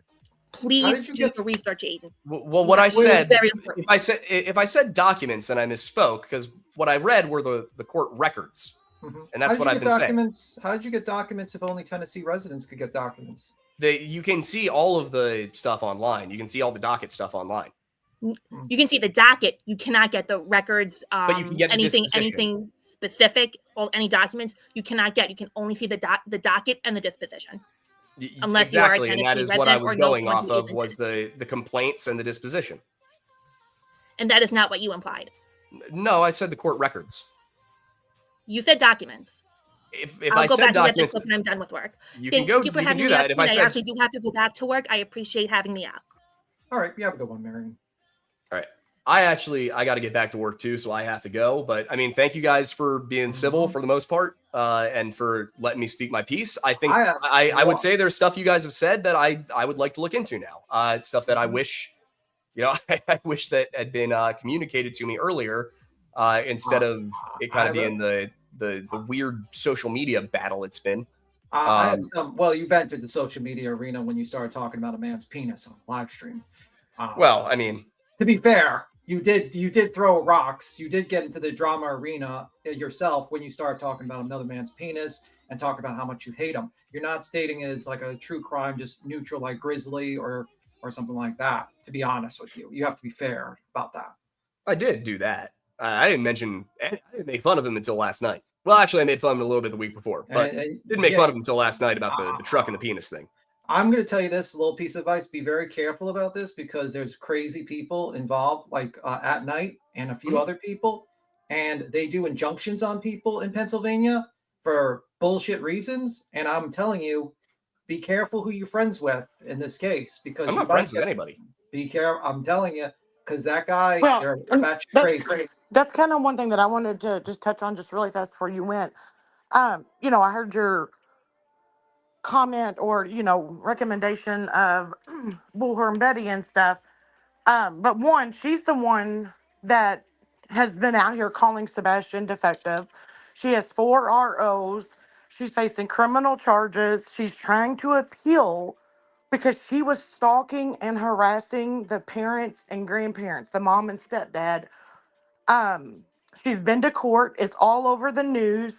The judge told her to her face that this family does not exist to her anymore. She's been arrested. All of this stuff is on, usually I think Channel 5 is the one that has it out of No, I'm Nashville. aware of the court case. Yeah, so I mean... Well, I don't understand what it has to do with me. No, because you said that, you know, she got this court case because she just drove past the house. And Yeah, that was not- me. That was me not understanding the full extent of it. As I said earlier on tonight, I realized that was a misunderstanding on my part. Did you see the live stream? Did you see the live stream? Her doing a high speed pursuit of about Mr. Bowersox, and then getting out of her car screaming, and then getting back in her car and stating that she was good, that state had reciprocity and that she was going to do a GoFundMe for a gun. Yeah, no, I had not seen that. That was new information to me, I'll admit. But did she not hear that she has a whole dossier file of a routine where he goes and also stalked him at his job, his trailer, and then his house, and also knows where all the surveillance footage is of his house? That's all very strange. But again, for me, what this is about is the night Sebastion disappeared. I don't care about Bullhorn Betty. Okay. Well, I'm just saying, like, that's the situation. That's why they're doing an order of protection. It's not because they drove by the house. Yeah, well, that's good to know. Thank you. And I'm just saying that also because she is classified as part of this green team that also, since having the ROs put on her, she now has a tattoo of Sebastion's army on her back shoulder. Yeah, I think all of that's weird to me. I didn't hear the term green team until like yesterday, I think. So I mean, I don't know. I'm not part of any team. I'm just a guy. I'm just a journalist, you know. Sit down. Whatever So- you got in the background, you need to turn it down. But I do have to run. Okay, I'm hold on. gonna get back to work. So thank you guys for having me on. Thank you for being cordial. I hope you understand a little bit better my position now. I understand your position better, and you know, hey, as things progress, maybe I'll change my opinion. Maybe I will have a chance to do another update where I can include some more information. And I mean, honestly, I'm sure you guys are in the same boat as me. I just want I just want the kid found. And if he's not alive anymore, then I just want the killer brought to justice. That's all I want. Absolutely. Yes. The cops are going to do Well, I that. mean, I think we're all there. We're all there. We're all where it's at. And I don't think anybody, either parents, any of the three are perfect. Like you said, I think they all have their flaws. But I think there's a lot with Seth, you're not seeing. Or that maybe you haven't seen. Maybe you haven't been made aware of it. So I also want to say thank you for coming up here and for staying up here because a lot of people don't and they won't and they don't have the, as you would say, balls to do it. They just don't and they won't stay up here and talk. You know what I mean? Let alone stay up here. So I appreciate that. Yep. Yeah. You have a good Of night. course. It's good. Can I just have another quickly- person on here too to do some translation for me. Can I quickly just ask a quick 10-second question to Aiden? When you talk with Seth, can you ask him about his antics? Because he goes on interviews acting like the grieving father, that Chris and Katie don't care, but then he's acting like he's masturbating in the background. He allegedly gave his GoFundMe money to a girl to pay off her foreclosure, so on and so forth. I feel like he's turning this into a whole popularity contest, and I feel like he really needs to face these questions a lot of interviewers aren't giving him. You know, this is your missing son. Why are you on here acting like you're masturbating? This is not a joke. You know what I mean? Yeah, I fully plan to. Even before we had this conversation, I was planning on asking, hey, there's been talk about this. There's been talk about, you pretending to jack off in a live stream, you being with Katie when she was a minor. Like, what's the deal with all of that? So I do want to ask him about those things. Matter of fact, here I'll play it and we can play. It's on Chasing's channel. It's a short. Tim, you wanna grab it, or whoever if there's somebody that can grab it, go grab it. Yeah, it's a quick 5-second clip before you hop off, but it's something you need to see. Clearly hear it. Yeah, I'll grab it for you. Hold on. Sorry about the noise that was in the background. I'm driving on my bus. I had to pull over. Hopefully, there's not school children in the back of your bus or something. No. These were adults. I just dropped them off, and I just had to pull over to the side and turn off the bus. It was loud. All right, I'm glad. I think she's getting the clip right now. Let me see. How did you, by the way, while Queen is getting that clip, I do want to also thank you for coming up and being very respectful and cordial after, all the heated stuff got out. Because, honestly, that's the only way that two sides are going to be able to speak to each other. And I think that a lot of people can't do that. And that's why there's not a lot of that going on. So I do want to thank you, for coming up and being open-minded in what everyone is saying, just as we were with you. Of course. Again, my goal is reporting the truth. Like that is always what I want to do. So if I'm wrong, I want people to tell me I'm wrong, and I want them to provide evidence that I'm wrong. So, I'm glad that this was something we were able to do. I'm glad it didn't turn into a mudslinging thing. And, I do have to run, but, thank you guys for being kind and letting me up here. And, maybe we'll have a chance to talk in the future when we can approach it a little bit more organized.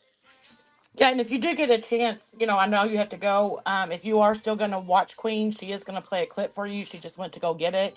So if you do have to jump down, if you do have time to maybe just watch in the chat. Yeah, I can stick around. I just wanted to. I'll pull it up on my my other tab. Yeah, I was gonna say here. I'm just gonna drop it in the back for you. Okay, that way you can take it with you. Sure. Mm-hmm. By the way, I don't have anybody that can play it. Oh, you want to play it? No, I don't have. I can play it if you toss it to me. I can play it real quick. Okay, it's in the back. You can play it. I just didn't know if you know what I mean. It's in the back chat. Yeah, just give me a second. I'll do a share screen. Give me one moment. All right, I can play right now. Yeah, you ready? You got it? I got it in the back, by the way, Queen. Just share it. Okay. Wrong. Yeah, it's up there. Leave me out of your little perverted, OnlyFans shit, Josh. Ooh. That's what we need to get back to. Like, where did this entitlement come from where people think they have the right to dictate what others do or say anyway? They have said that to me. And it's like people have absolutely, I shouldn't talk about this or I shouldn't talk about that. Somebody's spanking something. And it always. I'm almost there. Leave me alone. Oh my God. I thought I was getting a slow clap for a second. How's that? And wrong. I don't even know how to react to that. Yeah, that was Seth speaking. That's weird. I'm gonna go watch the full thing. I'm not thinking there is gonna be any context, but no, he comes I up can at on least the go see if there and is. they're talking to him, and he's like, he just starts. He's like, somebody's spanking something, and then you hear that clapping sound, and you know what I'm saying? And he's like, it's fucking weird. I don't what the fuck was that? I mean, it just come out of nowhere, just out of nowhere, just did that. That's the kind of thing that I'd like to ask him about. Then is what is this? Where is this coming from, and why are you behaving like this under these circumstances? Well, so good luck going through TikTok, Tony. He's not going to help you. He's not going to help you. He may not. We'll be there to watch. Though. You doing this tonight? Is this tonight? No, not. I won't be able to do anything tonight. I'm pretty set schedule Monday nights. All right. All right. So I don't know if he'll be on this upcoming Monday, but I will post about it. And I mean, hey, even if you disagree with me, like I understand that. Somebody background noise. If you want to come in and hang out in our chat room, you can ask questions. We have an open chat. We have moderators who I will tell to be a little bit more on the ball this time. I did go through the chat, and there was a little bit too much mudslinging. I think they should have shut that down earlier. Yeah. It happens but, though when you're in a big ass chat and you get a big chat. It's hard. It's hard to maintain no matter what. We have a I lot of completely mods, but I understand. think I usually tell them that they can be pretty hands off because usually the content isn't as controversial. But yeah, so Right. I will go back and do that. And I hope that I hope that there's less animosity in the future and that we can all work together on this. Because I feel like this was a productive conversation.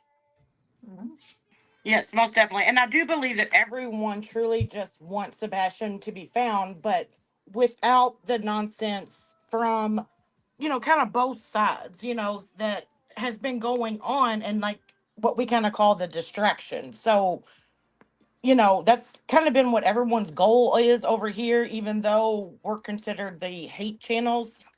But they call us that because we have empathy for Katie and for Chris, that they have the same feelings of missing their child that Seth has. Go. Right. All right. Well, I have a lot to review. So I will be doing but that. we appreciate you. And I will hopefully we'll be able to have another conversation soon. For sure. All right, You buddy. have a great day. Clue, you're up here with us. Hey, well, shit, he's gone. I told This him. was- You should have got your ass up here sooner. Yeah, she was live, and I don't know. He just made a comment I was going to ask him about, but that's all right. Here, I got Chris, you're up here with us. I don't know who, Fuller Adventures, you're up here, and I'm sorry, I didn't even see all you guys back here. I tried to pop you up. I thought I had Chris up here. She was gone. She's like, she's like, you popped me up and then put me back, but I was driving. I'm sorry. Yeah, no, he didn't run. He has other things to do. So he's I think he was up here for what, an hour? It sucked that I was in fucking work. I had to rush to my Oh, fucking here, I was phone. gonna say we got Anna back here too. I didn't even see her. Oh fuck, I just clicked her name and she's dropped. I don't know if she dropped or left or if I just clicked her off. I'm so I'll tell sorry. Anna to get back on. Yeah, I'm sorry, you guys. I'm sorry. There was like shit. There was people popping in and out, and it was dropping other people off. So. Are you But full? I'm Do gonna you need jump me to down drop so you down? can let more people come up.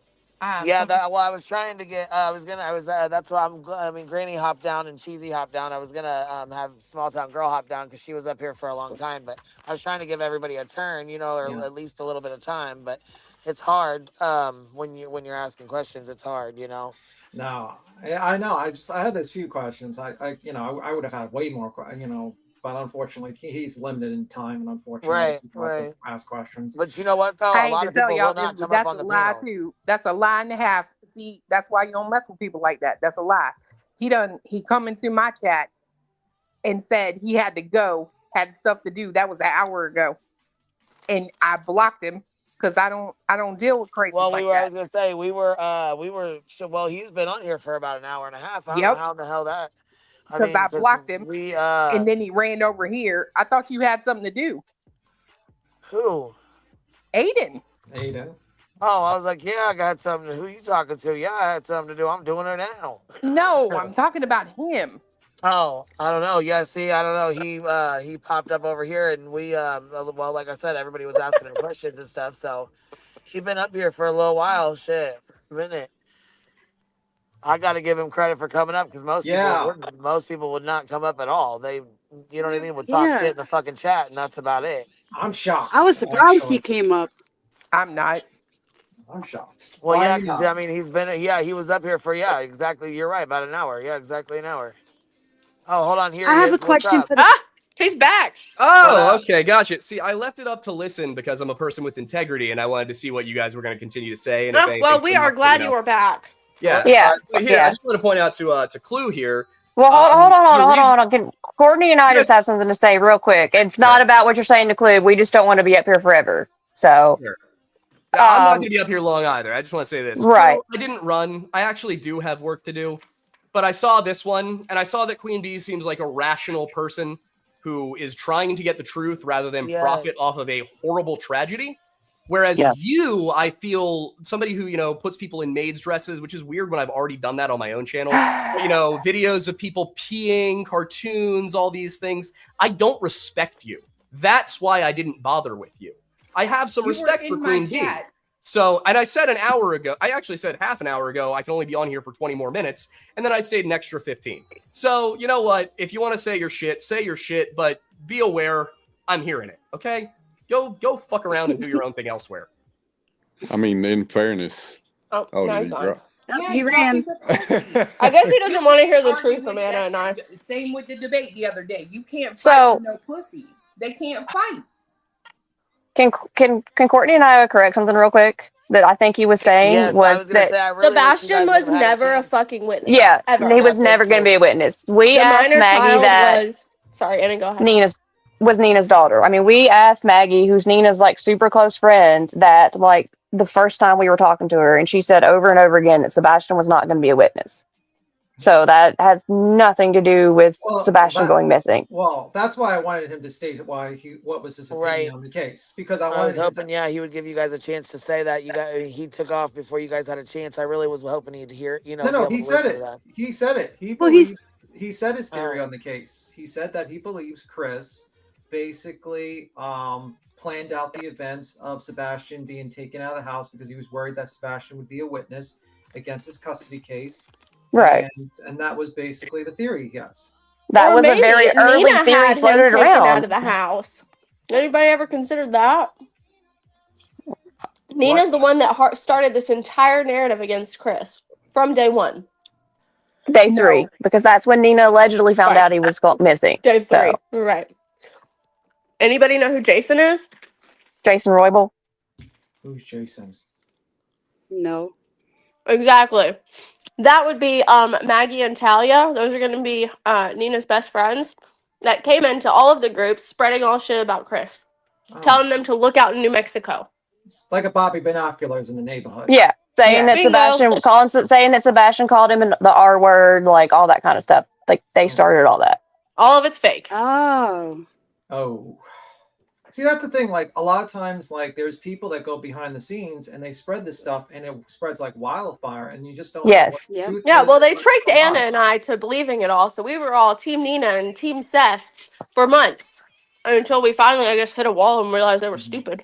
But I do want to say that I do appreciate Laura Lounge coming up here. It does take a lot of balls. I mean, I've been in a scenario where I've jumped on a panel where everyone hates me, and then everyone's shooting questions at you. I have to give credit where credit is due. He did that, even though people might disagree and say he left early or whatnot. Still takes a lot of balls to jump up on a panel and do that when everyone's shooting questions at you. Because as a person that's had to do that before, I'm going to give credit where credit is due. I can't respect someone who hasn't done all of their research on something. And has admittedly only watched a few hours of footage from Seth. You got it. Yeah. Yeah, there's so much stuff that he has not looked into, and he's going to go make these documentaries and talk about how everybody needs to watch them. Like he's done all of his research when I think you all showed quite well that there's a lot of stuff he does not know. I mean, the issue I have with them is he's diagnosing an individual based upon vibes, mental diagnosis, which is not good because he says he's not a person of authority, but people look up to him because, they respect his opinion on a lot of documentaries. He states that he does a lot of research. He does documentaries, and documentaries are kind of the perspective of the person creating them. It's their point of view of things.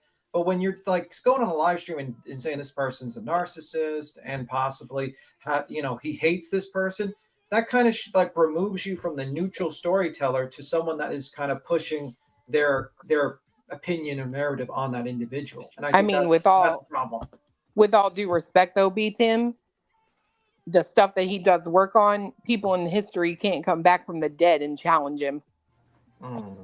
Yeah, and I wanted to say when he was up here, I hope he's still listening. And this is with no disrespect, but have you ever been married or are you married? Because because I wanted to say, he said that Chris is a narcissist. He doesn't ever let Katie talk. As a married woman of 31 years, and he said Katie isn't assertive, whatever.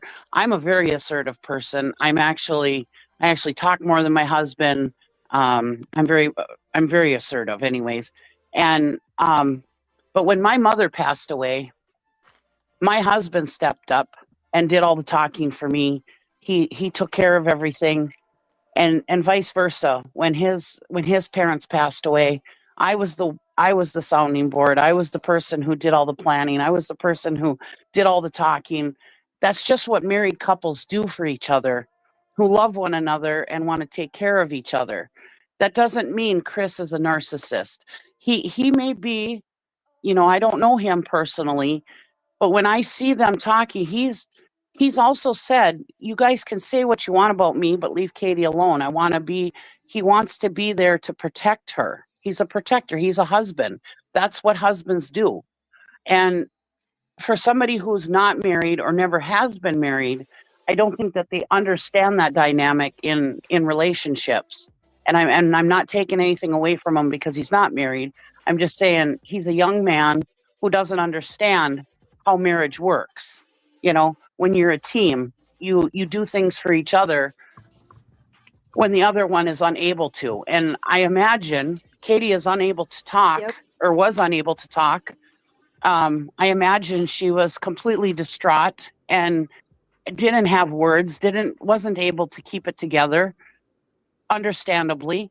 So Chris stepped up and was the man and took care of the issue and helped her and tried to speak for her and help her through it. So to me, that didn't look weird to me. That just looked like a husband taking care of his wife. So I hope Aiden is listening for what I'm saying. So before you pass judgment on Chris being a narcissist, it's a common thing for spouses to do that. Well, and I want to know if he knows about Seth telling Sebastion, no, we're going to wait another year for you to come live with me. If he wanted custody, like Aiden says, why didn't he take him a year before? Why did he make him wait another year?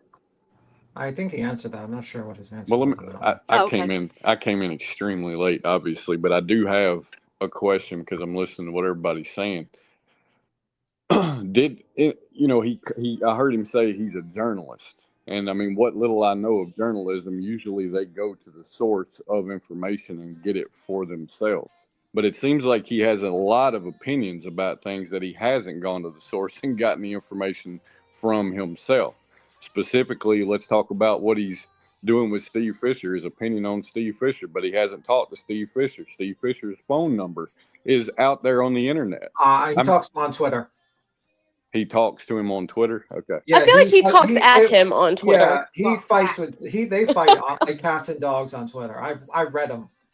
They talk. They don't like each other. Yeah, but that's not. You can't call that journalism. Yeah, that's not getting any facts. That's arguing with somebody on a social media platform just for clicks and views. I mean, personally, I would love if SF jumped on a discussion with Lore Lounge. I think they should.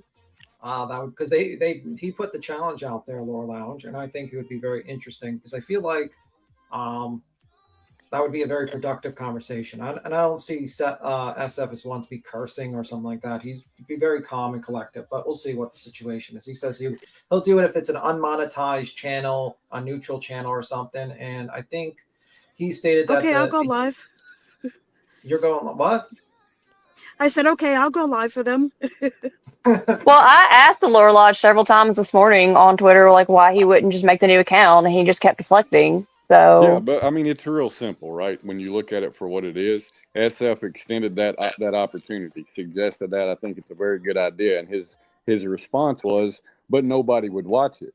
Well, that tells me that he hasn't even done the research into the genre he's making content for. He hasn't even done that level of research, and it's like, or he's just full of it because he doesn't actually want to talk to SF Live online, which I can understand that. I wouldn't want to argue with SF Live online. I don't want to argue with him, period. I think, honestly, he would want to talk to him live on his channel because it would be fucking a gigantic live to watch. And I think, like, I think he came back with an offer that he would donate the proceeds to a charity. I think Mr. Lore Lounge said that, which either way, I mean, I want to see it either way. I don't care if it's on a neutral channel. I don't care if it's on his channel. I want to see it. I don't care. I want to see that type of discussion because, I'm thinking that it would be either a very good conversation or a shit show. And I want to see both, either or. I'll tell you what, here's what I want to see, right? I want to see somebody that has 600,000 subscribers do something productive for Sebastion, not just get on the internet and sling shit at one side or the other.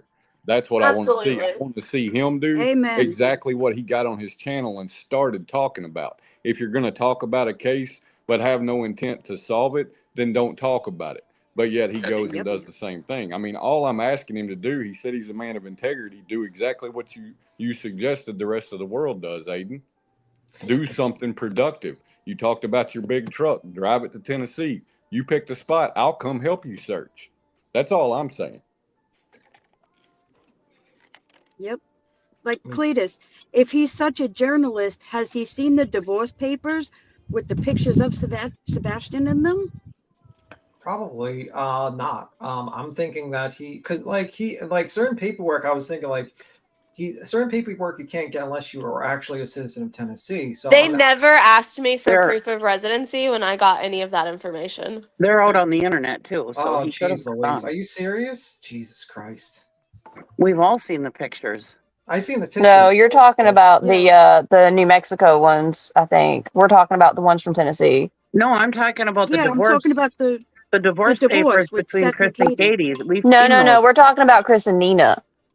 Oh, well, we're Those talking divorce about papers. the pictures of Sebastion. Yeah, we're talking about the Gotcha. Well, it could be wrong.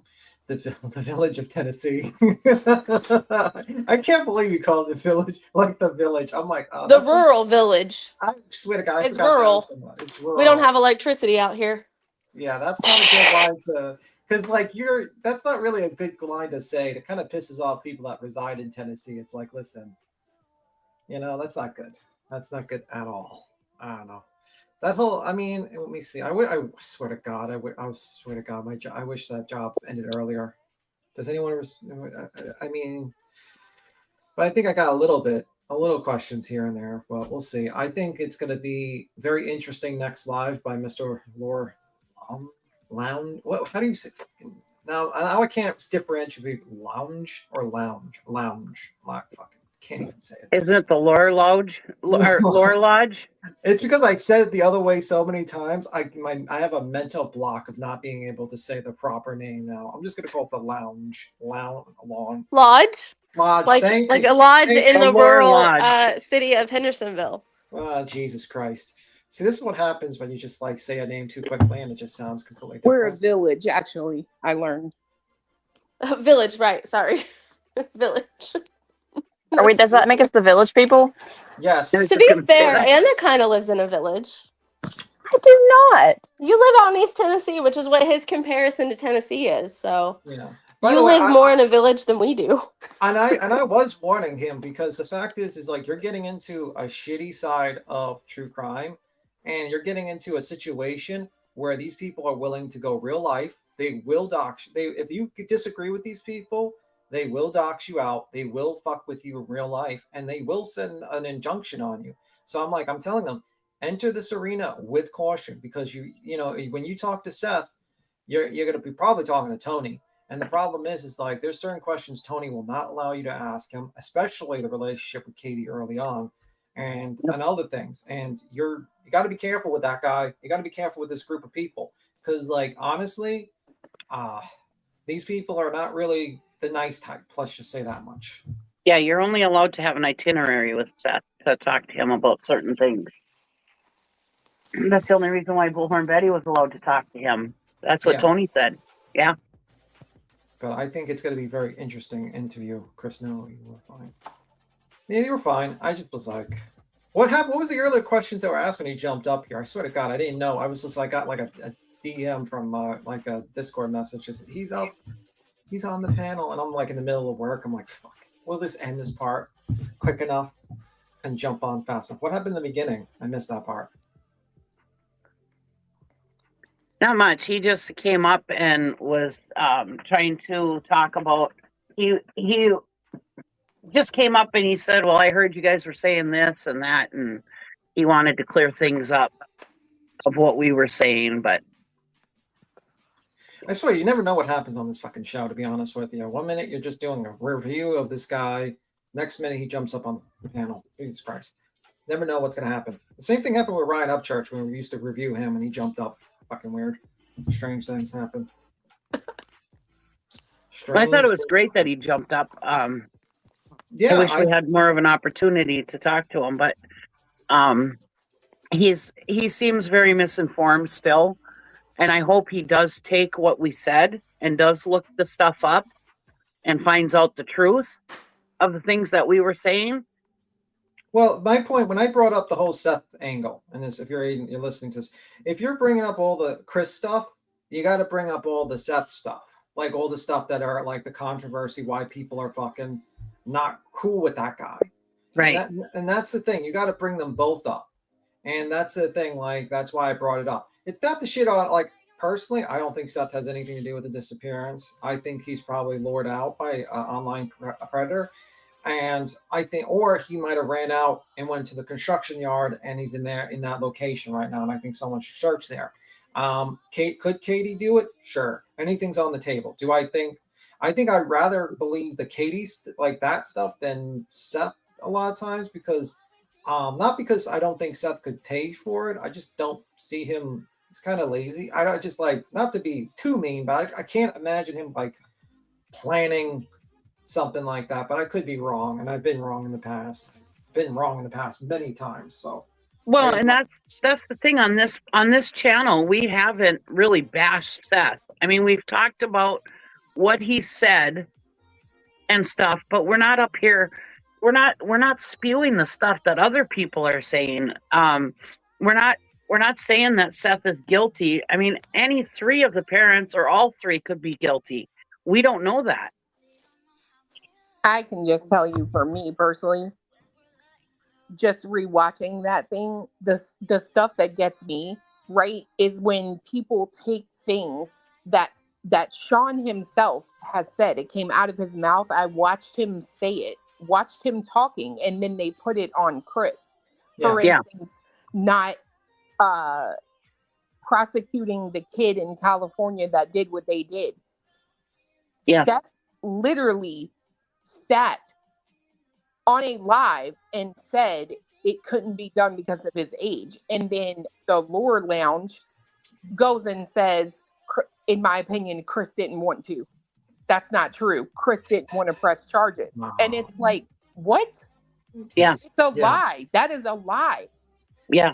Nonsense says he actually told, quote, "I'm not trying to tell a story. I'm trying to find a fucking kid." 4 months ago, when he flawed research was challenged, he had no desire to correct things in his research.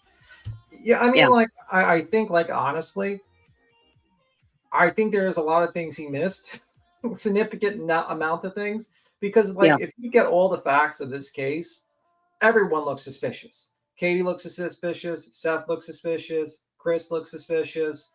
Everyone looks suspicious. And honestly, this is the type of situation where you're kind of sitting there like, is anything's on the table? Anything's really on the table. And that's why I think the cops are kind of like scratching their head. They're watching social media. But like my personal problem with the thing is like he really undermined what Betty was doing, and he spoke about drama. And I'm like sitting here, I'm like, listen, you can have an opinion. I'm not going to shit on someone who has an opinion. I might review you and give you critiques, but I'm going to have an issue if you think like online stalking of a person is all right, because I believe it's a true crime. It's an actual crime. It's for the police. And I don't believe civilians should be interfering with a police investigation and basically stalking the potential suspects or potentially trying to gather evidence on the potential suspects, because I think that will actually result in a possible situation where, you know, let's say the cops do arrest him and they say, well, the evidence gathered by this idiot YouTuber is fruit of the poison's tree, and let's throw that into the trash bag. Garbage bag can. And I think that's a problem. And I think like also you are presumed innocent until proven guilty.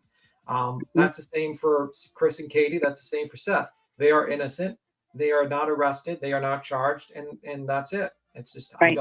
I don't agree with the whole, we're going to shit on and attack these people. And in real life, you can have an opinion, just like there's people that think the John Benet Ramsey family did it. Like, just like someone thinks that an outside intruder did it. But, you know, the harassment is the issue I have. Right.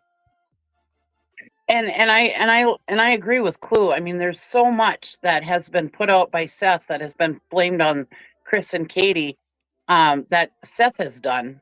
And it's just crazy at all the stuff that I hate to say sides, but Seth's side is saying that I'm trying to think of examples, but I'm drawing a blank right now. But yeah, it's crazy, just the lies that come out, and just the crazy things that they say, and the things that they attack Chris and Katie for is things that Seth has done.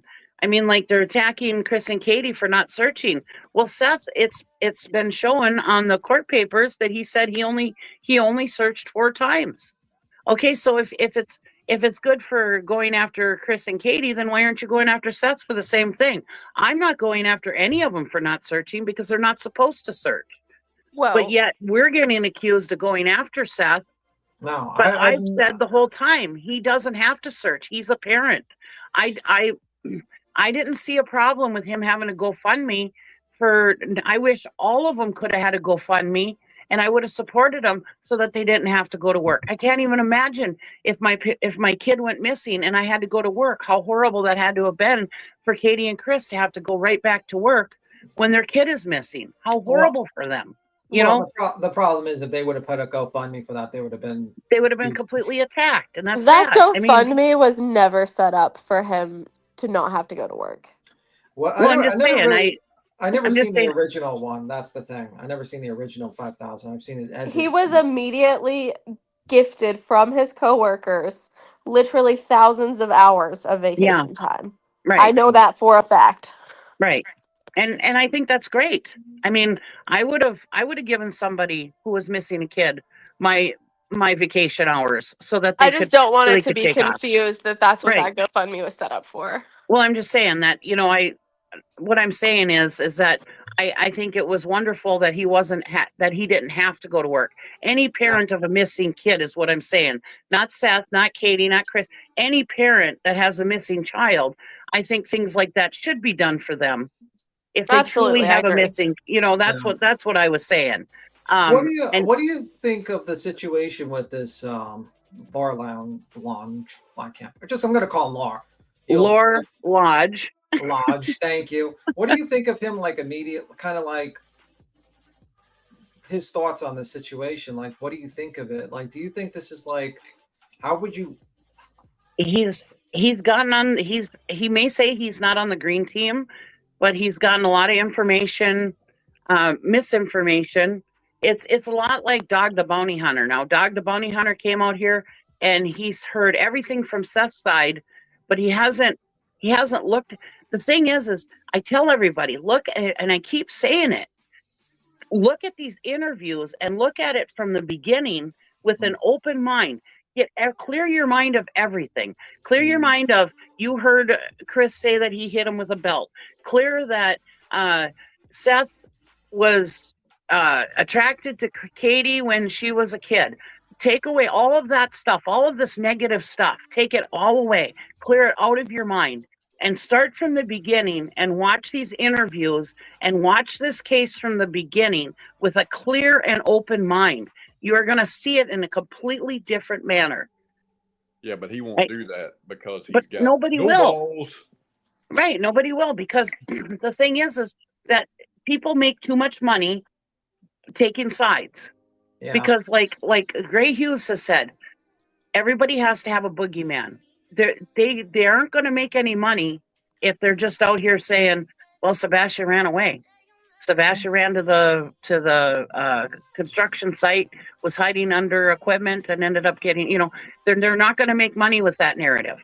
They're only going to make money if there's a boogeyman, if they can attack somebody, because everybody wants to sit here and watch it like it's a Lifetime movie. Well, this isn't a Lifetime movie. This is a real case with a real missing child, and that's what everybody is missing. Well, I'm just going to say someone in the chat made an excellent point that he is on the approved list of creators for a reason. So Right. And I just do hope that he takes what we said to heart and does his research again and does proper research this time, not just listening to Seth's side. Just, do your due diligence. Because as a bigger creator with what has he got? 600,000 people or something, subscribers. You have a responsibility to do the complete research and figure this shit out. Yeah, with To a channel Queen that Bee, big that you have, he absolutely does. right? Absolutely. Queen Bee Because in I'll tell the you right now, whole, with the kind of hate that he can push forward with that kind of a channel, right. is fucking dangerous. But I really don't think that he is the person that would push hate like that. I really don't. I hope not. I think he's too egotistical, and honestly, the words he accused Chris of being, he's got too big of an ego, and he's too much of a fucking coward to backtrack on what he went out and did last night. He will not go and evaluate this fairly. I would put money on that fact. Well, I don't disagree. I'm hoping. Okay. We'll see. We're gonna have Cheesy says she's gonna place $500 bet on that, right, Cheesy? No, I am not. Wait, what? Wait, what? I like my Say money too what? much. No. I don't know. I just want to address some people in the chat. I can't figure out how to go comment in the chat and stay on panel. Regarding the donated time, they had to shut down the donations, but there was over 1,000 that were attempted to donate. Like I said, literally thousands. They And did shut it bravo. down after What they reached donation are you talking? 1,000. Which one are you talking about? Sorry, to Seth. There's just a lot of people commenting about his donated time from his coworkers. It's all of the sheriff's department in Metro, so there's quite a bit of employees. And bravo to those coworkers. But yes, they did take it away because he went out on short-term disability, so he didn't need it anymore. Well, bravo to those coworkers. That was very nice That's very of those guys. selfless and very nice. Yeah, but I just like, what's sad is like, it's interesting. Like he says things like that. I believe this person's a narcissist, and that's a dangerous thing to say about someone when you got 600,000 people watching you. That's a very dangerous comment to say, because now you've just basically biased your entire audience against this individual. And I just think you're not a psychologist. And like when he says, well, I've looked at the lies that he stated in interviews, fair enough. I mean, like, I'm not going to shit on someone for going research and comparing and saying this person lied here and here and here. But like, I think like you're not a deception in an individual trained in detecting deception. I don't know. I just think like, I think he might be over his depth. Like, he might be good when it comes to documentaries and stuff like that in the past, but he might have issues with a current case because there's so many changing elements to it. There's constantly changing new developments constantly. I mean, what would he do if tomorrow, like, Seth was arrested? Like, what would he say? Like how would he react to that? He would start talking about Bigfoot again. Bigfoot fighting the Vikings. He would. That's what I'm saying. That's what I just put in the chat. Like he's not going to go do that. He's not going to go back and do his research. He doesn't have to. He's gained respect because he's willing to jump on a panel. Meanwhile, before that, you come in my chat trying to call me a fucking grifter. When I block you, what do? Oh no, let me run over here.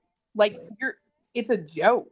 He's read the packet. I'm 100% sure of that. 100%. To be fair, he didn't get ass pats and see like ass pats around here. I jumped in. Rowena was I know. I heard y'all were like ripping him a new one. You know what I mean? Like I'm a little bit more like when I talk to someone, I'm a little bit more like I just try to not get too emotional. I just want to get into the nitty gritty of his arguments, and that's why I liked when I wanted to ask him to explain his theory, because I want that to be recorded as this theory for posterity. So just in case, like, he would be like, that's out there, that's his theory.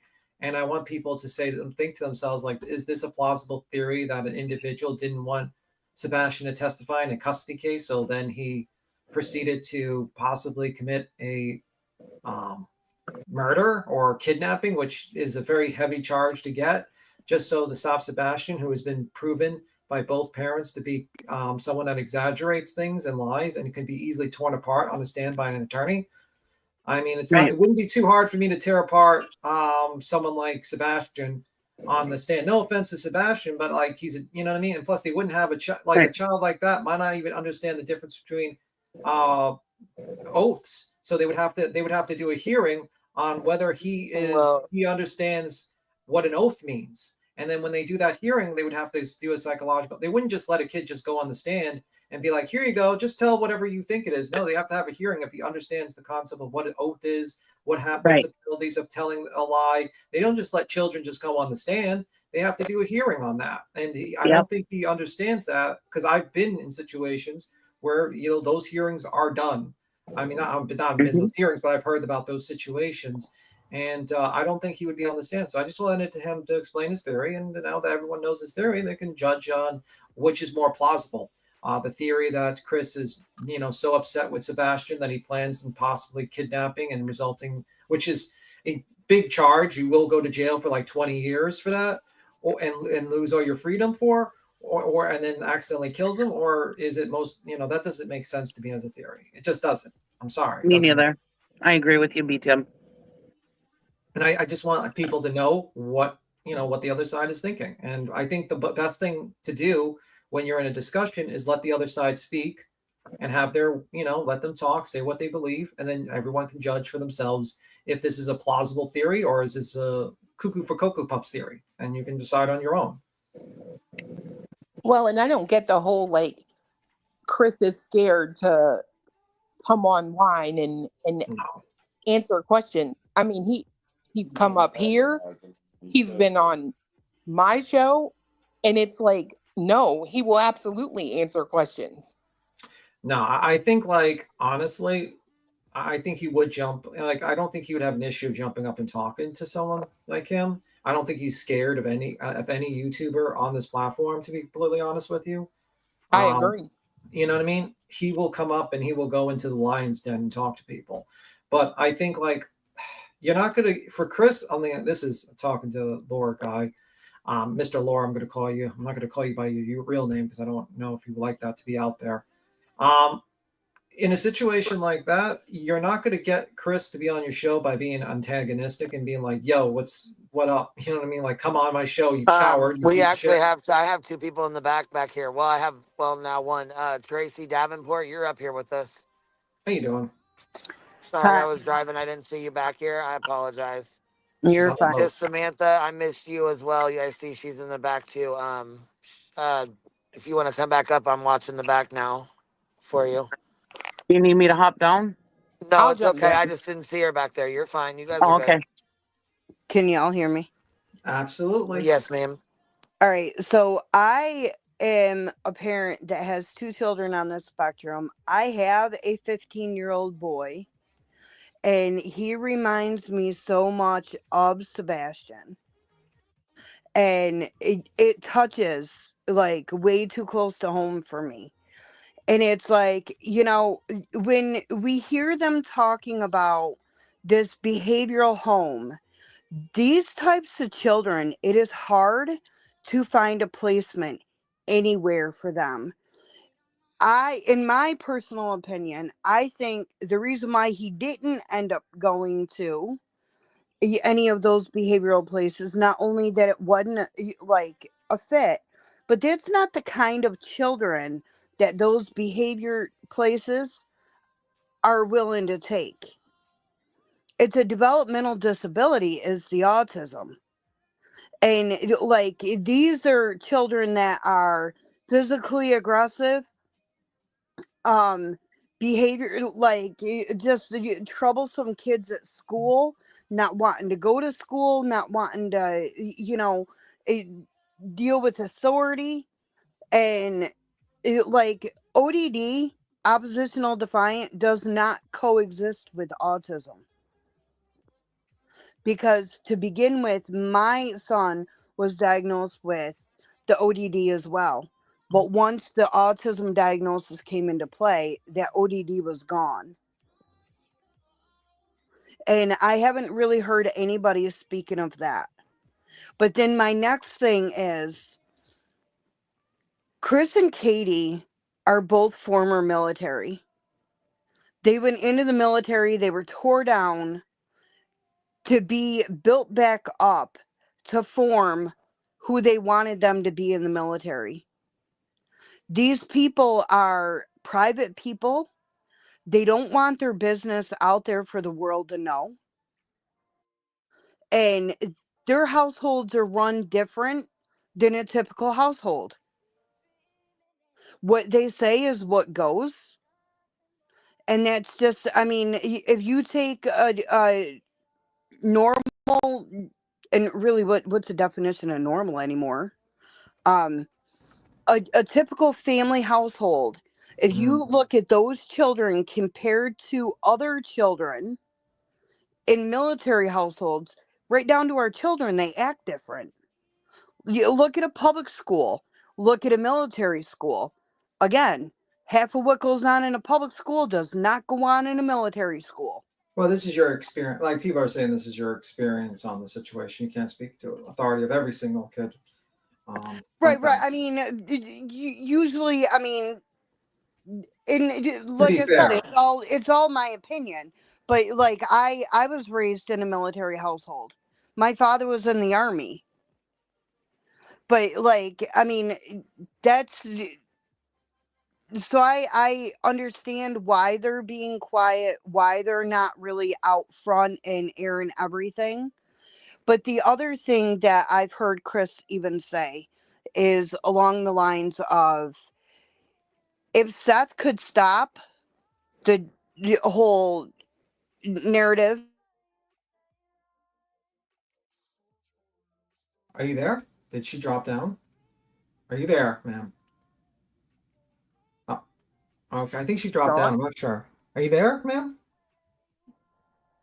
I think she dropped down. I'm not even sure. I'm here, B Tim. Can you guys hear me okay? Yeah. I can hear you. What's up? I guess it's your turn to say something, I guess. Well, until that person comes back. I always wait. Like, I get nervous. I don't want to be. You're like Laura. I'll wait. I don't wait. You take that back. I'm not taking that back. I'm joking. She's looking for a co-host. You will? Oh, screw you, B Tim. No, my takeaway, what I really took, from my takeaway from this is, you guys are talking about the size of his channel and he has all of these subs. And when he was asked, like, well, what if it was ruled that Chris and Katie are innocent and they didn't have anything to do with this? He said, like, oh, I'd feel terrible and I will apologize. Yeah. Well, I watched the TV show Snapped all day yesterday. People were murdered for the most like ridiculous things. And if his audience is that large, like, I'm worried there could be somebody out there who is like, thinks Seth, this father of the year, and this poor man, and they're just gonna do something to Chris and Katie. You know, like, it's dangerous. When I was a kid, my stepdad, he said, sometimes sorry don't work. Sometimes you do something so bad, right? You can say sorry all day, every day. Doesn't mean jack and shit. You The know? damage is already done. It's done. It's basically done. That's, you know, sorries are nice. Like, they're nice little attempts in some countries. It's a big deal.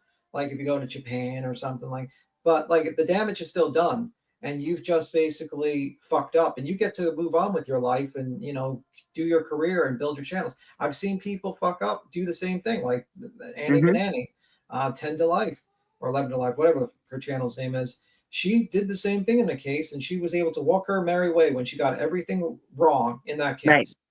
And that's why you got to be careful, because you could say sorry all day, every day, and you know what? I think Mr. Aiden's going to have to learn that, you know, sorries don't cut it in life. He's young. He's a young guy, and he doesn't. Maybe he doesn't understand that yet, and he'll figure it out in life. But believe me, eventually he's going to get to a situation where he's going to realize sorries don't cut it in life. And you guys were saying he was downplaying with Bullhorn done. So that's just telling his audience that basically it's okay to go and stalk and harass these parents. Yeah, I mean, I think he was working off of like literally no information. I think he really did not know. Like, he did not know there was a video out there. Well, I agree, because I literally just watched his interview again, and what he says is they're trying to throw her in prison, I guess, because she got too close to them while she was filming or something. I don't know all the details. Yeah.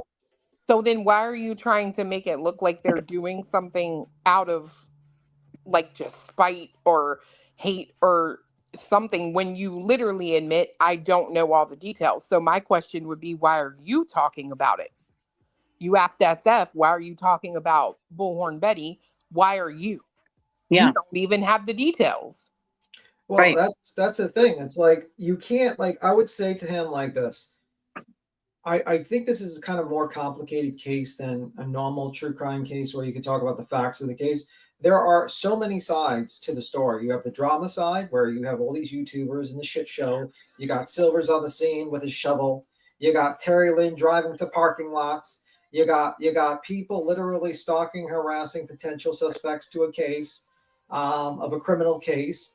You got Dog the Bounty Hunter. You got Dog the Bounty Hunter. You got fake, in my opinion, fake fucking social media intelligence agencies.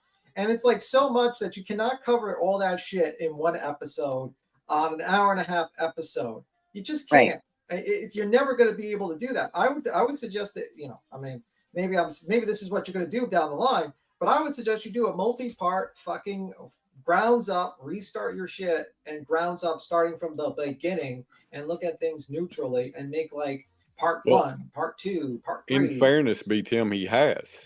Well, this was not the first time he's spoken on the case. This is not even the second. No. I think he's done either 3. He's done it quite a few times. Yeah. Oh shit! I don't even know. I mean, this is not an introduction to the case for him. This is sort of a conclusion. Yes, absolutely. Yes. Friday he released a 3-hour what he referred to in that live as his documentary on the case. Sheesh, not good. Yeah. That's why I'm sitting here telling you it's not. No, there is no go back and look at information.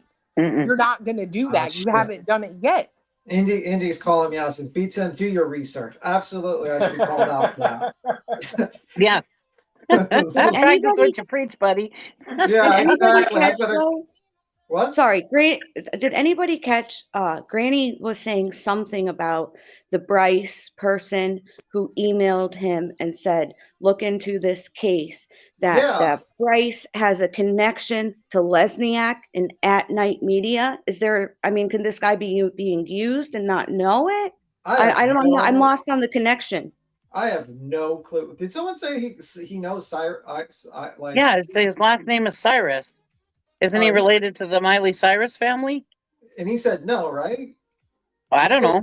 I don't know. I missed that part. He said he's not related. He messaged him, the Bryce Cyrus messaged him to look into the case, but Granny said Bryce Cyrus has a connection to, I'm not verbatim, to either Lesniak and or At Night Media. Yeah, I don't know, man. I don't know that. I don't know. I got out of there that he was related to Miley Cyrus. I don't know. Maybe I missed something.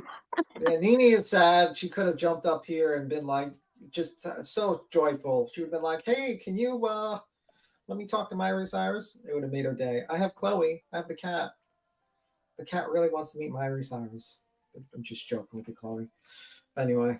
If that's true, though, and there is the connections, for me, I'm somebody who doesn't believe in coincidences, to where he was reached out with the size of his channel for a reason. Those are my opinions. It happens all the time. It happened with the Karen Reed case where they went out to all the YouTubers to basically put their side of the story. It happens a lot. Why JLR was reached out to. Yeah. Which is why Fiance said what he did, right? He's like, dude, don't ruin what you have with your channel going down the road of I'm going to report on something without doing all of the research. To be fair, it's not going to ruin his channel. No way. No, Jose. His channel's probably going to grow. Guarantee you. Guarantee you it will grow from this. Yeah, somebody in chat said Brazen Cyrus is Miley's brother. Holy fuckaroos. If she comes out and says, I'm investigating Sebastion Rogers Case, I'm done. I'm leaving the fucking... This is crazy. I'm done with it. You guys can see me elsewhere. I'll be the new co-host of Laura. No, I'm joking. What was that comment Queen just put up quick? Something maybe allegedly the Bryce is the one who paid the At Night retainer. I went too quick. I couldn't finish reading it. Yeah, I think somebody said that, but I don't think that's true. I don't think that's true. And if that shit, I think that's like kind of like you get to the conspiracy angle, because that's there's no proof to that. Like, how would you ever figure that out? You'd have to like check his bank account and be like, "Yo, is this true?" Well, it would be interesting if maybe the Lore Lodge guy could clarify his connection, because then that would, for me, like I said, I think he was reached out to for a reason with this whole green team and the whole shenanigans. And if that happened to me and I was him and used my channel, I would want to know. True that. He did clarify he is not part of the green team. He is not part of their team at all, and he was not paid. He did not have any phone calls. He did not talk to Seth other than the email to Tony Mathis, and that was that. That was it. So he did clarify that already. Aiden was Now- going off the public interviews Chris has done and made his opinion. Most of y'all just being weird. What they said in the chat. Who said that? Ban that person. Joking. Ban The that Dan Islander. Oh, Dan Islander. Sorry. Dan Islander. Let me see. I Aiden was have going off the cataracts and they haven't given me my glasses. They won't give me glasses. Let me So read I'm what he sorry. said. Look, did Aiden you was- just see that? Frenchie Tribe said y'all are forgetting about the X post by At Night about Miley Cyrus. Holy fuckaroos. She's Yeah. smart. Can you do me a favor, Frenchie Tribe, and email it to me real quick so I can pop it up on the screen? Yeah, I didn't hear about that. I didn't either. That'll be the next song. Oh, Jesus. So let me see what this gentleman says. Aiden was going off the public interviews Chris has done and made his opinion. Most of y'all just being weird. No, unfortunately, if you listen to this actual discussion, there was a lot of information he did not know, and he was being enlightened of. He did not know about He didn't know about him spanking thing, pretending to jack off on a panel. He didn't know the age in which Katie and Seth met, which is kind of a big deal to me, honestly, because you would think that would be like the basis of which you would probably look at in the beginning, like when did the relation, like the mother and father of the missing child met, which is kind of a big red flag to me when I sit there. And he did not know about a lot of things, and I think he, whatever. I mean, you want to call it weird to get details right about something, go right ahead. I don't think I was mean to Mr. Aiden. Yeah, there's a lot of stuff he was misinformed about, and it's sad. It really is. I think there's no way you can get almost every single piece of information on this shit, and like in that. But he's been looking at covering. No, but basic stuff he should have known, and he didn't. You're yelling at me. I feel. No, I'm not yelling at you. I'm sorry. I have a big mouth. I'm sorry. I'm sorry. I wasn't yelling at you. I feel like you're gonna beat me with a spoon or something. I'm gonna get you. Oh my god. Sorry about that, B-Tim. I didn't realize my voice was reflecting so much. I'm sorry. Sometimes I just have a big mouth. I feel threatened. I think I'm gonna get a protective order on you. I'm Italian. I'm not yelling. Oh, okay. I see how. Can I clarify on that comment? I, for one, am not asking for any type of bank accounts or receipts. I was just curious if there is a connection, whether it be a friend or support between him, the Bryce, the Lesniak, the At Night, if it goes up the chain. You're never gonna find that out.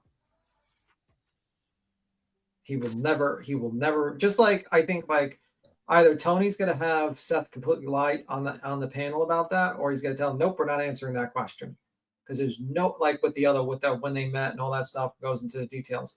Because there's no way he's gonna go into that because Well, I want to know what Tony's credentials are as a PR anyways. Shit and shit. Need them? I'm just kidding. I'm asking legitimately. Do you need them? What? Do you have to have credentials to be a PR person? I'm not sure. Well, you would think you would at least have a family that he spoke for before, or any kind of experience, or anything like that. Well, I would hope there's training for public relations so you don't go out there and jeopardize a case, God forbid, say things that you're not supposed to, You got to kind of be a professional. So your interviews aren't being backlogged on court TV. I'm just saying. That's true. I'm going to step down. I don't want maybe I'm saying things I shouldn't. Thank you, No, Queen. you're good. Everybody on panel. And I'm going to go to chat. Don't worry, we're gonna do an exposed video on Just Samantha. We're gonna go review you. These are all my formatted opinions that mine, nobody else. By the way, this live stream is 100% going to be reviewed by the Snooze crew. Brittany J. Hello, Brittany J. How you doing? If you get to this part, Make sure not to Wake fall up, asleep. Brittany J. Wake Wake up. up. Wake up, Brittany. Wake up. This is Bye, guys. this is B Tim from the future. Wake up, Brittany, when you Oh my review God. this. Don't fall asleep, all right? All right, good. Good, Brittany. Keep it up. Keep up being up, staying up. Congratulations. Because she is 100%. This will be 100% reviewed by Brittany J. This will be reviewed by probably a couple of people. Let's just say that much. Oh, for sure. Oh, It's going to be definitely. reviewed by you. It's going to start live. Well, let me just say, Bedster's already pissed the fuck off. She done did her fucking. She's pissed off, and she is trying to convince her her subscribers that she's kicking ass in court. I said, baby, What? people ain't fucking stupid. They already got the paperwork. We already read the paperwork. Come on now, don't Guys, play stupid with us. I'm kicking ass. I've lost every single motion, and basically, the judge said if I don't produce the discovery, the case gets dismissed, and everything else was dismissed by prejudice. And it took 2 years to even get this far. And I'm also possibly going to jail, and I'm also possibly getting sued in an injunction and with an anti-slap. So, guys, I'm doing great. This is the best part of my life, guys. I'm fantastic. It's like, okay, man, drink that copium. Drink that copium. Keep on drinking. The sad thing is that some people believe her. I mean, I understand she's just delusional and dumb, but it's the amount of people that believe her. That's what the problem is. I agree. There's a lot of dumb people around. That's for damn sure. She's dumb, dumb, dumb, dumb, dumb. Just like the Mormon song from South Park. Dun, dun, dun, dum, dum, dum. When Betty came down to Tennessee, she thought that she would not be in trouble with the law by stalking a family of a missing child. But when she stalked that family while alive, she self-snitched and then got an order of protection. Dum dum dum dum dum. When the dummy was told to come to court, she decided not to. She decided to live stream on in her bed while the court was in session. Dum dum dum dum dum. When the dummy What are you doing? When the dummy went to Tennessee, she thought that she would be okay. She called the police on someone else, and then she got arrested. Dum dum dum dum dum. She didn't check if she had active orders of protection or police warrants. She just called the police on herself. Dum dum dum dum dum. Like, I feel like that would be a song better suited because she's dumb dumb dumb dumb dumb. You know, like think about how stupid you gotta be. You stalk someone while on a live stream, self-snitch. You then don't show up to court and live stream, cursing the judge out on a live stream while he's ruling on your case. Then you go to the state where you have an active, they're looking for you, and then you call the police on yourself. That is the level of stupidity no one in this chat could ever do. I mean, that's like the burglar calling the cops on themselves while they're stealing the stuff and live streaming as they're stealing the stuff from your house. Mm-hmm. I mean, she's just dumb, dumb, dumb, dumb, dumb.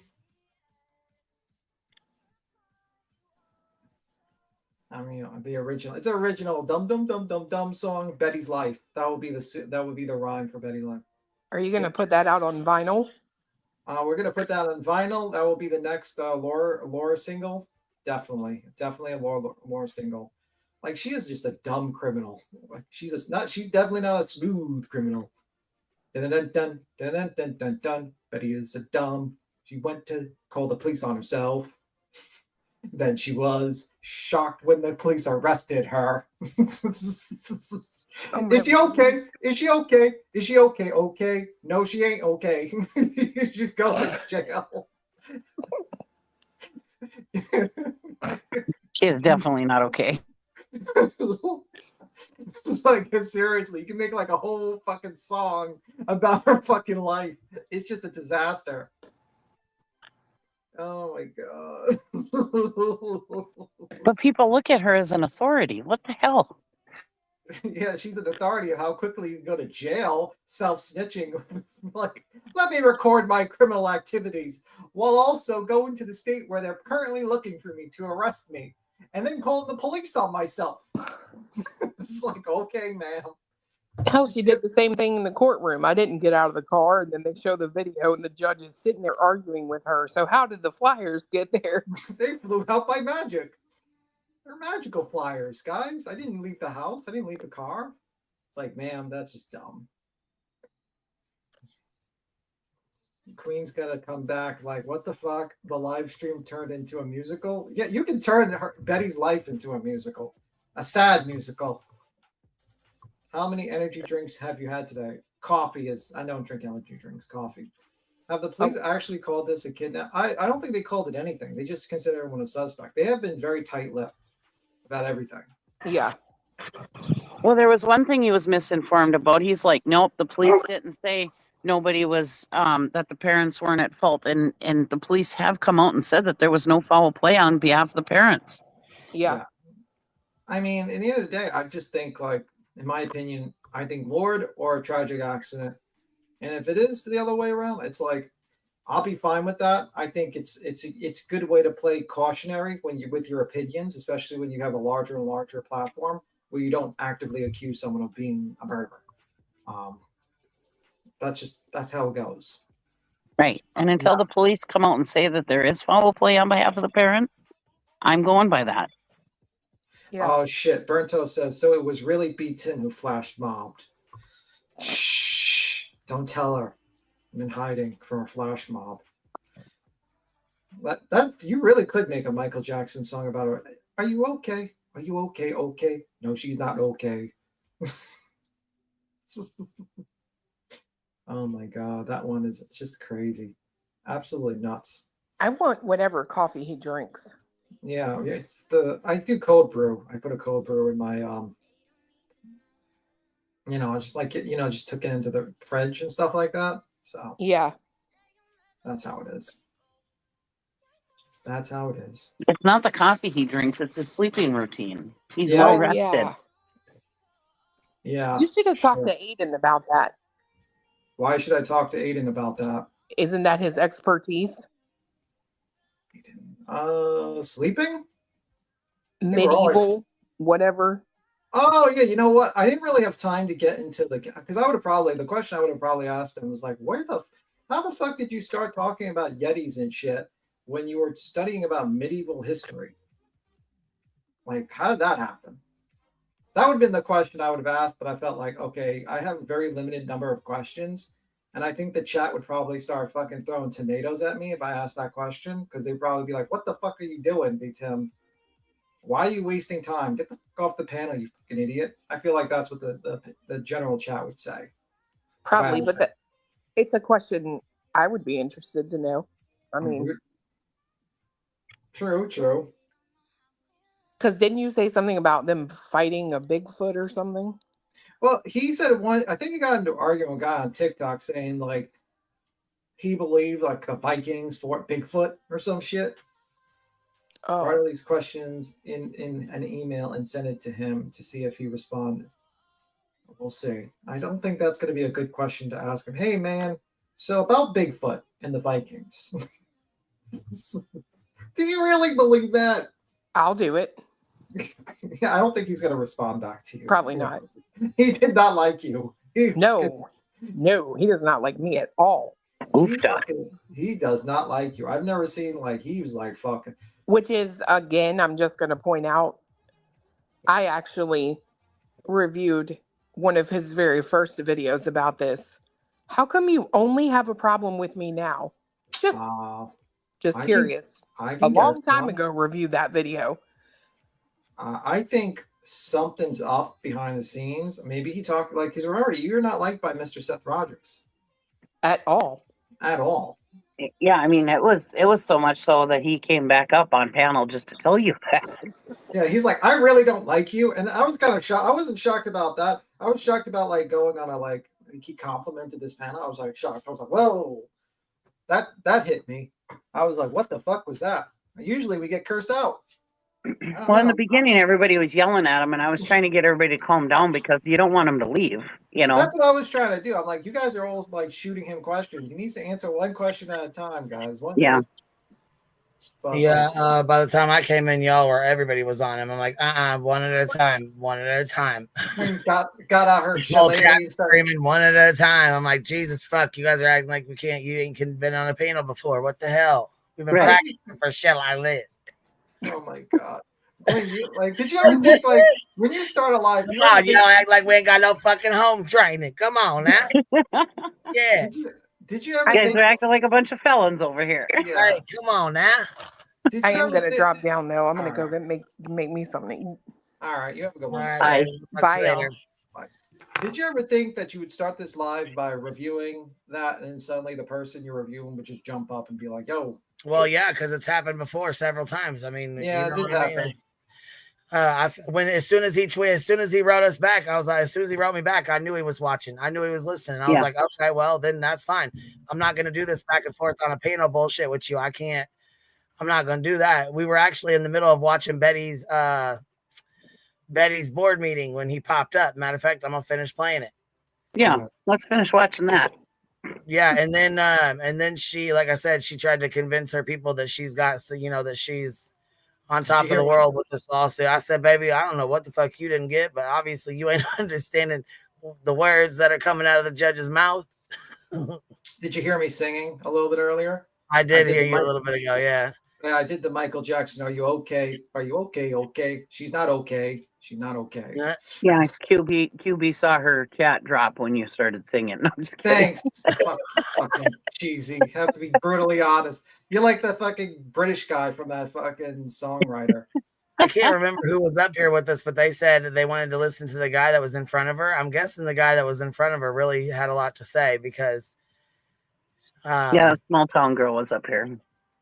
Oh, was that it? Okay, Small Town Girl. Small Town Girl.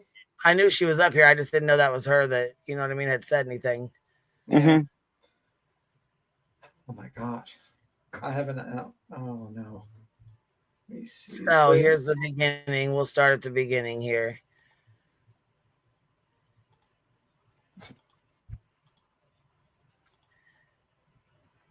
By the way, Queen, say hello to Brittany J. She's going to review this live stream. So make sure you tell her to stay up, Queen.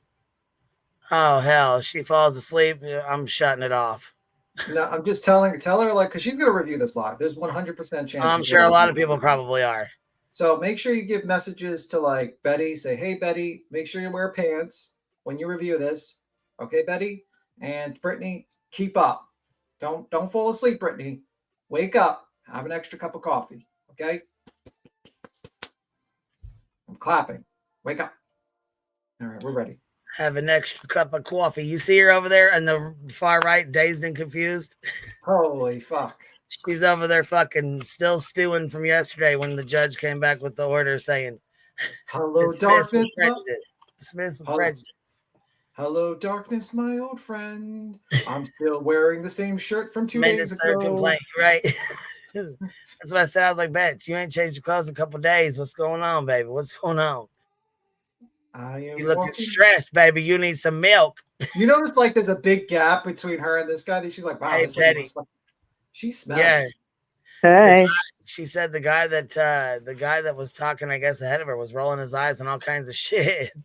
Well, that's what happens when usually you sit next to a smelly person. You're like, oh, I need to get away from this person. Hasn't changed their shirt in days. What's up, Patty? What are you doing? I'm just wondering if Beaton can stop butchering all classic songs. What? Especially Michael Jackson. But no, seriously. If you can stop butchering the songs here. This shit. Listen, yeah. Patty, go back to, I don't know where you're from, Alaska. You're from Alaska, right? Yeah, I'm from Alaska. No, but seriously, Queen, I apologise for jumping on Law Lodge. I really didn't intend on doing that. It just really annoyed me. So I've got to apologise. That's how it happens. It's all right. You know what I mean? It happens. It's shit. We've had Ryan Upchurch jump up here. We've had Jared jump up here. Yeah. I think I'm just emotional, it depends on what you're talking about, the case, that kind of stuff, especially if somebody's lying, you know what I mean? It really pisses you the fuck off. So I get it. Yeah. I didn't mean to go that. So well, you both came in hot. He came in hot and you came in hot. And I'm like, oh fuck, this ain't gonna work out very well because you guys were both, you know what I mean? coming Yeah. in her. Well, It's when I've said it, people sorry, go on, Susie. no, I've said it before. Anytime petty as fuck comes up, I grab the popcorn. What did you say to Petty? Because I missed the first part. I was working and I was like, I didn't hear.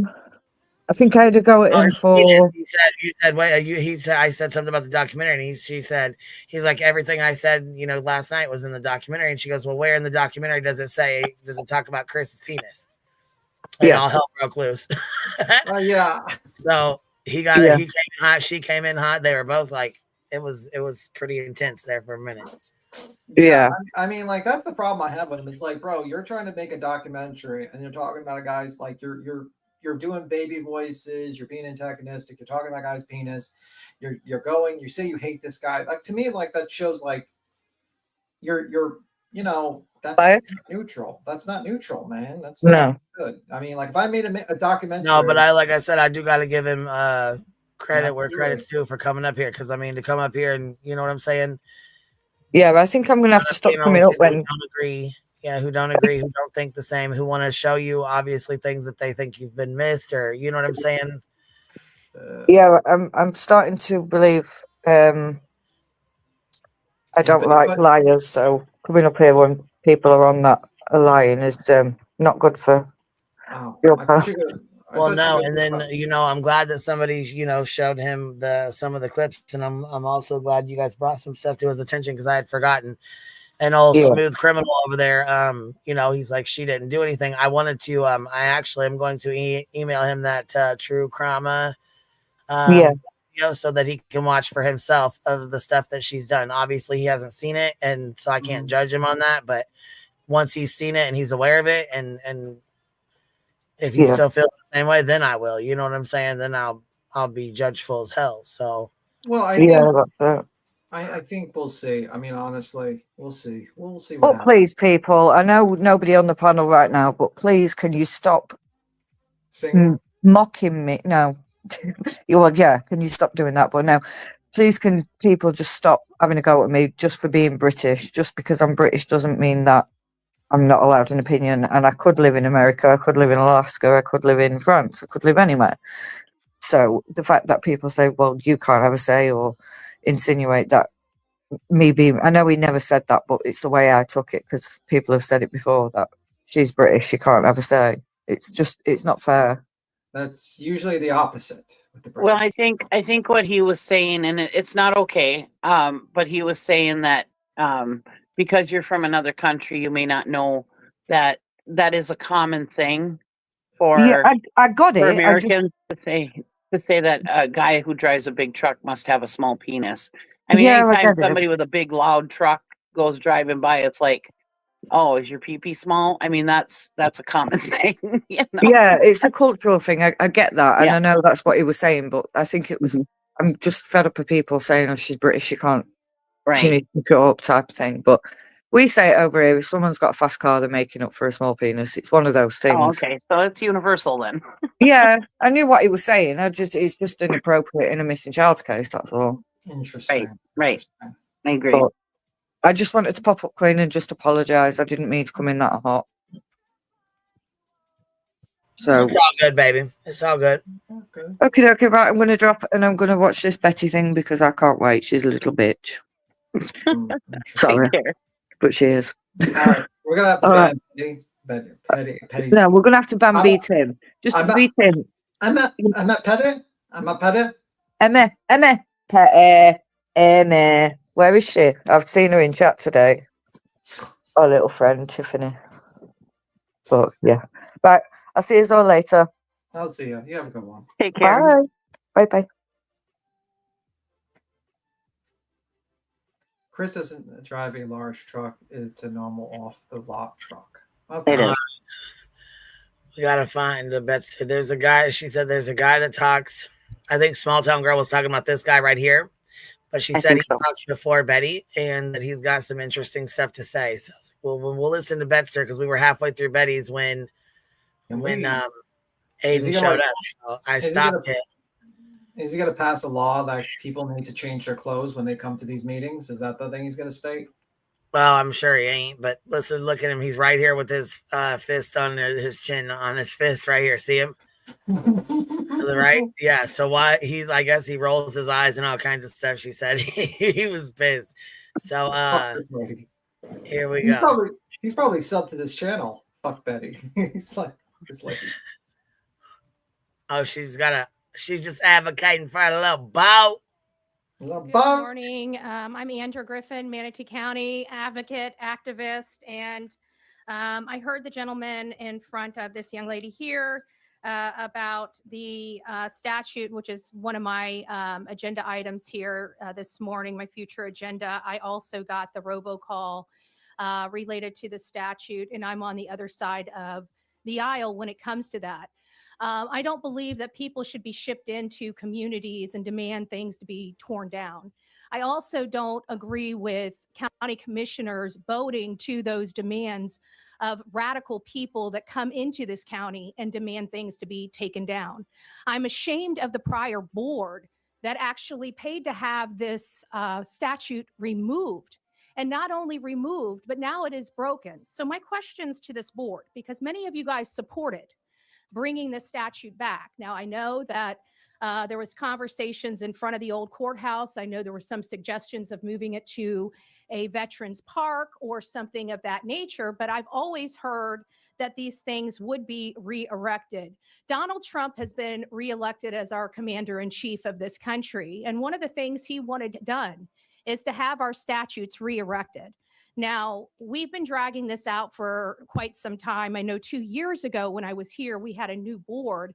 And because we had them, they didn't want to put their standing in jeopardy. Well, I just want to know, because we've been arguing this since it's been taken down, when is it going to be put back up? So my questions here is, has it even been fixed yet? Did the shipping/towing company pay for those repairs? And where is the statute? Thank you.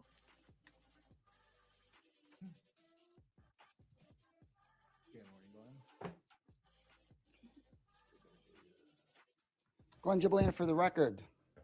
Manatee County taxpayer, homeowner, voter. Anyways, the water issue, it's an easy fix. You know, I spent the week up in Tahoe trying to code that, and I've addressed them.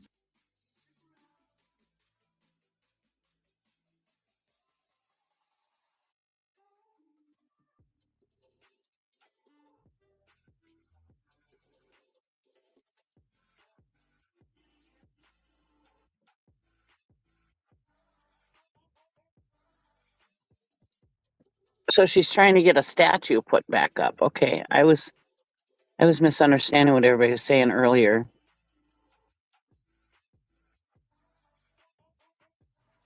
Yes.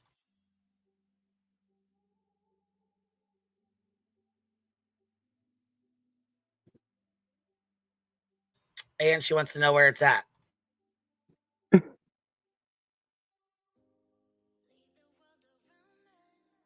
Who gives a rat's ass? It's a statue. Who cares? Right. My gosh. Go. And I don't know what this guy was saying here. I dropped off, but here, I'll put it back up again. Small town girl, what's up?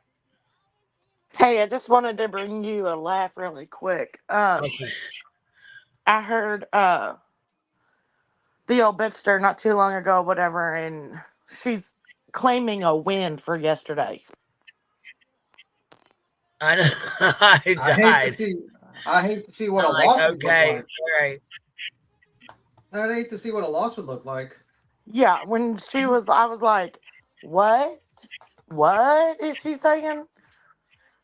Guys, I got everything. I got Well, almost everything. That just right there. That's delusion. That's delusional right there. Yeah. You don't have a contract with YouTube, so that's gonna be fucking gone. And I guess and the other one, you're gonna have to produce all these documents. I don't even know what the lawyer's gonna ask, but it's probably gonna be a lot. So Her congratulations. bank documents and basically her sex life. So those are the only two that went through. And she's not going to do discovery on that. And even if she does, still doesn't mean she won or it will win. So it doesn't matter. I mean, Yeah, if she And tries she to had say, more defamation also, just for an FYI. oh, good. We'll add that to the countersuit. Perfect. yeah, and It went through. So and the I know abusive she's process, mad right? about that, but she was also pissed off about yesterday. So because, like I said, she was real quiet. She was real quiet. She sulked. She was like licking her wound yesterday. Because she would have, if she knew she won, she would have went live laughing and Yep, joking. she would have went live yesterday and was, you know what I mean? Would have been fucking eating it up. She didn't say a goddamn word. Yeah, Not a fucking peep. Yeah, Well, she and was what's quiet. sad is she's actually claiming a win because she wasn't left out of the courtroom in 30 days. Like, Oh yeah, no matter yeah, she what the was. judge is saying now, and No, like what she he was allowed though. through. She was laughed out of the fucking courtroom. The fucking first lawsuit was dismissed and thrown out, which is why she refiled it because she was so fucking embarrassed from the first time. Yeah, Only this was. reason why. She tried to submit a third amended complaint. It got denied. They denied it. You got all your stuff like dismissed with prejudice, which is pretty high. Usually, that's pretty tough to do. Right, except for the two, her with her sex life and her finances. And if she doesn't produce the discovery, those are the only two that are going forward to discovery. Everything Yeah. else has been denied with prejudice. Her third amendment complaint was denied, and my countersuit went through. So yeah, and the abusive process, right? there's no fucking win at all for her. Period. And the fact is, if you don't cooperate with the discovery, your case is going to get dismissed with prejudice. So if you don't produce all your bank records, everything he's demanded, it's going to get dismissed with prejudice, and then you're going to just have a countersuit on you and an abusive process, and you're going to look like a fucking idiot when you lose that one too. So congratulations, you got another year of BS to deal with, in which you're going to have to do maybe a half a year of BS that you're going to deal with, and you're going to look like jack shit. Well, she's gonna have to deal with the RICO too, so she ain't gonna have to worry about my shit. Yeah, she's gonna Well, get and that's what countersued. she's, my slap. but that's what she's saying. Like, she basically said, well, it's okay that this one didn't go through because we'll get her on the federal level. You can't. When something's dismissed on prejudice, you can't just say we're going to do a federal. It's gone. You're done. Well, I know most smart people do like understand that stuff.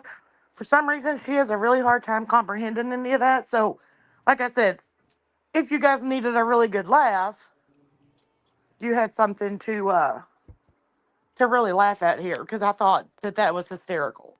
Yeah, Lower Lounge is Aiden, by the way. I'm not doxing him. That's what his name is. He says that on his channel, so I'm not doxing him. He actually has a Wikipedia page on himself, or something like that. So. Yeah, she's a fucking fool. What was this guy saying? Did you want to listen to this guy real quick, or did it matter? Oh, I mean, if you wanted to, I was just curious to what he had to say because, She seemed extra shitty with him. Yeah, and he just kind of didn't look very happy the whole time she was talking. Yeah, and she seems to be like staring him down. So I don't know what the deal is. Yeah, with this he might not have body he movement. might not have said anything that meant anything because I haven't listened to him. I was just curious. Yeah, because if you watch her, she like glares at him. Yeah. Section here, the recent robocalls regarding the Confederate statue. And I've addressed this in years past, but in summary, first things first, it's I think it's bad for veterans. I'm a veteran. As a past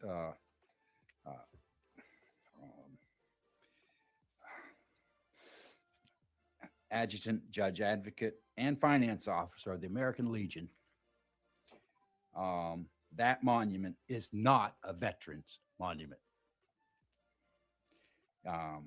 It glorifies and names Jefferson Davis and Judah Benjamin, who were not veterans of the Civil War, but traitorous politicians responsible for the deaths of 600,000 American soldiers. Any money the county spends would be better spent erecting a true veterans monument to all Civil War veterans. both Confederate and Union, and placed at our Veterans Park along with our other memorials. The Manatee Veterans Council did not want that statue because of the divisiveness of it. They didn't want it at the park. And that's why. Instead of sowing division in a 150-year-old subject, let's unite our community instead. Like we say in our Pledge of Allegiance, indivisible. That language came from the Civil War, not division. It's also bad politics. Most of the Manatee citizens are from somewhere else. Most of those from up north. Very few are fifth-generation natives who had ancestors fight for the Confederacy. Like most of our current citizens, my ancestors fought and died against the Confederacy in a Union Army, so glorifying their leaders that and their cause of protecting slavery is a gross insult. It's also bad for business. Both the county and private business spend a lot of money trying to recruit tourists and retirees to come to our community.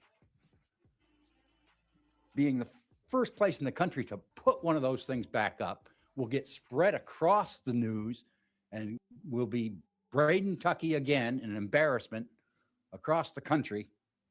And we don't want to project that we're some kind of redneck, racist, and white nationalist hotbed. And it's bad politics. Again, the majority of the citizens are not Confederate ancestors. Good day. Hi, good morning. Happy New Year. My name's Danielle Taylor. I'm a resident of Manatee County. Manatee County holds deep roots in agriculture, from cattle to citrus, nursery, landscape, and more. Yeah, that's now we see why she was mad. Yeah, that was no shit. That one. As soon as he said, "I'm against," I want to take this down. Now I know why she was mad. Yep. Well, she Hell said yeah. something about that lady too. She said the lady that just went before me, and she kind of piggy off of something she said too. Again, I don't know what it is because I didn't watch it, but I mean, I'm not going to disagree with him. I mean, he's pretty right with that one. It's like, yeah, congratulations. If you're going to keep that up, you are going to get a lot of negative press on that. And well, from my understanding, it was removed in 2017, but Betty wants it back up. Okay, well, I'm sure that will work out fantastically for her. Make sure Laura Lounge knows about that too. She's in honor of the Confederate side. Make sure to put that in your research next. 100%. Oh my God. That is such a publicity nightmare, to be honest with you. It's like, no, I don't think a lot of people are going to like that, to be honest with you. I think it's going to be a very bad subject to deal with.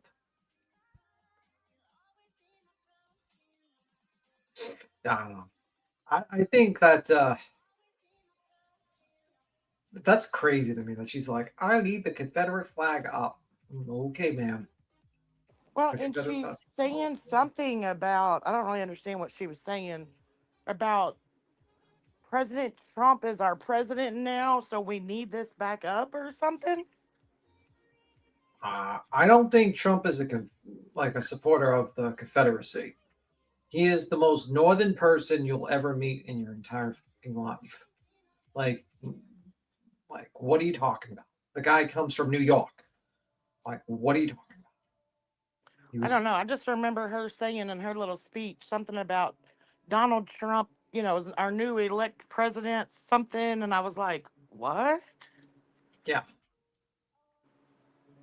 Like, you have to realize at one point he was a Democrat. So, I don't know. Whatever. Congratulations, Betty. Good move, Betty. Good move. I mean, I'm sure this was a productive use of your time instead of figuring out the RICO that you're trying, like the whole injunction, do research on a case,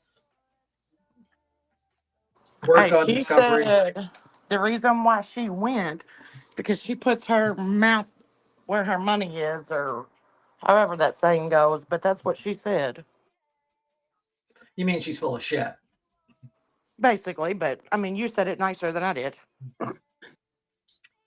I mean, that's what I take from it. She's full of it. She's always full of it. She's a fool. Betty, you better start working on your discovery because that's what's going to be demanded. I would suggest you not hang out on fucking Manatee County stuff while you're in the middle of having to produce discovery. Because congratulations. But I don't know if it's true, but she said that she was on lunch basically, and they were going back to do some more, whatever that stuff is called that she's doing. So I just wondered, like, is that really true? And like, is there going to be more recordings or videos of her in this lovely cow shirt that she loves? Yeah, that shirt's like three days old. Like she hasn't changed her shirt in 3 days. That's wild to me. How do you go on live streams with a shirt that you haven't changed in 3 days, 4 days?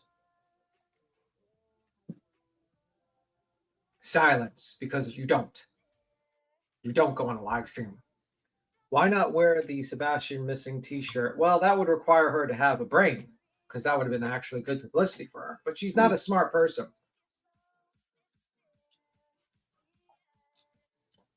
Yeah, usually when she goes to those meetings, she's back and forth. She goes to the meeting and then she comes home and goes live for a little bit, and then I got to get out of here. I got a meeting to go to, and then off she goes again. Oh, so they are like all day things. Yeah. Oh, okay. Yeah, and she usually goes every week or every 2 weeks, whatever they are. Yeah, I used to watch them all the time, and she was always on there. I used to clip them. Oh my God, poor Cheesy. Her life wasting away. One of I the know. days of our lives. I reevaluated my life. I haven't been making videos about her. Just watching her in Manatee County, that's form. I still cannot believe she went out in the public in the same shirt she's been wearing for 2 days. Right. She used to go to her county meeting every week before she started making a lot of money on YouTube. Yeah. Holy fuck. Yep. So what did you think of the Law Lounge stuff? I didn't hear about your opinion. Too much? Mine? Yeah. I thought that it was good. I mean, I'm really glad that he did come up and like finally have a civil conversation. I mean, I think it started out kind of rocky, and I really wasn't sure if he was going to even stay. But I'm glad that he did. I think he's been misled on a lot of stuff, just like a lot of people have. Because there obviously was stuff that he didn't know about, and it seemed like, in my opinion, those things were left out for a reason. And I do think that he is up to having more conversations like that to hear both sides. And I think if he's willing to do that, I think that that would be great.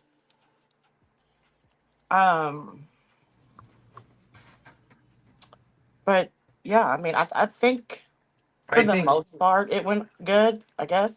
I think like that's why like I would stop patronizing when I tell him to be careful because he's getting friendly.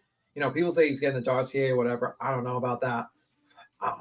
But he's getting friendly with people. I would not want him to know my name or where I live. And these are the types of scumbags you don't want to deal with. Like, I'm serious. You don't want to deal with a TikTok Tony.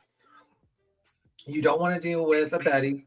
You don't want to deal with these scumbags. Like, there are people, you know what I mean? Like, he doesn't look like a bad guy, in my opinion, like a guy that's like, you know, like these people. You could say he makes questionable videos or stuff like that, but like he's not the type to me looks like he's going to be hanging out with Bullhorn Betty. Yeah, and I think, you know, that, like I said, I think he is up for hearing more about both sides, because I do think he's really only gotten information from one side, and that's where a lot of his information is coming from, I guess. I'm so happy he spoke up because he was a child. Oh, what happened with Well, that about his childhood? we're gonna go ahead and correct Bullhorn Betty. Ooh, this is what I love. Yeah, we're gonna correct her real quick because she is fucking Delulu. Raise Same shirt. under help of the eliciting of other content creating. I think we need to. So when I decided to sue Queen Bee for the just ferocious actions and infiltration of my personal life. Right, she can't even fucking speak. But okay, let's listen to her live. And trying to destroy me behind the scenes in my real life with the help of the That's in your imagination. Content creators as well as her channel. Now, granted, a lot of these the stuff and claims are going to be brought up in the federal suit, so I'm not really too concerned about. That's her way of trying to brush off that she lost. Yeah, granted, yeah, that's her way of brushing off that she lost. That it was like a smack in the fucking face. So she's putting it off on this federal suit. That there is no fucking federal suit. It's not federal, it's state, and that's an injunction. Right. It's not a lawsuit. Right, it's an injunction, and so she's pushing off on that so she doesn't look so fucking stupid. But if you guys remember, she's gonna go on to say, yeah, they said it was a frivolous lawsuit. It is. And the only reason why the two things went through is because the judge told you have to prove them. You're not going to be able to. So you lost overall. Yeah. And what say you do? And what say you magically do produce? I don't think you have a contract, but it magically produce these things. No, none of us do. You're going to get a very in-depth fucking look into your life. You just don't realize that. And it's going to be public record. Well, she does, because she already tried to go in and fight the judge, or fight it and say that we're not entitled to ask about her sex life. And actually, yes, we are, because that is exactly what your claim was based on. So yes, we are. Yeah, it's going to be public record, and everyone's going to see it. Suit, a lot of people don't understand, if you do not raise the arguments, you can't ever raise them. So they all have to be put on the complaint. No, that's just your way of doing shit, and you cost more money and adding to the complaint. That's just one of your little tricks you learned. That's all. We were told when we started this that this was a. Who's we? You and JLR? Who's we? You and your team, JLR, Dolly. I mean, because you tried to involve all of them. You tried to bring all of them into this shit. So who is we? Yeah, I hope you realize you just said we. That means that's communication that the lawyer is going to ask for. So you better have that communications of we. We're going to need all that. You're going to need all that. We downloaded this, so we already have it. Don't try to take it and delete it now. So we're going to find out. In that we would be gone, that her attorney would shut this down in 30 days. That's what. No, we said my attorney would shut this shit down. It was more than 30. We have 21 days to answer it. So it was well more than 30 days. But my attorney did shut the shit down. You were laughed out of the courtroom and it was dismissed, which again, like I said, that's the entire reason you refiled it. We all know it. Shit, it's fucking public record. We were all told. Not only was it not shut down, now, Brandon, I'm doing pro se. I haven't done legal paperwork in literally over a decade. Okay, Betty. So I had some modifications. Well, the judge, we were also told this entire time this was a frivolous suit. It is a frivolous lawsuit. You're the one that was dismissed already, and this one that got dismissed now. They both are frivolous lawsuits. You don't even have damages. By frivolous, it means that there's no merit to. There isn't any. To my claims. So the judge actually ordered that there are merit to my claims. No, that's where you're mistaken. The judge actually ordered that you go to discovery and you have to prove those. So you're going to have to prove this. You can't just say it and it be true. You have to prove it. Those are the only two claims out of all the shit you said. All of it got dismissed. All of it was denied, except for those two things that we need proof. We need proof, and you got to show it. And they're not going to be able to. You're not going to be able to produce that.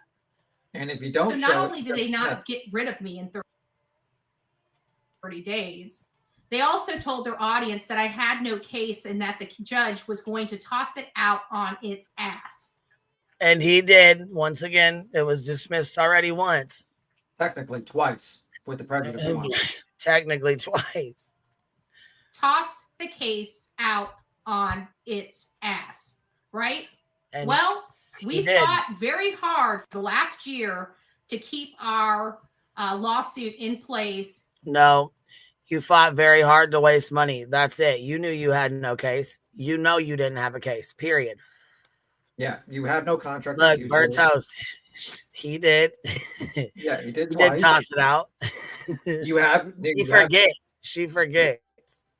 Yeah, like let's think about this, Betty. And you have took you 2 years to actually finally get to discovery on two things, which if you don't produce, the case gets dismissed with prejudice, and then you basically, and even if you magically produce them, which you are, because there's no contract with YouTube that you have, that's going to be like, oh my God, this affected my contract with YouTube. You don't have that. You're going to lose, and then you're going to be sued because Queen literally has a clip of you saying what you said and your intentions of what you did it for. And what do you have malicious? Do you have abusive process on still or no? I'm not sure. Actually, I don't know, to be honest. Yeah. So congratulations. You were the one that brought yourself to be sued, Betty. So you're being sued, Betty. Letting you know that you're being sued, but just letting you know. Didn't Queen stop talking about her entirely for like a year, all while she kept running her mouth? Finn, Nikki, I was so impressed with Queen being able to hold her tongue with all the bullshit. Yeah, that's exactly how it went. I kept my mouth shut and let her run her fucking cockbox for an entire fucking year while we went through the lawsuit. She still continued to pull her bullshit, and even after it was thrown the fuck out and dismissed the first time, she continued to run her fucking mouth the entire time, even afterwards when she refiled. So I said, fuck you, and I started reviewing her again, exposing her for the fucking piece of shit tragedy pimp she fucking is, in my fullest, humblest opinion. Got a ruling from the judge that we have a lawsuit. That thing that they said we didn't have, right? You fucking tard. Stop it. So I know they're trying to make a victory lap for themselves. We but did. quite frankly, I think it's our victory lap because we've been told. Because you're fucking delusional as fuck. I swear to God. Well, What why isn't the she saying fuck? that your counterclaim is still going through? Why isn't she mentioning that? Well, she ain't gonna mention that. She ain't gonna mention all the shit that was, thrown out with prejudice, meaning she can't refile it. She ain't gonna fucking mention that her third amended counterclaim that she was trying to put in was denied and dismissed. She ain't putting in that the first one was dismissed on its ass and it had no merit. I mean, right? The cope is real, dude. She has to save face on the internet so people still think she's the legal eagle that she says she is. Especially she's got this injunction because if she starts looking stupid, Brittany's gonna be like, wait a minute now.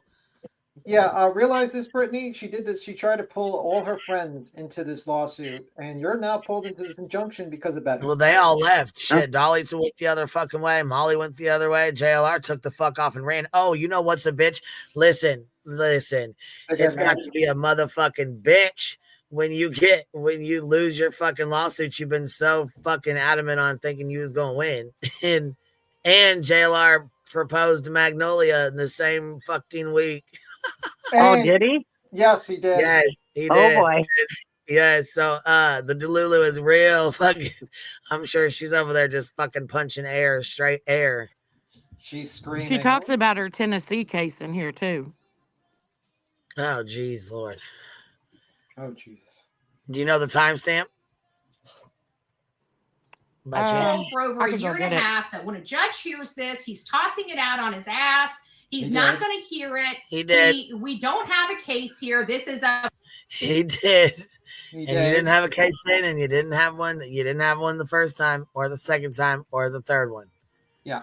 Frivolous lawsuit. Which is why you had to continue to keep filing it. Now, much argument has gone into these cases, and much arguments have gone into these complaints. Much lies have gone into these complaints. Let's get it right. Many lies, many made up fucking stories, and made up bullshit from Betty went into these complaints. Anybody can write anything they want. And there is a viable path. You have to prove it, Betster. That's what discovery's for. Our that you could do. Okay, there are things you could do to get a What were you doing behind Chili's with JLR on October? You know what? Let me just stop it. That's for the deposition. better view or focal point of the person you think is Sebastion. One of my Oh, look, love how she just pops right into something different, huh?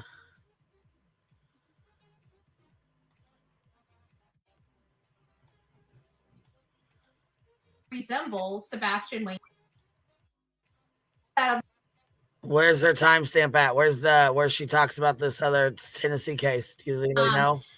Any type of emails this morning, whatever it did, it Anybody know? Hello? I'm looking. I don't know. No clue, man. No clue. I'm on strike when it comes to Betty. He wasted enough years. Sebastion Wayne Drake. I did. I don't believe Chris was there here. This wasn't working right for me just the other night. And updates have hit your on Brittany J's just the other day. Have a few bugs. Yeah, she fell asleep a few times. You need to get in her ass. You really need to get in her ass, Betty. Any updates from she turned around and just bit into my butt. She turned around, like a likes to complain. Hey, back where she was talking guys are about not you. Me. You guys know how important she was able to wear it today. Yeah. Back where she was talking about you, she also mentioned something about you having a new attorney. No, my attorney went on vacation, and so another attorney from his office stepped in if need be. That's all. That's it. That's all. Right, but she's trying to throw out there that now you've had to get a new attorney. Yeah, no, that's two attorneys. No. Queen has, actually. There's two. And they both. Well, I didn't have to get a new one. She's been there the whole time. Yeah. But again, he went on vacation, so she stepped up. Yeah. Which is kind of normal because the guy is, I think, isn't he a partner? Yeah, and he's got her name's Aaron. I already said that. I done told you guys about this fucking way back. Yeah, I'm saying like he's a partner, so he's not like his time is sometimes limited as a partner. Well, so I mean, he's busy too. He's got other cases, and I mean, to deal with Betty, she emails and calls nonstop. Yeah. So yes, there's two attorneys that are working on this case, I believe. So okay, is that a bad thing? No, there isn't two attorneys that are working on this at the same time. No, there's two attorneys though, and like I said, he went on vacation, so Aaron took over while he was gone. Yeah. We don't need two attorneys to take over, and if she's going to take over, I'd have her take over for the countersuit. Yeah. So I mean, like, it's not looking good for the Bepster. I'm sorry. It's a bad week for the Bepster. Her low. Right, yeah, she's gonna have to make some shit up to make herself feel better. Fuck, she's got to lick her wounds. I mean, like I said, JLR proposed to Magnolia, and she lost her fucking lawsuit again, and she cannot refile it. So there's nothing she can do about it. You know she's gonna got to sit and lick them wounds. You know she's gonna shit, like her head's gonna spin when she finds out the Laura Lounge, like the guy, the Laura guy. That's another thing she's gonna be mad about. He was up over here on the panel for listening, and I said, you know what? She's a fucking criminal that's out on bond. You can't believe shit she says. She's gonna fucking flip her head off, and that's worth it. That alone is worth it being here. Yeah, she's implying that she beat Queen's attorney's ass, so you had to get another one. Oh my god. The delusions are real, people. Jesus Christ. 51, oh my god, dude. The shit is fucking funny. Jesus.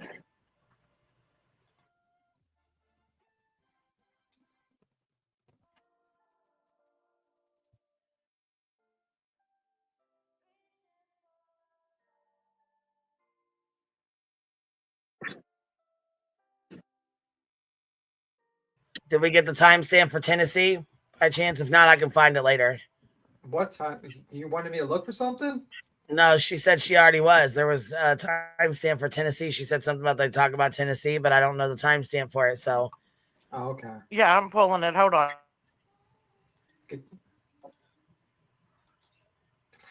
Man, it's a weird situation, man. Yeah, I was gonna say I'm gonna get off here anyways and end this one because it's already been 5 hours, almost 6 hours, and you know what I'm saying. I want to mark it to when he comes up and jumps up on the panel so that you know. Yeah, you're good. So you're gonna end it now, or are you gonna end it later? Here in a minute. Yeah, once she does this timestamp. Yeah. You had a very productive morning, Queen. Yeah. Yes, I did. Very, very productive morning. I'm sure, the funny thing is you're probably going to like the fucking internet. It's going to be very interesting, all the reviews. Brittany's going to cry. Queen, baby, I'm going to tell you about...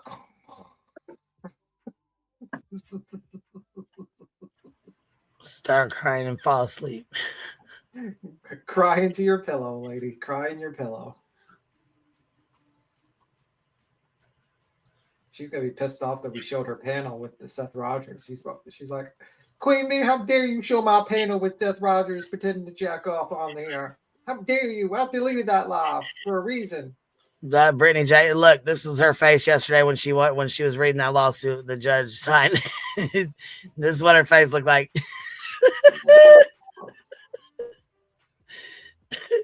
Justice has been served. Absolutely. Her fucking face, dude.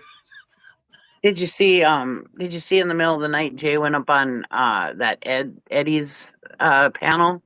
No, I didn't even know you had a fucking channel, to be honest with you. Small town Yeah. girl, where the fuck you go? What? It kicked me off and I went to find it, but it's right at 35 minutes. All right, let's see here. 35 minutes. Let's see. Kick small town girl out of here. We don't need that person here. Hey, B-Thug, you hush. Something that anybody's willing to help you for. Anybody? Oh, Cynthia, thank you for that. I am not going to Tennessee. My Tennessee hearing has been canceled. It's just being pushed out for No, it hasn't been canceled. It's been rescheduled because your ass is going, baby. a little while until we get the appeals all sorted out. There's a conflict with the appeals. They won't be there on the 26th. Apparently, my attorney has a conflict. And so he's going to be going before the appellate court or the circuit court to, get a good date for that. So those trials will be coming up here in the near future. But for right now, we're kind of all at a standstill, which is what I had presumed from a little while ago. So hopefully we get a good victory there. I feel like we got a victory in Illinois. I feel like she's fucking delusional as fuck. No, and then she's going to say if we get a victory and the injunction, then it's a trifecta for us. Hit play. Listen, it's like 2 seconds. And so we're just going to keep going. So we got a victory in Illinois. Hopefully we'll get a victory in Tennessee. And then if we get a victory in PA, it'll be a trifecta for us. Anti-slap, baby. This is not real life. So it'll be nice. Listen, it must be fucking hard to take all that in, though. Look, she's good. I mean, I think that's the only way she's able to cope with it, because she was so fucking upset when they threw her first one out and dismissed it. Like I said, they threw her out on her ass, pretty much. You know what I'm saying? That there was no fucking merit. There was nothing to it. It was right. A shit lawsuit, and everybody knew it. And then she was so fucking embarrassed. What did she do? Turned around and refiled it. What else could she do? Yeah. Her hands are tied. There's nothing she can fucking do. She either has to do discovery or the case gets dismissed. Period. That's it. It's a lose-lose for her, because if she does discovery, all her fucking information goes out to the public. Which she already threw a fucking fit about. She already tried to throw a fit. Look, burnt toast. What is going on, Toasty? Is this what they mean? Ignorance is bliss. Yeah. I mean, that's what levels. Look, 10,000 delusional unlocked. Right. That's what activated. happens. That's what happens. Delusional activated. Yeah. That's what happens when you bring a lawsuit. Everything what you say becomes part of the record, becomes a part of the court record, which is public, and anyone can get those transcripts afterwards. And that's what the problem is. It's like, But I have a question on her Tennessee thing. So what she's trying to say there is that the appeals is scheduled for February 26th, but her lawyer has a conflict. So they're going to be asking for another date. And that's why she said that her lawyer was going to be going before the circuit court. I think they might have pushed it out for, that's why it's the 26th, because it was a conflict time wise. They're not going to keep on pushing out. They're going to eventually bring her in the courtroom.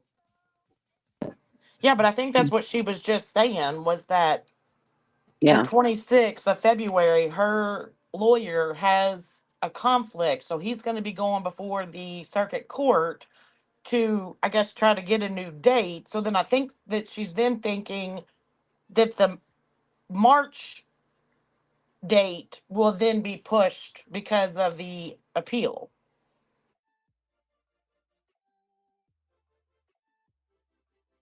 I don't know. They're not. She's eventually going to end up with that judge, in front of that judge, and I don't. The longer you postpone it, the worse it's going to get. That's all I'm saying. The more you think that you're pushing it, the more it's going to get worse, because they're going to add more shit to the amount of stuff that they're going to go after you. And if you were smart, you would have went right in front of that judge, so you can get this shit right behind you and move the fuck on with your life. But you're stupid. Judges do not like you wasting the court's time. Yeah, this is a lot different than like a civil matter where there's really nothing much that the judge can do to you on a civil matter for wasting his time. No, in this matter, you could go to jail when you waste the court's time. So congratulations, Betty. I hope you enjoy that. Enjoy jail. It'll be fun. Well, and I just don't understand how one person can get all of that gibberish that she just said out of what truly has happened. It's called delusions. She's the Lulu. She's stupid. Oh man, what a day. Tomorrow's live, we're gonna debate Jordan Peterson. We're gonna have him it's like Jesus Christ, man. You never know what's gonna happen. Well, next is Boogie's gonna come up here. He's gonna debate us on true crime. Well, and if she really truly thinks that she can just sit there and keep getting her criminal charges pushed back and pushed back and pushed back, and then like the 12 months be over and those all go away, she's even more delusional than what I thought she was. Yeah, this is her game. She likes to try to push things off and delay things so that she's hoping that people will forget, and people will just say, forget it. It's not that big of a deal anymore because it's been long enough. And yeah, I think she doesn't realize, like, this is probably worse than the Dolly situation, because at least Dolly didn't piss off a judge. He just had he could have easily, he could pay a lawyer to defend himself, and at the very worst, they were probably going to they might give him jail time, but it was like, more likely than not, they might have given him a fine or something, to be honest with you. Or they might have thrown him in jail for a little bit, but to make an example out of him, which I was thinking they were going to do. But, Eileen threw her case in the trash can. Yeah. But the fact is this is worse. You literally pissed off the judge. And the judge you're wasting his time with all these fucking attempts at appeal saying I wasn't properly served. Well, there's only one appeal for one case that you could have appealed for. The other ones you can't. Is Queen up here? How do you know she's up here or not? I don't know. That's what I just asked. Yep. Somebody, I saw just in chat real fast. I don't know how long it is, but they're asking if you can play Hartley's new video real quick. Okay. Yeah, I'll go find it. Linda Forey says Tim is so not funny. My feelings are hurt, man. I don't know how I will survive. Green Eyes, her criminal hearing is rescheduled to 3/18, I think. The motion was still on the docket for 1/8, but the criminal hearing has actually been moved to March. Yeah. that was another thing about the Lore Lodge. Did you hear he was sitting there talking about all these, he knew the facts of the case and stuff, but all he was doing was looking at the dockets? Yes. I mean, yeah. Well, that's the thing. You know what I mean? That's why I say, he says, I'm just an ordinary guy on YouTube. I'm like, no, the people that watch your show do not look at you as an ordinary guy. They look at you as a guy who sees facts and information, and they have a higher standard. Because, as much as you don't really think people don't look up to you and think you're like an authority on things. No, they do. You know what I mean? As a person who watched his videos with the Wendigo stuff, yeah, I looked at him and been like, oh, he's actually talking about little facts of the Wendigos and Bigfoot and shit like that. Yeah, but you're sitting there saying how Chris is an abuser and Seth is not an abuser by the dispositions on the docket, not by actual facts. Well, I think he formed an opinion based upon the facts available to him, and he listened to his theory. He believes Chris planned the kidnapping so that they could get rid of a witness to testify against his custody case and possibly get caught and do 25 years in jail if he gets caught. I mean, you know what I mean? I would say that doesn't make sense. And also, as a person who knows about children as witnesses, usually for Sebastion, I don't know if he would understand the concept of swearing, what it would mean, or what a promise would mean. Would be the lowest standard, and I don't think they would take into consideration so much his testimony to the part where, like, okay, well, based upon Sebastion Rogers' testimony, we're not going to allow custody. I don't think that would happen because of his past between Seth and all that stuff. He would just not. It would not be a witness. That would be good. You know what I mean? I don't know. I mean, the truth of the matter is, no one knows. No one knows what really has happened to Sebastion Rogers. No one knows if he was murdered. No one knows if he was kidnapped. No one knows if he ran away. No one knows. It's just and it's frustrating, and people just don't know. And that's the truth. If we knew, we you know, obviously would tell the cops, but you know, that's a lot of people have theories. And for those asking in the chat about tomorrow, if she has an attorney, her attorney can show up for the motion hearing tomorrow.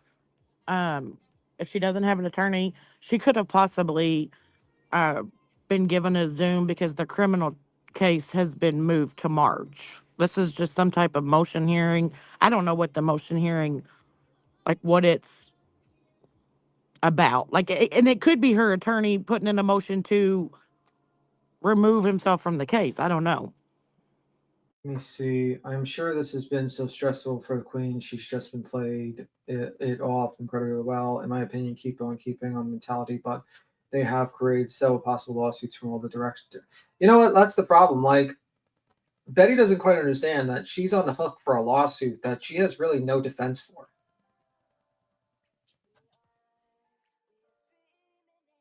Oh, fuck you, small town girl.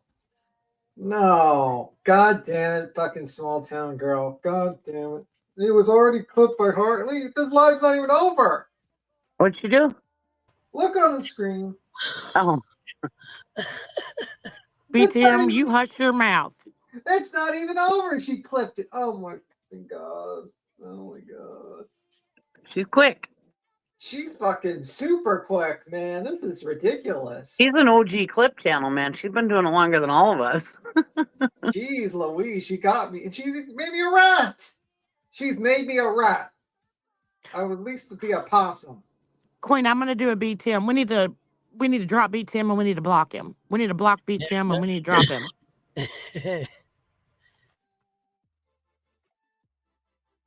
I've lost every single motion, and basically, the judge said if I don't produce the discovery, the case gets dismissed, and everything else was dismissed by prejudice. And it took 2 years to even get this far.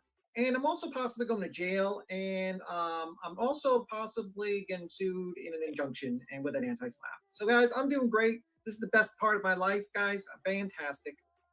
It's like, okay, man, drink that copium. Drink that copium. Keep on drinking. Dum dum dum. When Betty came down to Tennessee, she thought that she would not be in trouble with the law by stalking a family of a missing child. But when she stalked that family while alive, she self-snitched and then got an order of protection. Dum dum dum dum dum. When the dummy was told to come to court, she decided not to. She decided to live stream in her bed while the court was in session. Dum dum dum dum dum. when the dummy what are you doing? When the dummy went to Tennessee, she thought that she would be okay. She called the police on someone else, and then she got arrested. Dum dum dum dum dum. She didn't check if she had active orders of protection or police warrants. She just called the police on herself. Dum dum dum dum dum. Like that would be a song better suited, because she's dumb dum dum dum dum. You know, like who? Like think about how stupid you got to be. You stalk someone while on a live stream, self-snitch. You then don't show up to court and live stream, cursing the judge out on a live stream while he's ruling on your case. Then you go to the state where you have an active, they're looking for you, and then you call the police on yourself. That is the level of stupidity no one in this chat could ever do. I mean, that's like the burglar calling the cops on themselves while they're stealing the stuff and live streaming as they're stealing the stuff from your house. Mm-hmm. I mean, she's just dumb, dumb, dumb, dumb, dumb. You know, the original. It's an original dumb, dumb, dumb, dumb, dumb, dumb song. Betty's Life. That would be the rhyme for Betty's Life. Are you gonna put that out on vinyl? We're gonna put that on vinyl. That will be the next Laura single. Definitely.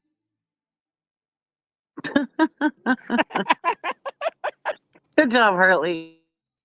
Fucking Hartley. I'm gonna have to sue Hartley. This is your notice, Hartley. This is your notice. God damn it. It's a good thing you're so good natured about it. What? I said it's a good thing you're so good natured about it. The fuck I'm not. I'm gonna be going after Hartley now. She's done for, Hartley. How dare you clip me? I'm sure Hartley's shaking in her boots. She made me a rat. How dare she make me a rat? I think she did fantastic. That's just my opinion. Yep. Gotta go after her for this. Okay, I'm joking.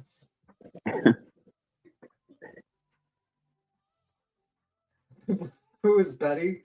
Yeah, a pretty dumb person. That's Betty. Be rat? Yeah, apparently I'm a rat. Oh, that's probably why I'll get along with Nick so well. I guess we're both rats. Let me see. That's your karma, B. Tim, for talking for 17 hours straight. Holy fuck, right?